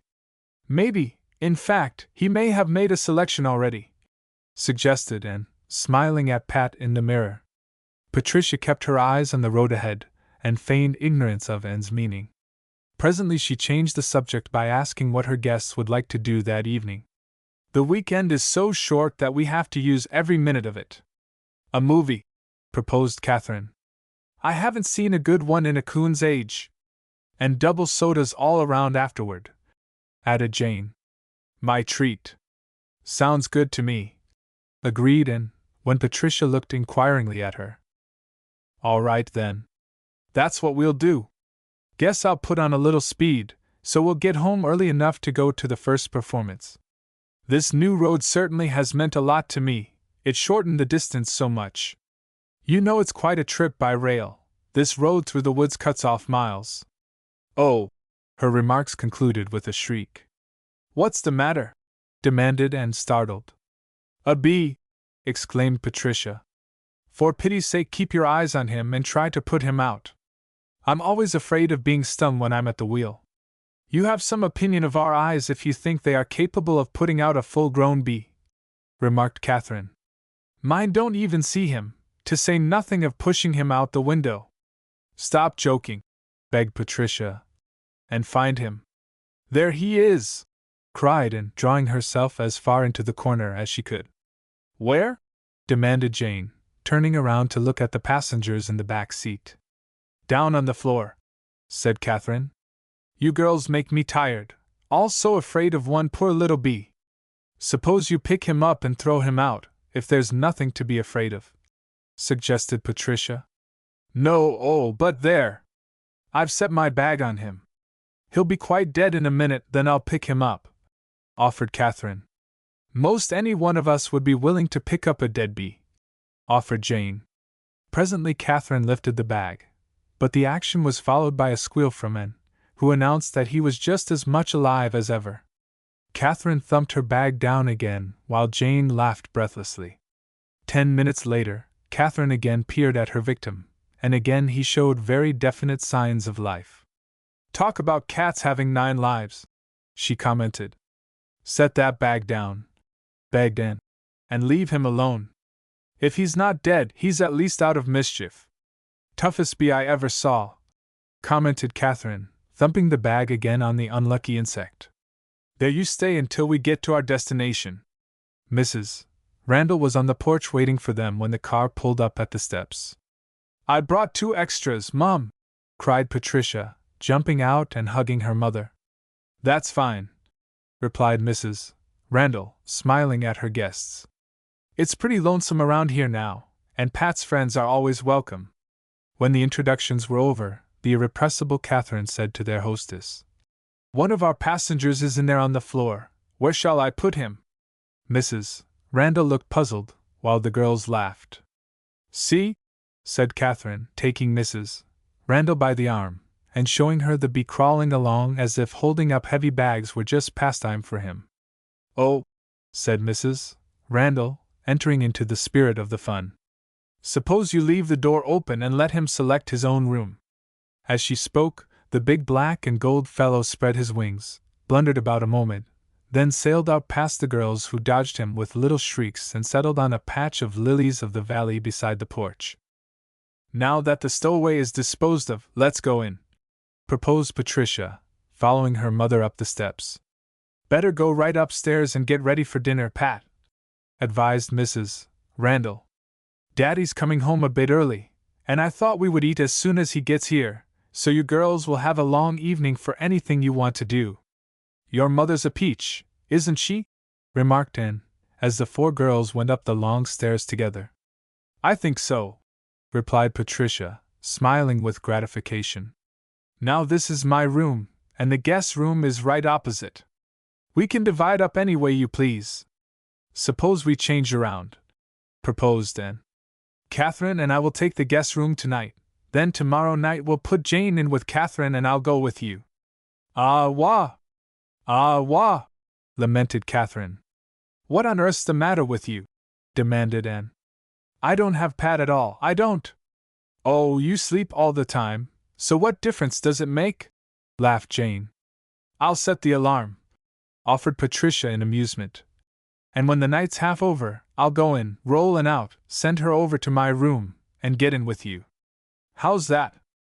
I'll consider it, replied Catherine in her most dignified tones. But I think my feelings are irreparably damaged. Oh, go on, cried Anne, shoving Catherine ahead of her into the guest room. You'll never be ready for dinner. Mr. Randall loved company, and was always most entertaining whenever Patricia had guests, so the dinner hour was prolonged to such an extent that when the 4 girls reached the theater, the early performance was well under way. I like it over on the right, whispered Patricia, as they entered the darkened house. Just follow me, she added, ignoring the usher completely and hurrying down a side aisle. She was a bit careless in stepping up into a row of seats, and turned on her ankle. To save herself a fall, she grabbed madly at the seat in front of her, which was occupied by a very large and very dignified-looking man. Instead of grasping the back of his seat, as she intended, her hand came down very forcibly on the top of his bald head. "Ouch!" he cried out in astonishment and discomfort. Everybody within hearing turned around. Several people exclaimed in annoyance. Some nearby, who had witnessed the incident, laughed aloud. In the general disturbance, the girls managed to sink into their seats quite overcome with embarrassment. Presently Anne hid her face in her hands and began to quiver. "What is the matter?" whispered Patricia. Anne only shook her head, and Patricia realized that the girl was in a paroxysm of laughter. It was contagious, and before long Pat and Catherine were in the same state. "Stop that!" ordered Jane. "Think of something sad, and do it quick." With much effort and several relapses, they finally succeeded in pulling themselves together, and fixed their eyes determinedly on the screen, not daring to glance at one another. "That was just terrible!" exclaimed Jane in mock anger, when they were out upon the street again. "I'll never go to a movie with you again, Patricia Randall." "I'm awfully sorry," gasped Pat. "You certainly act as if you were quite overcome with grief," said Anne. "Did you ever in your life hear anything so funny as the way that man hollered? He fairly bellowed," said Catherine. "You do get into more scrapes, Pat," commented Anne, "than anyone I ever met." "Don't I?" "Never mind," said Jane soothingly, as they entered a confectionery store. "You mean well, I think," said Catherine. "That is about the worst thing one can say." "Oh, he means well. It seems like sort of damning with faint praise." "Not that Jane meant it that way." Everybody laughed. Catherine was so unconscious of her inconsistency. While they were waiting for their order, Patricia's eyes, which were roving about the room in search of possible acquaintances, came to rest on the back of a tall figure 2 tables beyond theirs. As if compelled by her questioning gaze, the individual turned around, immediately jumped up, and crossed the room in 2 strides. Chapter 18: A Weekend. "Craig!" exclaimed Patricia, smiling up at the lanky youth. "Fancy seeing you here! And what are you doing?" "Here on business," was the brief response, as he shook Patricia's hand enthusiastically. "These are my friends, Anne Ford, Jane Temple, and Catherine Weldon," continued Patricia, "who are spending the weekend with me." Acknowledging the introduction, Craig looked inquiringly at Patricia. "May I sit down here and have my sweet with the sweets?" "We couldn't possibly refuse after such a sweet compliment as that," laughed Patricia. "How long are you going to be in town?" "Well, that depends. If I find what I'm looking for, I'll go back almost immediately. If I don't, I'll go Sunday afternoon anyhow." "How interesting and mysterious you sound," remarked Catherine. "Reporting's a great game. Now tell me about yourselves." Leaning both elbows on the table and looking from one girl to another. With flattering attention, the boy listened to the story of their drive home, gave a couple of short barks of amusement at their movie experience, then inquired what they intended to do on the morrow. "Shop in the morning," replied Patricia. "I always do the Sunday marketing when I'm home. I just love to poke around the stores and buy things. In the afternoon, I really don't know yet." "How would it be if you all went to the ball game with me?" proposed Craig, carefully rubbing a drop of chocolate sauce off of his tie. "Grand! But you'd be embarrassed to death escorting for females," laughed Patricia. "Don't you believe it? I'd be the proudest fellow in the stand, and the most envied." "That's settled then," as all the girls manifested their pleasure in the plan. "I'll call for you at 2 o'clock, he added, as they rose to go. "I'd offer to see you home, but I suppose you have your car?" "Yes, it's in a parking station." "Why don't we meet you at the park tomorrow afternoon instead of your going way out to our house?" "Not a bad idea, especially as I haven't the least idea where you live." Everybody laughed. 97 Minton Road, in case you ever need to know, said Patricia, smiling frankly up into the brown eyes and serious face above her. Thanks, he said, making a note of the address. Wait a minute, he added, taking hold of her arm and steering her toward a candy counter. Make up 5 pounds of the kind selected, he directed the prim clerk who came to take his order. Then, waving off the girl's thanks, he was gone. Shall we each choose our favorites, to make up 1/4 of the box? Asked Patricia, turning to the other girls. Fine, and in 1/4 or half-pound lots, so as to get variety, said Catherine, and they all assented. It was rather late when the girls finally reached home, but they settled down before the living-room fireplace with the box of candy, and regaled Mr. and Mrs. Randall with chocolates and the story of their adventures. Mr. Randall finally drove them off to bed shortly after midnight. I'm going to stay in the car, announced Catherine the next morning, when Patricia drew up in front of a large department store in the grocery department of which she intended to make several purchases. I don't care for marketing, and I do love to watch people hurrying along the streets. As you like it, replied Patricia, getting out, followed by Anne and Jane. Can you park here? Inquired Jane in surprise as Patricia slammed the door. Not really supposed to, but I won't be long, and I hardly think there'll be any trouble. I'll entertain the cop, offered Catherine magnanimously, if he shows up. She had been watching the crowd for about 10 minutes, when she noticed a big, red-faced policeman approaching, his eyes fixed indignantly upon the car in which she was sitting. Now I'm in for it, she thought. Why in time doesn't Patricia come? She's been gone an age. You can't park here, lady, said the officer sternly. Can't you read? Pointing to the no parking sign. No parking. No, sir, replied Catherine demurely. You can't, exclaimed the man in surprise. Not a word, was the reply, and Catherine looked innocently at him. What nationality are you? American, sir. The officer pushed back his hat in perplexity. He felt that something was wrong, but could not quite put his finger on it. With all our money spent on schools, and this young woman couldn't read. Well, anyhow, whether you can read or not, you can't park here. But this isn't my car, and I can't drive. Where is the owner? In there, pointing to the store. She'll be out in just a minute. I think she went in to buy oranges. Well, if she isn't out by the time I come around again, she gets a tag, and that's flat. Wrathfully the officer strode on, and Catherine sank back comfortably against the cushions again. 5 minutes passed, 10, and still no signs of Patricia. Catherine began to fidget nervously, and wished she had gone into the store with the girls. Still, if she had, the car would have been tagged at once. Even now perhaps she could stave the man off again if he came around before Pat got back. There he was, striding along as if he meant business.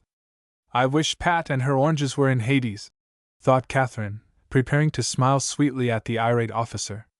She hasn't come yet, she said, leaning out of the window and speaking confidentially. Something must have happened to her. I'm so worried. What ought I to do, do you think?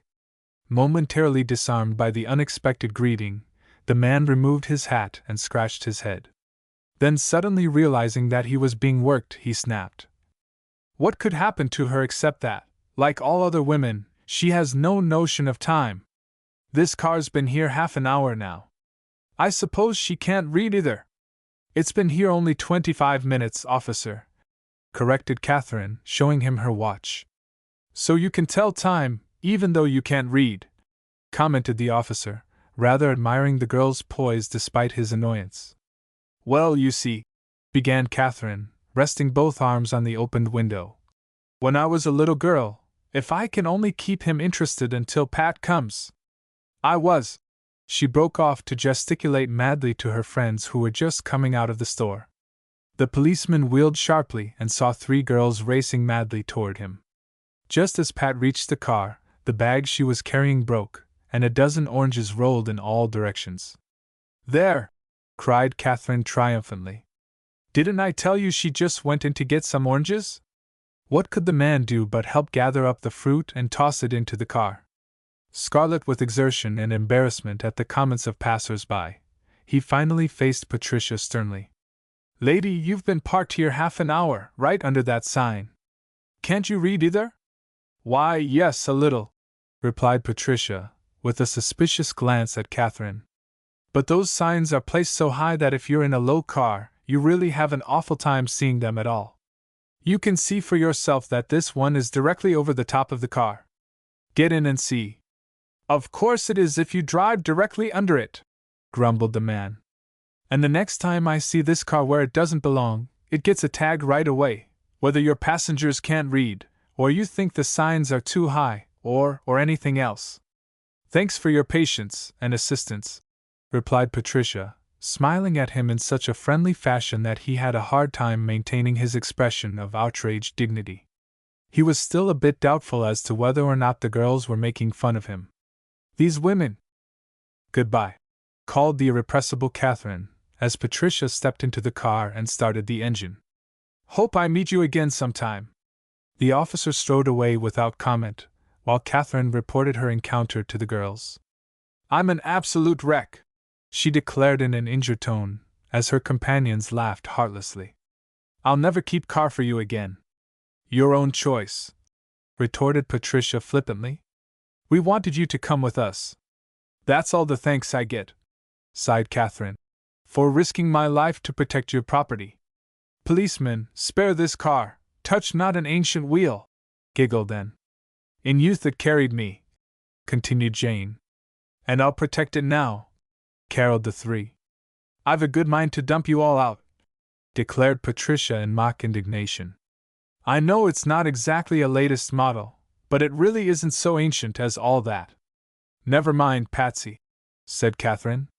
We'll ride in it, even if it is old. There's where we're going this afternoon, remarked Patricia a few minutes later, pointing down a side street. You can see the baseball park from here. Long before the game started, they were in their seats watching the crowds pour into the stands. Patricia, who sat beside Craig, soon noticed that he was scanning faces with more than casual interest. When he pulled out a pair of opera glasses with which to view the opposite stands, her curiosity got the better of her. Looking for someone special? She inquired, making pleats in her handkerchief. Yes. He moved closer, put his head down, and spoke softly. We got a tip that the principal in the Brock affair might be around here, and my chief sent me out to see what I could pick up. Keep it under your hat, though. Of course, breathed Patricia, quivering with excitement. Come home to dinner with us? Asked Patricia, when the game was over and they were headed for the parking station. Craig shook his head. Like to a lot, but I want to look around a bit more tonight, so I'll eat in a one-arm lunch that I know about where perhaps I'll overhear something. Thanks a lot. If you'd care to come, suppose you make it tomorrow instead. We have dinner at 1 on Sundays. I'll be glad to come then. Any luck? Patricia inquired, as she met Craig in the hall of her own home the next noon. Not a bit. Looking so dejected that Patricia could hardly keep from smiling. Too bad, but don't be quite so downcast. Good advice. Perhaps I'll run across something on the train. You get into a conversation with strangers, and oftentimes a clue slips out. Dinner was a hilarious affair. Craig exerted himself to be entertaining, and Catherine had a silly streak which kept the company in gales of laughter. Hate to break away, said Craig, looking at his watch after they finished their coffee before the fireplace in the living room. The day had turned cool, and a wood fire was very welcome. This is awfully cozy, he went on. But my train goes in 20 minutes. Why don't you let Pat tuck you into her machine, and go back with the girls? Suggested Mr. Randall. Like nothing better, replied Craig, unfolding his long body slowly as he rose reluctantly from a big easy chair. But I have my return ticket, and waste not, want not is one of my mottos. See you when you get back to town, were his last words to Patricia, after taking leave of the rest of the party. Very likely, she replied carelessly. Had she been wise in inviting the boy to her house? She wondered, closing the door. He was inclined to be a bit possessive and might think she was more interested in him than she really was. But the end of the college year was fast approaching, and with it a breaking off of many granite associations. Her face was very sober as she rejoined the group in front of the fire, for the fear of not being able to go back next fall was a very poignant one. "What's the matter, Pat?" inquired Catherine bluntly. "You look as if you'd just buried your last friend." "Haven't," replied the girl, perching on the arm of her father's chair, and twisting his hair into a kewpie knot. "Pat always looks like that when it's time to leave home," commented Mrs. Randall, after a searching glance at her daughter. "I don't mean to appear inhospitable," began Mr. Randall. "But you think we should be on our way," finished Patricia, "so as not to be on the road long after dark. Well, you know it always takes longer than you expect." "Yes, darling, we'll get started. Come, girls, get your things together." When they were about 25 miles from home, Patricia gazed anxiously ahead at a bank of dark clouds, rapidly spreading all across the sky. "Afraid we're going to run into a storm, girls." "As long as it isn't a thunderstorm," began Anne in a worried tone. "Safe enough in a car if you keep out from under trees," commented Catherine. "Can't if you happen to be in the woods?" objected Jane, who was watching the clouds gathering so rapidly. "We're not going to be in the woods," said Patricia. "We'll strike the storm long before we reach them."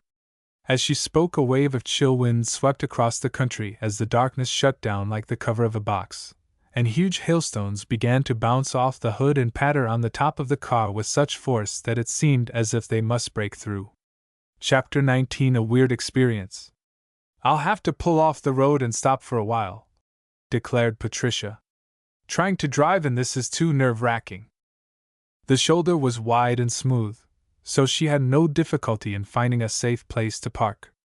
In fact, almost any place would have been safe, so far as traffic was concerned, for nearly all drivers stopped to await the end of the storm.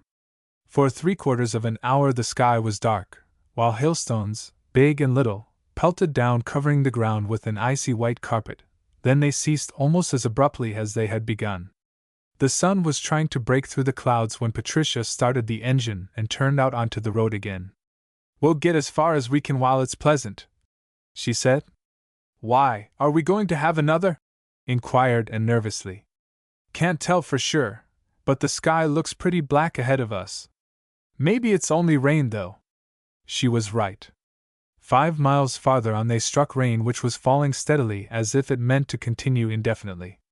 The road was crowned and slippery, which made careful driving advisable.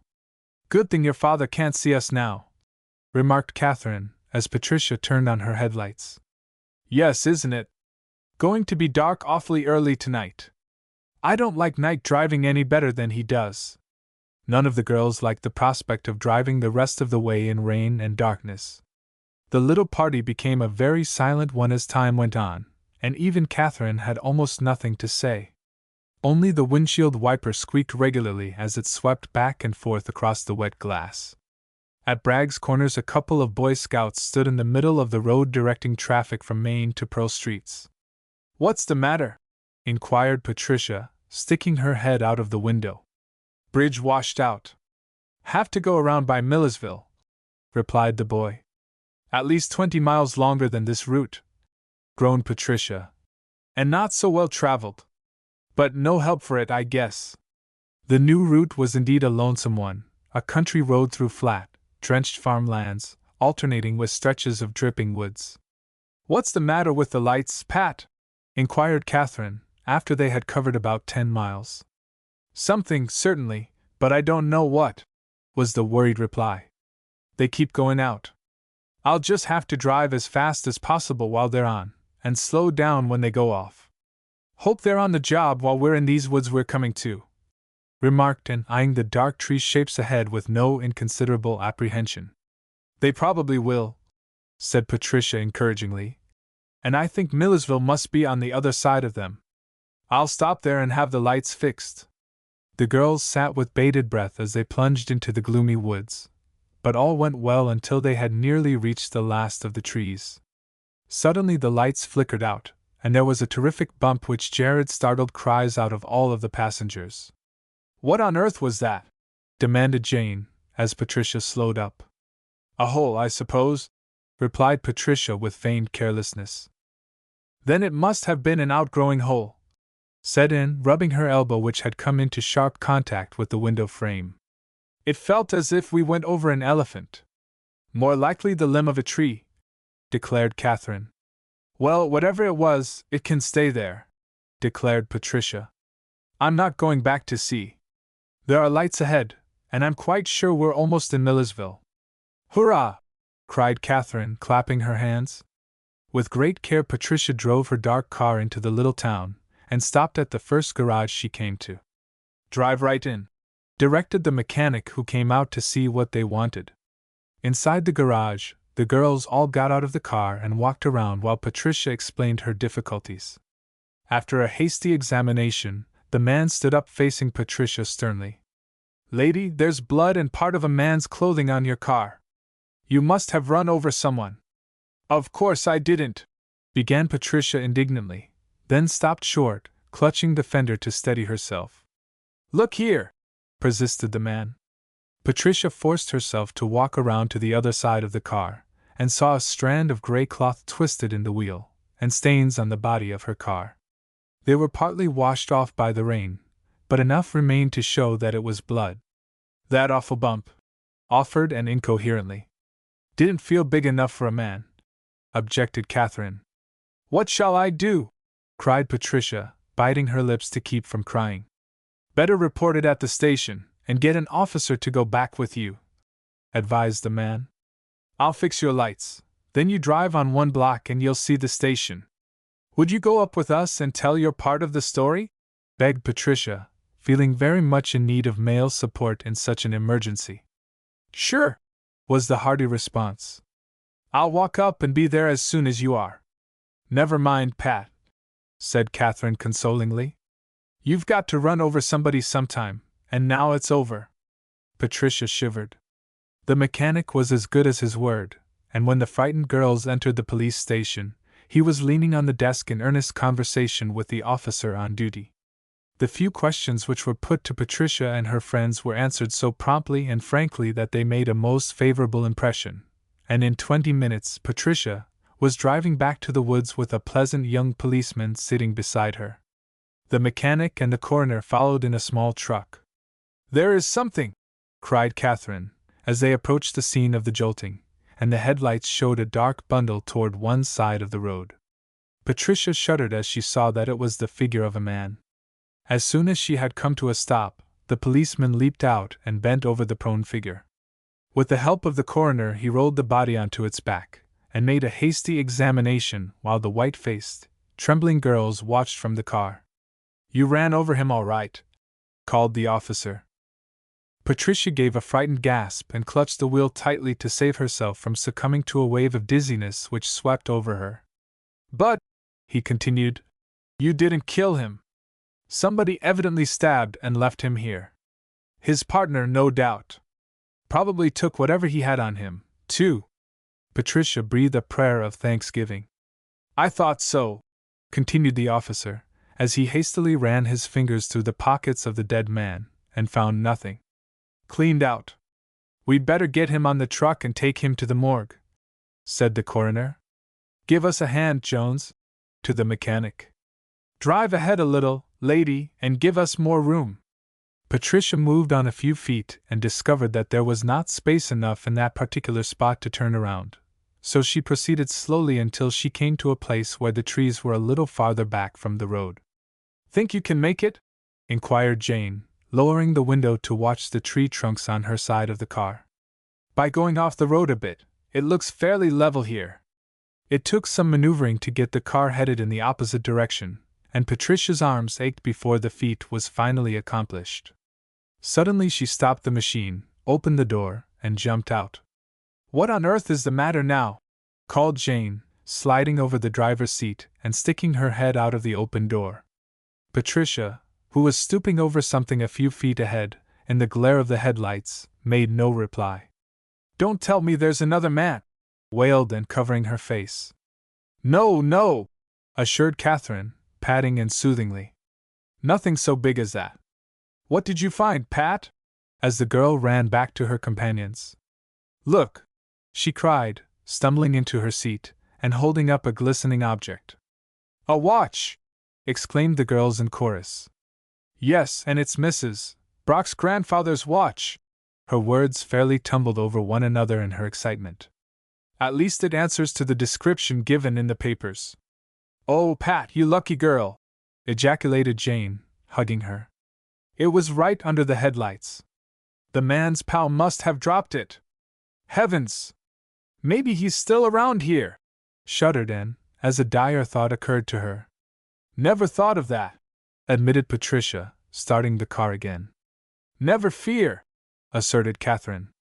"A criminal may return to the scene of his crime, but he never stays there."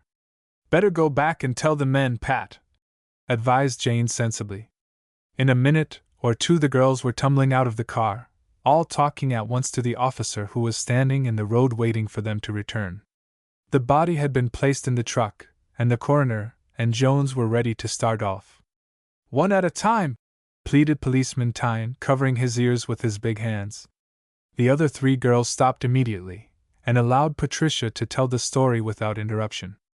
"Must have lost this when he dodged into the woods," remarked the coroner, who, with Jones, had left the truck and rejoined the group. "Suppose perhaps he's keeping under cover not too far from here," said the officer. "Going in the woods to look for him?" inquired the coroner. "Not the least use in the world," offered Jones promptly. "You'd never find your way around in there at night. It's bad enough in the daytime. I got lost in there once. You'd just be a target for him, officer," he added, as Tyne hesitated. "He's probably miles away by now, anyhow. We have no means of knowing when the crime was committed. We'll go back, I guess, and I'll make my report. Then all surrounding towns and roads will be watched. Ready, girls?" "Congratulations, Pat," said Anne generously as they started off. "I'm awfully glad that you'll get the reward." "I don't know," began Patricia doubtfully, watching the road closely. "You will," said the policeman. "You found it. Of course it will be held up for a while until after the investigation, but then you can claim it. Maybe there'll be a reward for that fellow, too," nodding toward the truck. "I'm pretty sure he's crack Maine." "Oh!"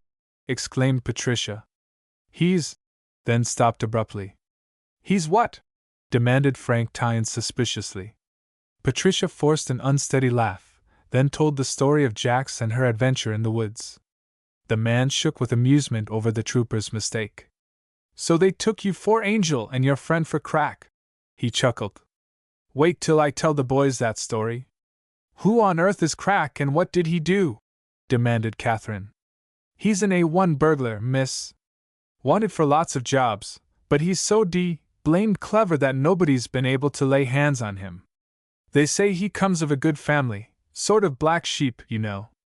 Somebody said he has a sister living in Granite. Of course that may be just talk. He was in town a couple of times last winter, that we know." "Lock up your class pin, Anne," laughed Jane, as Anne's eyes grew bigger and bigger. "Yes, he might try the dorm next," giggled Patricia. "I have a horror of burglars. Imagine waking up to find one in your room." "Ugh!" shuddered Anne. "But he's dead, you geese," Catherine reminded them. "That's so," sighed Anne with such evident relief that they all laughed. "I'll bet that's who Craig was looking for," thought Patricia, as she made the turn into Millersville for the second time. "How much do you suppose it will be?" asked Catherine suddenly. "What?" "The reward, of course." The girls laughed a bit hysterically, for the events of the afternoon and evening had been a severe strain on the nerves of everyone. The truck turned down a side street, and as they reached the station the officer got out without waiting for Patricia to come to a full stop. "Good luck, girls!" he cried, as he slammed the door. "I'm hoping," said Patricia soberly as she put on speed, "that the reward will be enough to help me come back here next year." "Why, you've just got to come back," declared Anne emphatically. "We can't possibly get along without you." "I should say not," agreed Catherine, reaching forward to pinch Patricia's ear affectionately. "I do hope you'll get enough to be of considerable help," said Jane earnestly. "Time will tell," replied Patricia, a bit shakily. It was wonderful of the girls to be so anxious to keep her in the dear old gang. She had known, of course, that they liked her, but she had never realized how much until she saw how shocked they were at the possibility of her not being able to return next September. The rain stopped, and traffic was light, so they were able to make good time all the rest of the way. It was about 8:30 when they drew up in front of Arnold Hall. "Let's walk down to the coffee shop and get some supper before we go in," proposed Catherine. "If the girls once get hold of us, we'll never get out again, and I'm starved." "A good idea," agreed Jane. "Are you going to tell the gang all about our adventures?" inquired Anne, as they walked the short distance down the street. "Why, I thought so," replied Patricia. "Why not?" "Just as well," counseled Jane. "They'll see it in the papers, or hear it some way, and they would think it queer that we said nothing about it." "There's Rhoda!" exclaimed Catherine, as they entered the restaurant. "Let's go and sit with her. She looks lonesome." "Hello, Rhoda," said Jane, sliding into the seat beside the surprised maid, while the other three girls squeezed into the seat on the opposite side of the table. "Haven't finished, have you?" "No, just beginning." "Good," approved Anne. "Eat slowly until we get our supper." Rhoda obediently laid down her knife and fork, while the girls ordered. Then she asked, "Did you miss your supper at the hall?" "I'll say we did," said Catherine fervently. "We had the most exciting time," cried Anne. "And Rhoda," interrupted Patricia, leaning across the table to whisper confidentially. "Just think, I found Mrs. Brock's watch." "Miss Randall!" gasped the maid. "Wherever." "Listen!" And Patricia plunged into the story, aided by various comments from her companions. Rhoda's eyes widened, and a deep flush crept across her face as the tale reached the discovery of the dead man. "How awful!" she faltered. What did he look like?" "We didn't look at him," responded Catherine. "But the officer thought—" She broke off abruptly, silenced by a sharp touch of Patricia's sturdy shoe. "We were scared to death," interrupted Patricia hurriedly, "and glad to have a chance to leave the scene for a few minutes. And wasn't it lucky that I had to go farther on to turn around?" Rapidly, excitedly, she proceeded to the finding of the watch. "Now let's eat," proposed Catherine, when Patricia paused for breath at the end of the tale. Rhoda merely played with her food, and drank 2 cups of strong coffee, while she waited for the girls to finish their meal. Then they all strolled slowly back to the hall together. The moon had come up, and was shining through the lacy foliage of the trees, making delicate patterns on the walks. "Why the kick?" whispered Catherine to Patricia as they fell back of the others, to let some people pass in the opposite direction. "We don't know for sure who the man was," said Patricia, "and it seems to me it's better not to mention names. Let that come out in the papers first." "You're probably right, Miss Prudence," laughed Catherine. "But don't go quite so heavy on the kicks hereafter." There was bedlam in Arnold Hall when the girls told their story to the alley gang and Mrs. Vincent in the big parlor. Students from the second floor hung over the stair railings to listen in, and before the subject was exhausted, Ted Carter, Craig Denton, and Jack Dunn walked in. Then everything had to be gone over again. Suddenly the outside door was flung open impatiently, and Mrs. Brock walked in and stood viewing the crowd. Chapter 20: The Reward. For an instant nobody spoke or moved, then Mrs. Vincent got up and crossed the room to greet the unexpected visitor. "Won't you come in and sit down, Mrs. Brock?" she asked, pulling forward a rocking chair which Catherine had just vacated. "Not going to stay, thank you," was the crisp response. "Just came after my watch." "How the dickens did she know that it had been found?" whispered Anne to Frances, who was standing beside her on the opposite side of the room. "Can't imagine," began Frances, then stopped short, as Jane, who had heard the question, looked back and formed the one word, "Rhoda," with her lips. "Well, where is it?" demanded the old lady, looking at Patricia as if she suspected her of having sold it for old gold. "It's at the police station in Millersville, Mrs. Brock," replied Patricia. "That's fine," commented the old lady sarcastically. "Whatever possessed you to let it out of your hands?" Why, I had to, faltered Patricia, somewhat timidly. This fierce old lady was enough to intimidate a far bolder person than Patricia. Had to, began the caller, when Jack spoke up in order to shield Patricia a little. The police take charge of all articles until after a case is settled. Oh, they do they? And who are you? Jack Dunn, replied the boy, flushing at the bluntness of the question. Mrs. Brock gazed at him fixedly for a full minute, then wheeled about and started for the door. Won't you stay a while, and have a cup of tea with us?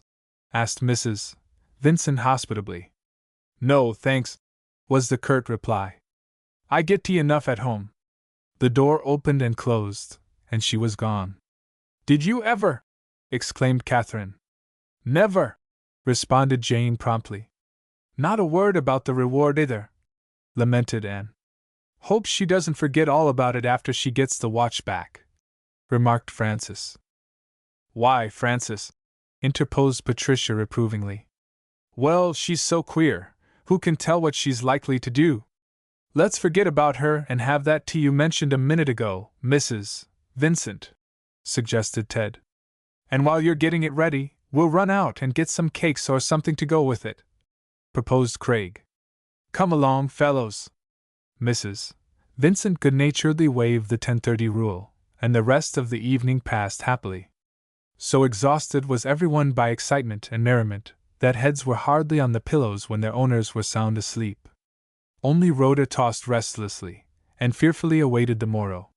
Monday morning's paper contained a full account of the discovery of crack, Maine on a lonely detour by several Granite students who were returning to college after a week-end out of town. Bless his heart! Cried Patricia, as she read rapidly through the article. Whose? Inquired Anne. Crack's? No, Craig's. I begged him to keep our names out of the paper, but I was afraid he wouldn't. You know reporters just can't help using everything they can get hold of. He owed you something, I should think, for telephoning him the story right away for his paper. He got a what do they call it? Scoop, said Patricia, smiling at the recollection of Craig's fervent, "You darling girl," when she had called him up from the hall as soon as they got in the night before. He was especially sporting about it, since he was on the trail of crack himself when we met him at home. He was? Now if he'd only come with us instead of going by train! That's what he said. The evening paper was not so considerate, and the names of all the girls were mentioned, along with the finding of the famous watch by Patricia Randall who would, the paper stated, receive the reward offered by Mrs.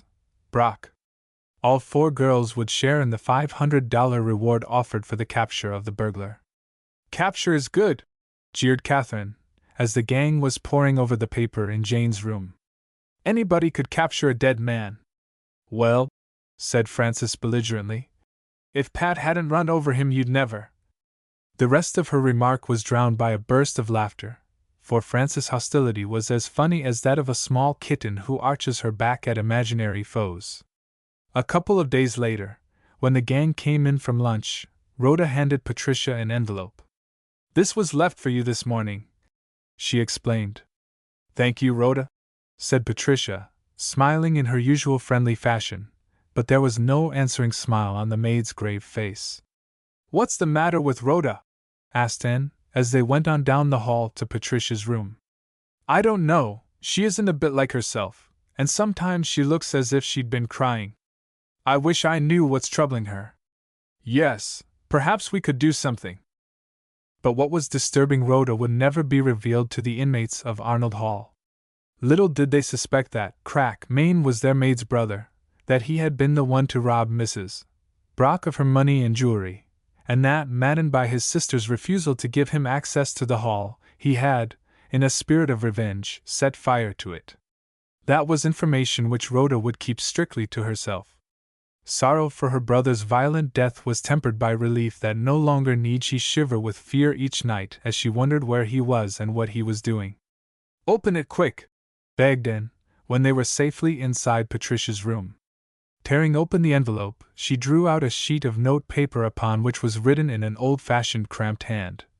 The promised reward for finding my watch. Inside the double sheet were laid 5 $10 bills. "Congratulations!" cried Anne, jumping up from the bed and flinging open the door. "Girls," she called to the corridor at large, "Pat's got her reward!"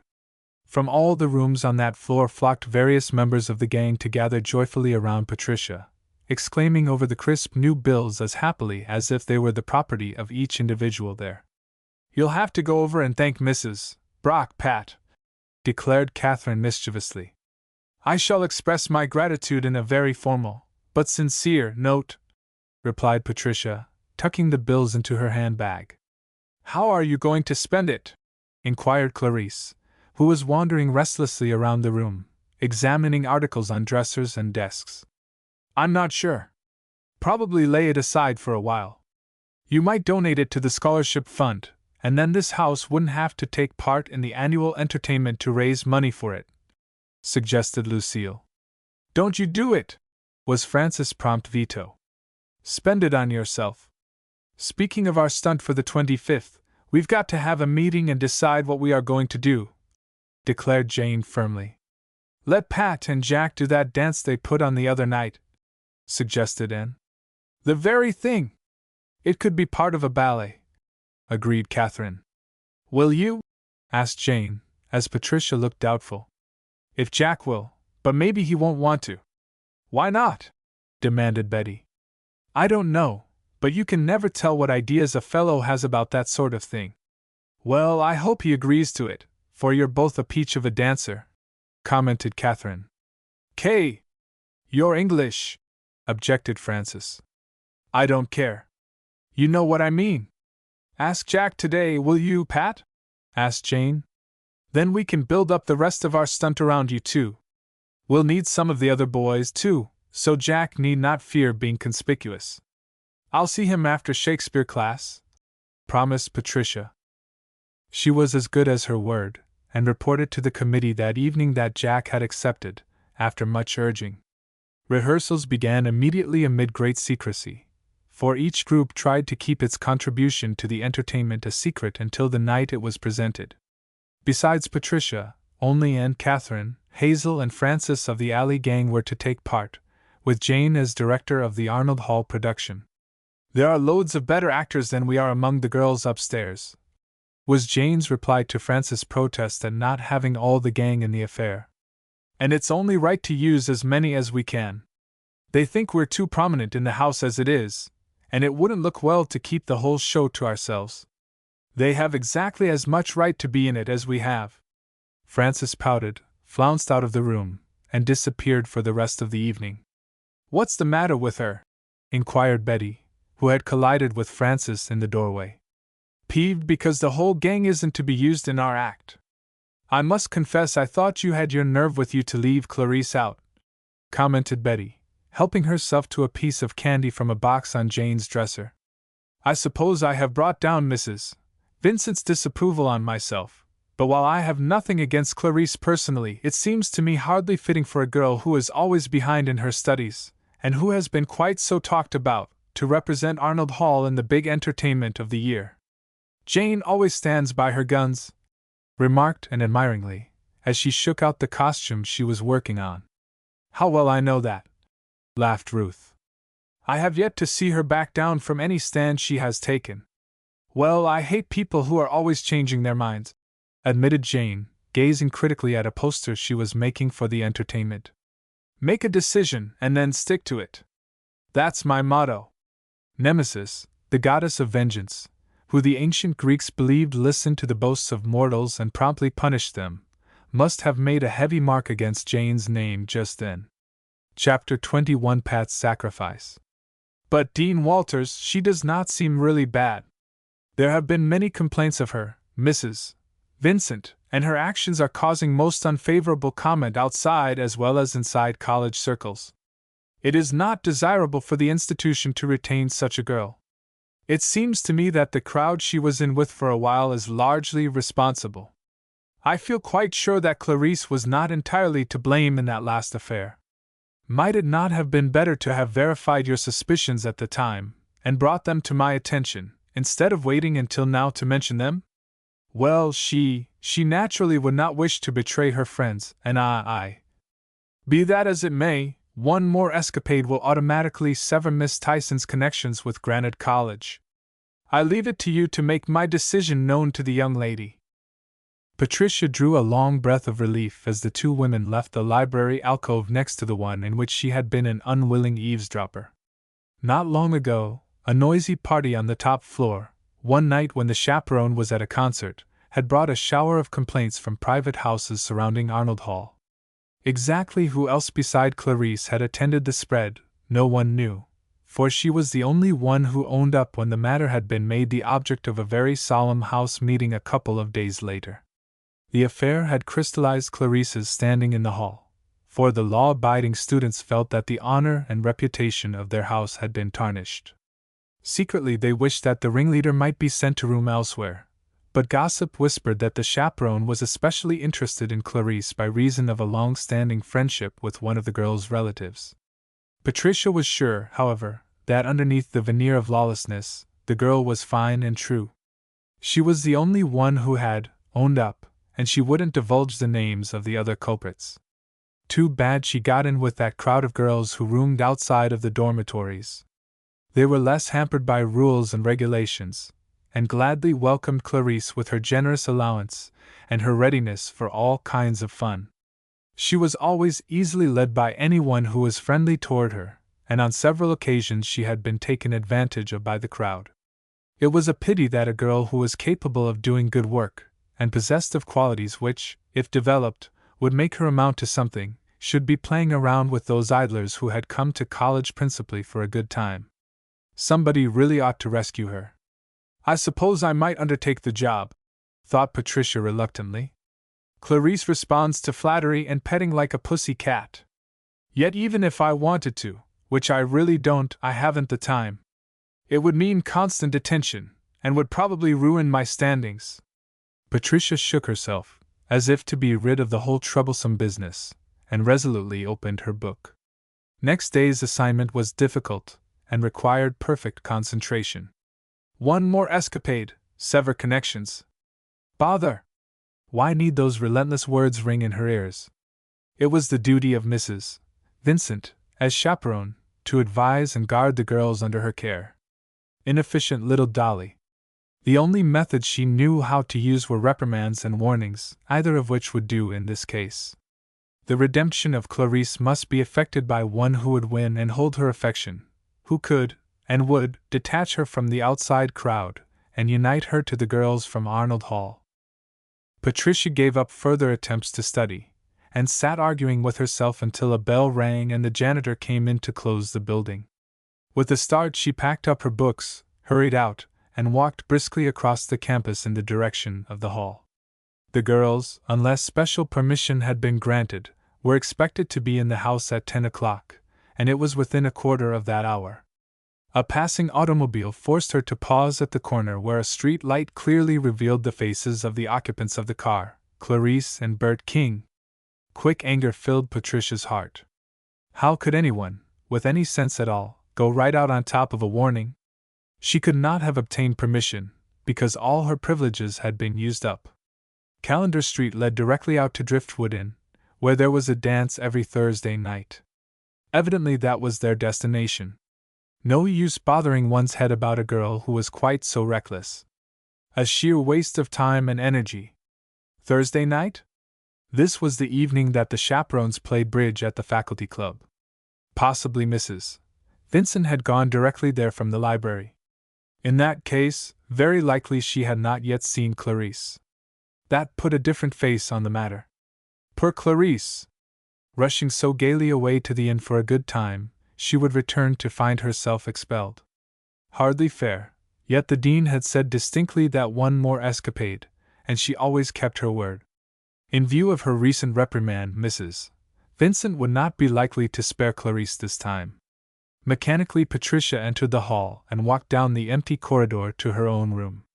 She was alone tonight, for Betty had gone home for the weekend a day early. Mechanically she undressed, her brain busy creating and discarding ways and means of shielding the truant.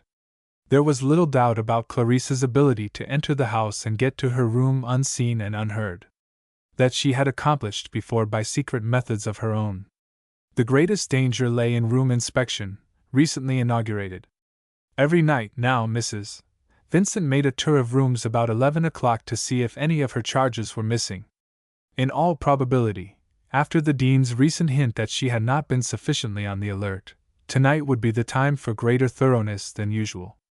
If there were only someone who could be placed in Clarice's bed until after the ceremony had been concluded. No one of the girls, of course, would risk a demerit by absence from her own room, especially for Clarice. They disapproved of her too strongly. Her own hair was almost exactly the shade of Clarice's. There seemed no way except to sacrifice herself to the cause, and she rebelled against it. "It is being deceitful, and that is wrong," admonished an inner voice. "It's being very charitable," contradicted another little voice. "By doing this, you'll give Clarice a chance to complete her year's work." "And next year," came back the sneering suggestion, "she'll act just the same as ever." "No such thing! You are going to help her keep away from undesirable companions, and develop her real self." The fact that she might not be back next year herself was entirely lost track of in the conflict between the opposing impulses. When she was all ready for bed, Patricia opened her door quietly, paused to listen, then slipped noiselessly along the corridor to Clarice's room. Cautiously turning the knob, she slipped into the dark room. Safe so far. Rolling herself in the bedclothes, she turned her face to the wall and burrowed deep into the pillows. Shaking with excitement, and too much disturbed to sleep, she lay listening to the trolley cars and automobiles which passed and repassed on the busy street, and to the little movements and noises inside. She heard Mrs. Vincent come in and go directly to her own room. Finally the clock in the hall sounded its soft chimes, then gave forth 11 measured strokes. Like a cuckoo, Mrs. Vincent promptly emerged from her room and crossed the hall to the table where the register lay. Presently, Patricia heard her put down the heavy book and start along the corridor. Now she was at Lucille's door, now Anne's, then Patricia's own. A pause. Quick step around the room. Return to the register. Silence. Then the steps recrossed the hall and stopped at Clarice's door. The knob turned softly. Patricia held her breath. Suppose, after all, she should be caught, and Clarice's absence discovered. The ray of a little flashlight wavered over her head, darted about the room, and disappeared. Half an hour later, Mrs. Vincent was in bed, fast asleep. Then Patricia crept noiselessly back to her own room. The students had just returned from breakfast the following morning, when Mrs. Vincent called Patricia into her room. "Miss Randall," she began, without preamble, "did you have permission to go out last night?" "No, Mrs. Vincent. You were not in your room at room inspection." Patricia was silent. The chaperone looked surprised. "Where were you?" she asked at last. "That I am not at liberty to tell you, but I can truthfully say that I was not doing anything of which I should be ashamed. You realize, of course, that I shall have to report this to the dean?" "Yes, Mrs. Vincent." Baffled, rather annoyed, and wholly puzzled, the chaperone dismissed her. By dinner time that evening the whole college seethed with the report that Patricia Randall had been required to withdraw from participation in the spring entertainment which was to be given the following Saturday. Little groups were gathered here and there excitedly discussing the astounding news. "My dear, Patricia was out without permission last night. No one knew where. Her room was empty at inspection. Dean Walters and Mrs. Vincent are furious because they couldn't get her to say where she was. Jack Dunn's terribly upset, because they say she had one of the most important dance numbers with him. Yes, and nobody else knows how to do it, and it's too late to coach anyone. It is a shame. That part will just have to be omitted. What do you suppose possessed Patricia, of all people, to start breaking rules, and then be so secretive about it?" In the little reception room of Arnold Hall sat the object of their discussions. "I feel just as bad as you do, Jack," she was saying to the serious-faced youth opposite her. "And I'd explain if I could, but I really can't. The worst of it is cutting you out of the dance." What about yourself? Oh, that doesn't matter much. Patricia was examining the pleats in her skirt, laying each one carefully into its exact crease. If only she wouldn't feel so like crying every time she talked about the entertainment. She had never been in anything as large as this before, and was looking forward to inviting some people down from home. How glad she was that she had held up the invitations. There is a way, she continued, as soon as she could control her voice, that the dance could be given just the same, if you will only agree. I won't make a solo of it, because it would be a complete frost.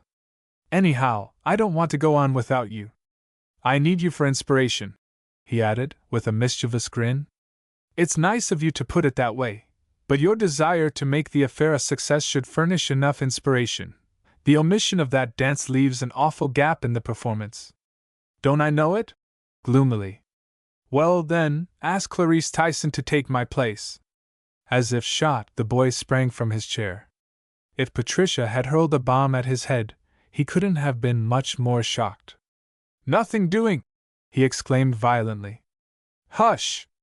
Don't get so excited. Sit down and listen to me. The look of mingled astonishment and disgust on his face was so funny that Patricia almost had to laugh. Just in time, she succeeded in choking back her amusement. This was not a time for mirth. The case required diplomatic handling. In the first place, Clarice is perfectly familiar with that dance, and since she is a born dancer, she won't embarrass you by ignorance and awkwardness. She'll not have a chance to, muttered the boy. Don't say that, pleaded Patricia. Jack, we've been good pals for some time now. Can't you do this for me, if we must put it on a purely personal basis? There is a special reason why I very much want to place Clarice before the public in a new role and under different auspices. Your position in the college is so solid, your reputation so irreproachable, that what you do or sponsor meets with the complete approval of the powers that be.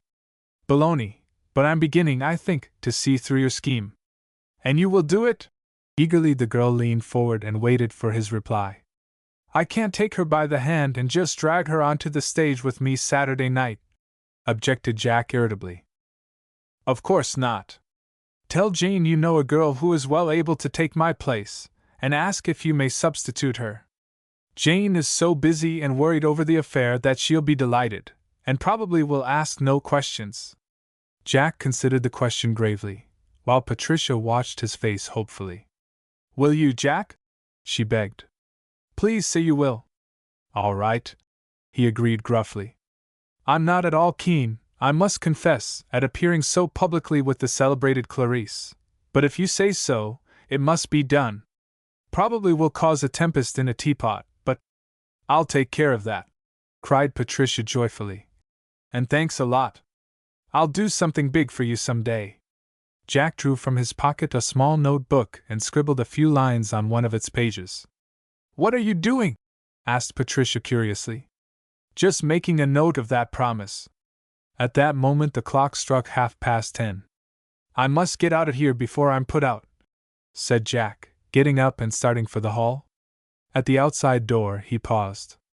By the way, Pat, how does Clarice happen to know that dance? I taught it to her this afternoon, was the startling reply, as Patricia closed the door. On her way to her own room, she stuck her head into Jane's. Jack knows a girl he can get to sub for me Saturday night, she said. Will it be all right? Jane jumped up with a sigh of relief. I'll say so, she ejaculated. Oh boy! How worried I've been at the idea of leaving out that dance. I'm so very sorry to have made all this trouble for everybody, faltered Patricia, with tears in her eyes. But I just couldn't help it. Don't, dear, whispered Jane, putting both arms around the girl. The gang's back of you, whatever you do. It's good of you to say that, especially when I can't clear myself. Maybe later on something will happen to clear things up for you, suggested Ruth. Pat looked at her quickly, wondering if the girl suspected anything, but Ruth, who was placidly combing her hair, smiled at her in the mirror so innocently that her fears were allayed. Pat's shielding someone, declared Ruth, after Patricia had gone. We'll have to find out who it is. Oh, Ruthie, groaned Jane distractedly. Don't suggest my doing anything until after this blamed entertainment is over. Ruth said no more, but she made up her mind that Pat must be cleared. Chapter 22. Clarice. Rehearsals for the ballet in which Jack and his partner were featured had ended before Patricia was banned, so it was not until Saturday night that Jane discovered who the sub was to be. "What is she doing here?" whispered the harried director to Frances, who had sufficiently recovered from her annoyance to help with the makeup. "Who?" inquired Frances, busy laying out grease, paint, and powder. "Clarice. She's out there on the stage as large as life. We can't have any unnecessary people back here." Just then Jack approached his partner, and as they practiced a couple of difficult steps together, the awful truth dawned upon Jane. Though usually slow to anger, her temper suddenly flared up at the trick which had been played on her. "I think that's just contemptible," she exclaimed, rapping a brush sharply on the table. "What on earth is the matter?" inquired Ruth, who had just entered with an armload of costumes. "For Pat and Jack to have given Clarice a part in the dance without telling me." "But," said Ruth, "you didn't ask Pat who was to take her place." "I wondered at the time. I never dreamed of its being Clarice. I thought it was some friend of Jack's." "I have an idea," cried Frances. "It isn't for nothing Pat's turned over her boyfriend to Clarice. It's my opinion that it is Clarice Pat is shielding." "What makes you think that?" asked Ruth. "I just have a hunch, and I'm going to ferret out the truth." "What's the use of that now?" asked Jane. "Lots of use, for it would restore Pat to the good graces of—" "But we couldn't go out and squeal on someone else," objected Jane. "For cat's sake, girls, stop talking and get busy," pleaded the harassed director. "We'll never be ready for the curtain at 8:15. It was not until the very end of the long program that the Arnold Hall girls went on. A series of dances made up the scene, which was in a forest. The dance specialty by Jack and Clarice was just over when little Sylvia, the niece of Dean Walters, as a lost princess, danced to the front of the stage. Excited by the crowd, she flung out her arms and fluffy skirts as she came forward. A sudden whirl brought her up against a torch held by one of the woodsmen, and in an instant she was ablaze. Like a flash, Clarice upset a huge jar of daisies and rolled the child back and forth on the soaked rug. While the curtain was hastily wrung down, Clarice picked up the child and tried to soothe her.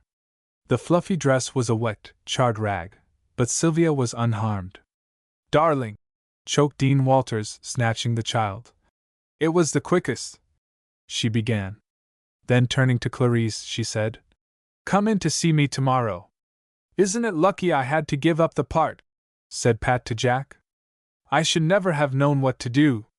And since the kitty wasn't harmed, how wonderfully it will help to reinstate Clarice." Frances, who was in the woodsman's hut just back of them, heard no more, but this much was enough. "Clarice," cried Mrs. Vincent, "are you burned at all?" "Not a bit," replied the girl, a bit shaky, now the excitement was over. "Whatever could I have said to Albert, to your father, if any harm had come to you?" "Well, none did," said Clarice, starting for the dressing room. "She's tired and excited," said Jane kindly, as the chaperone's lips quivered and her troubled eyes followed the progress of her favorite across the stage. "Did you ever know anybody to act so quickly?" demanded Mrs. Vincent proudly. "Most people didn't know what had happened. I guess the dean won't be quite so ready to." Realizing suddenly that she was saying too much in her excitement, she stopped abruptly and hurried off the stage. The following day, Jane, and Frances, and Ruth were sitting on a bench in Reservoir Park, facing the west. A beautiful sunset was dyeing the sky a brilliant crimson and gold. They had gone for a walk after dinner, and now were resting and discussing the events of the preceding evening. "It's very clear to me," Frances was saying emphatically, "that the dean must have decided upon something drastic regarding Clarice, that Pat knew about it, and got into trouble helping her out. And then thought it might show the dean that the girls liked and trusted the real Clarice if she had a big part in the show," continued Anne, tracing a pattern in the dust of the path with a small twig. "I know that she herself taught Clarice that dance," contributed Ruth, who was industriously pulling a daisy apart, meanwhile saying to herself, He loves me not. Clarice told me so when I pressed the question last night as to where she had learned it. Jane, who had been listening silently with thoughtfully knitted brows and a puzzled expression in her honest gray eyes, now sprang up and faced the three on the bench. I think I have it. What? Demanded Ruth in alarm. Not measles. In one of the dormitories there was a mild epidemic of that disease of childhood. Oh no, laughed Jane. But listen. The night Pat was missing from her room, I was in the bathroom between 10:30 and 11. You remember, Ruthie, I told you that the salad we had at dinner made me feel sick? Ruth nodded. While I was in there, I heard someone cross the hall and go very softly into Clarice's room. It's right next to the bathroom, you know. It didn't sound like Clarice, for she puts her heels down so hard, and the person was very quiet. At the time, I didn't pay much attention or tried to figure it out. I was feeling pretty sick. But since you've been talking, this suddenly all came back to me. Do you know what I think? I'll bet that Pat discovered Clarice was out for a good time somewhere, and took her rooms so her absence wouldn't be noticed. Their hair is about the same shade, and in the dark it would be easy to. Jane! Jane! Cried Anne joyfully. I believe you have solved the puzzle. Listen, Frances broke in, to what I overheard Pat say last night. And she repeated what she heard of Patricia's conversation with Jack. I'll bet the dean intended to drop Clarice if she got another demerit, said Ruth, when Frances had finished. And it fits right in with what Dolly started to say last night, said Jane, nodding with satisfaction. Now all we need to know is whether Clarice was out after hours last Thursday, concluded Anne. And when we get home, I'm going to ask her. And if she was? Queried Jane. Then I think, replied Anne slowly, that I shall tell her what we suspect. I was with Clarice quite a bit the first of last year, and got to know her fairly well. There's more good in her than one would suspect, and she's the last person who'd let anybody else take her punishments. But Anne, protested Jane, as they rose to go. The brilliant colors of the sky had faded, and it was beginning to get dark. Won't you be undoing all that Pat tried to bring about? No, for the dean had a long talk with Clarice this afternoon, and they understand each other perfectly. I imagine that Clarice was quite frank about herself, for she told me the dean was just lovely to her, and regretted their not having understood each other before. Clarice has pretty much of a crush, and she'll do anything for a person she loves.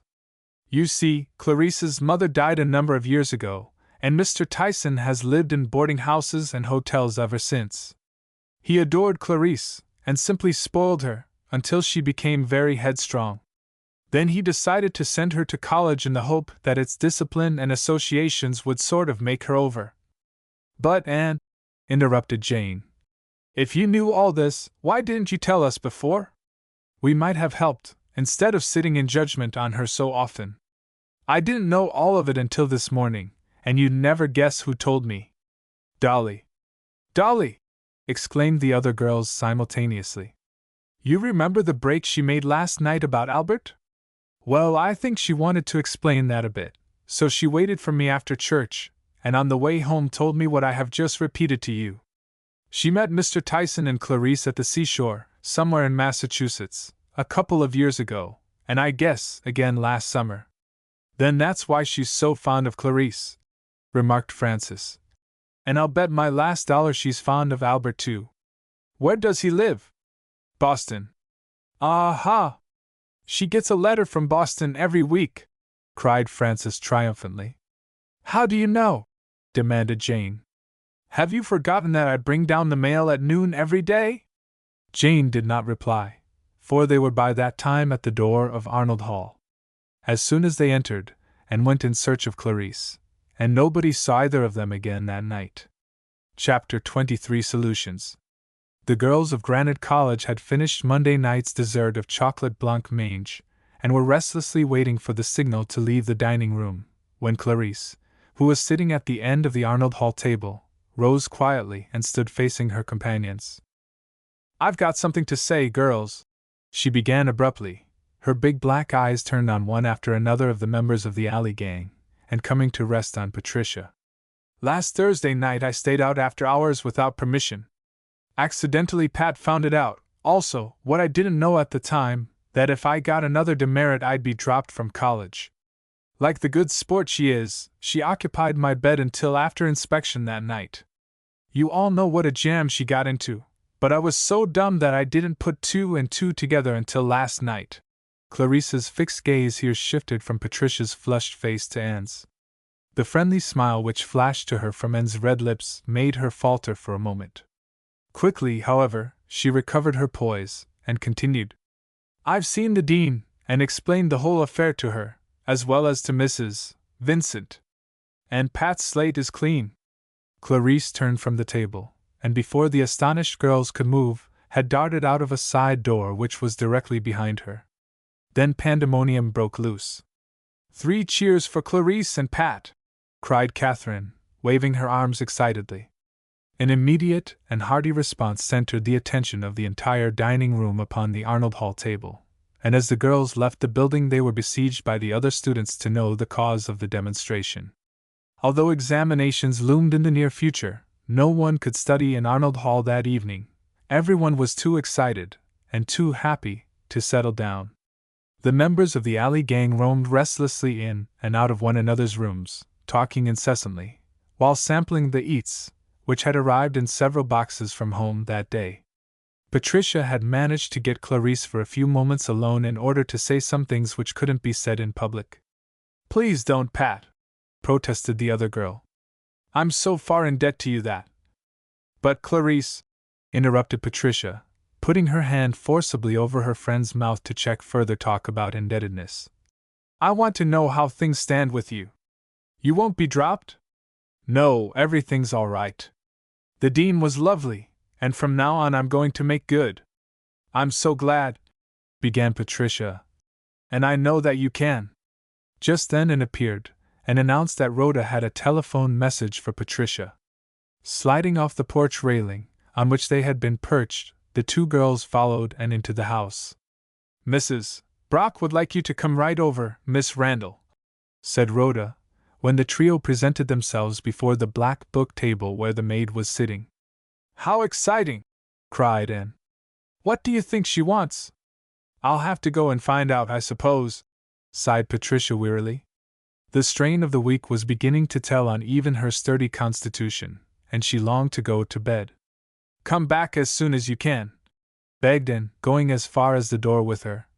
"And tell us all about it. We won't have many more talkfests." "No, and it makes me just sick to think of leaving here the last of next week," whispered Patricia sadly, dashing away a couple of tears. "Never mind, old dear," said Anne. "Maybe something will turn up to bring you back next fall." When the maid at Big House ushered Patricia onto a large screened porch, she was astonished to see Jack sitting beside a lamp whose soft light illuminated the entire veranda. After brief greetings had been exchanged, Mrs. Brock said abruptly, "I have a story to tell you children." Her visitors exchanged amused glances over the appellation. "I'll make it brief, for I know that the reminiscences of old people bore the young. When I was a girl, about your age, I had 2 very dear chums. One was Mary Pierce." Patricia leaned eagerly forward in her chair at the sound of her mother's maiden name, but Mrs. Brock continued without appearing to notice the girl's surprise. "The other," she went on, "was Gertrude Neal." Here Jack started up in astonishment, as he, too, recognized the name of his mother. Again Mrs. Brock went on without a pause. "That surprises you, for I seem much older than your mothers. As a matter of fact, I was several years older than the other girls, and a long illness a few years ago makes me appear much more ancient than I really am. But to go on with my story, we were very congenial, and almost inseparable." A smile at some memory flickered across the woman's face, completely transforming the immobile features with which her listeners were familiar. A look of regret and sadness almost immediately replaced the smile, as she continued. "Unfortunately, it was too happy a friendship to last.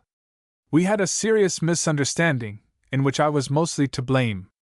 In fact, the affair was the cause of considerable injustice being suffered by Mary and Gertrude. I'm not going into details, it's over now, and they probably forgot all about it, but anyhow, we separated, and I have never seen either of them since. An aunt took me abroad, and one thing or another detained me there until last year.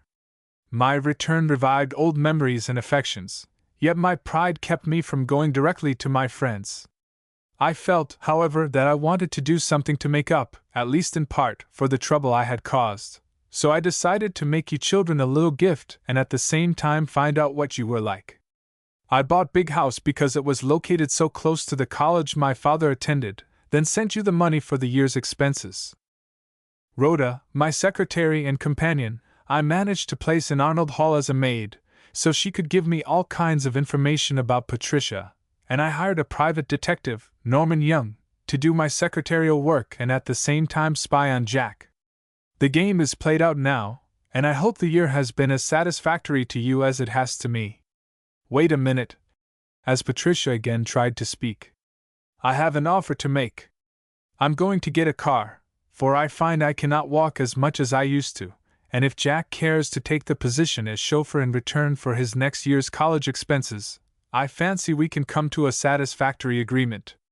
The hours would not interfere at all with college work, and she paused and looked questioningly at the boy. You won't have to live with me. Mrs. Brock, I don't know what to say, except to thank you for all your kindness to me, and to accept gratefully your most generous offer. All right then, that's settled, interrupted Mrs. Brock, turning toward Patricia. I need someone to look after my library and read to me. If you could fit that work in with your college duties, I shall be responsible for your next year's expenses. Of course you'll live at Arnold Hall.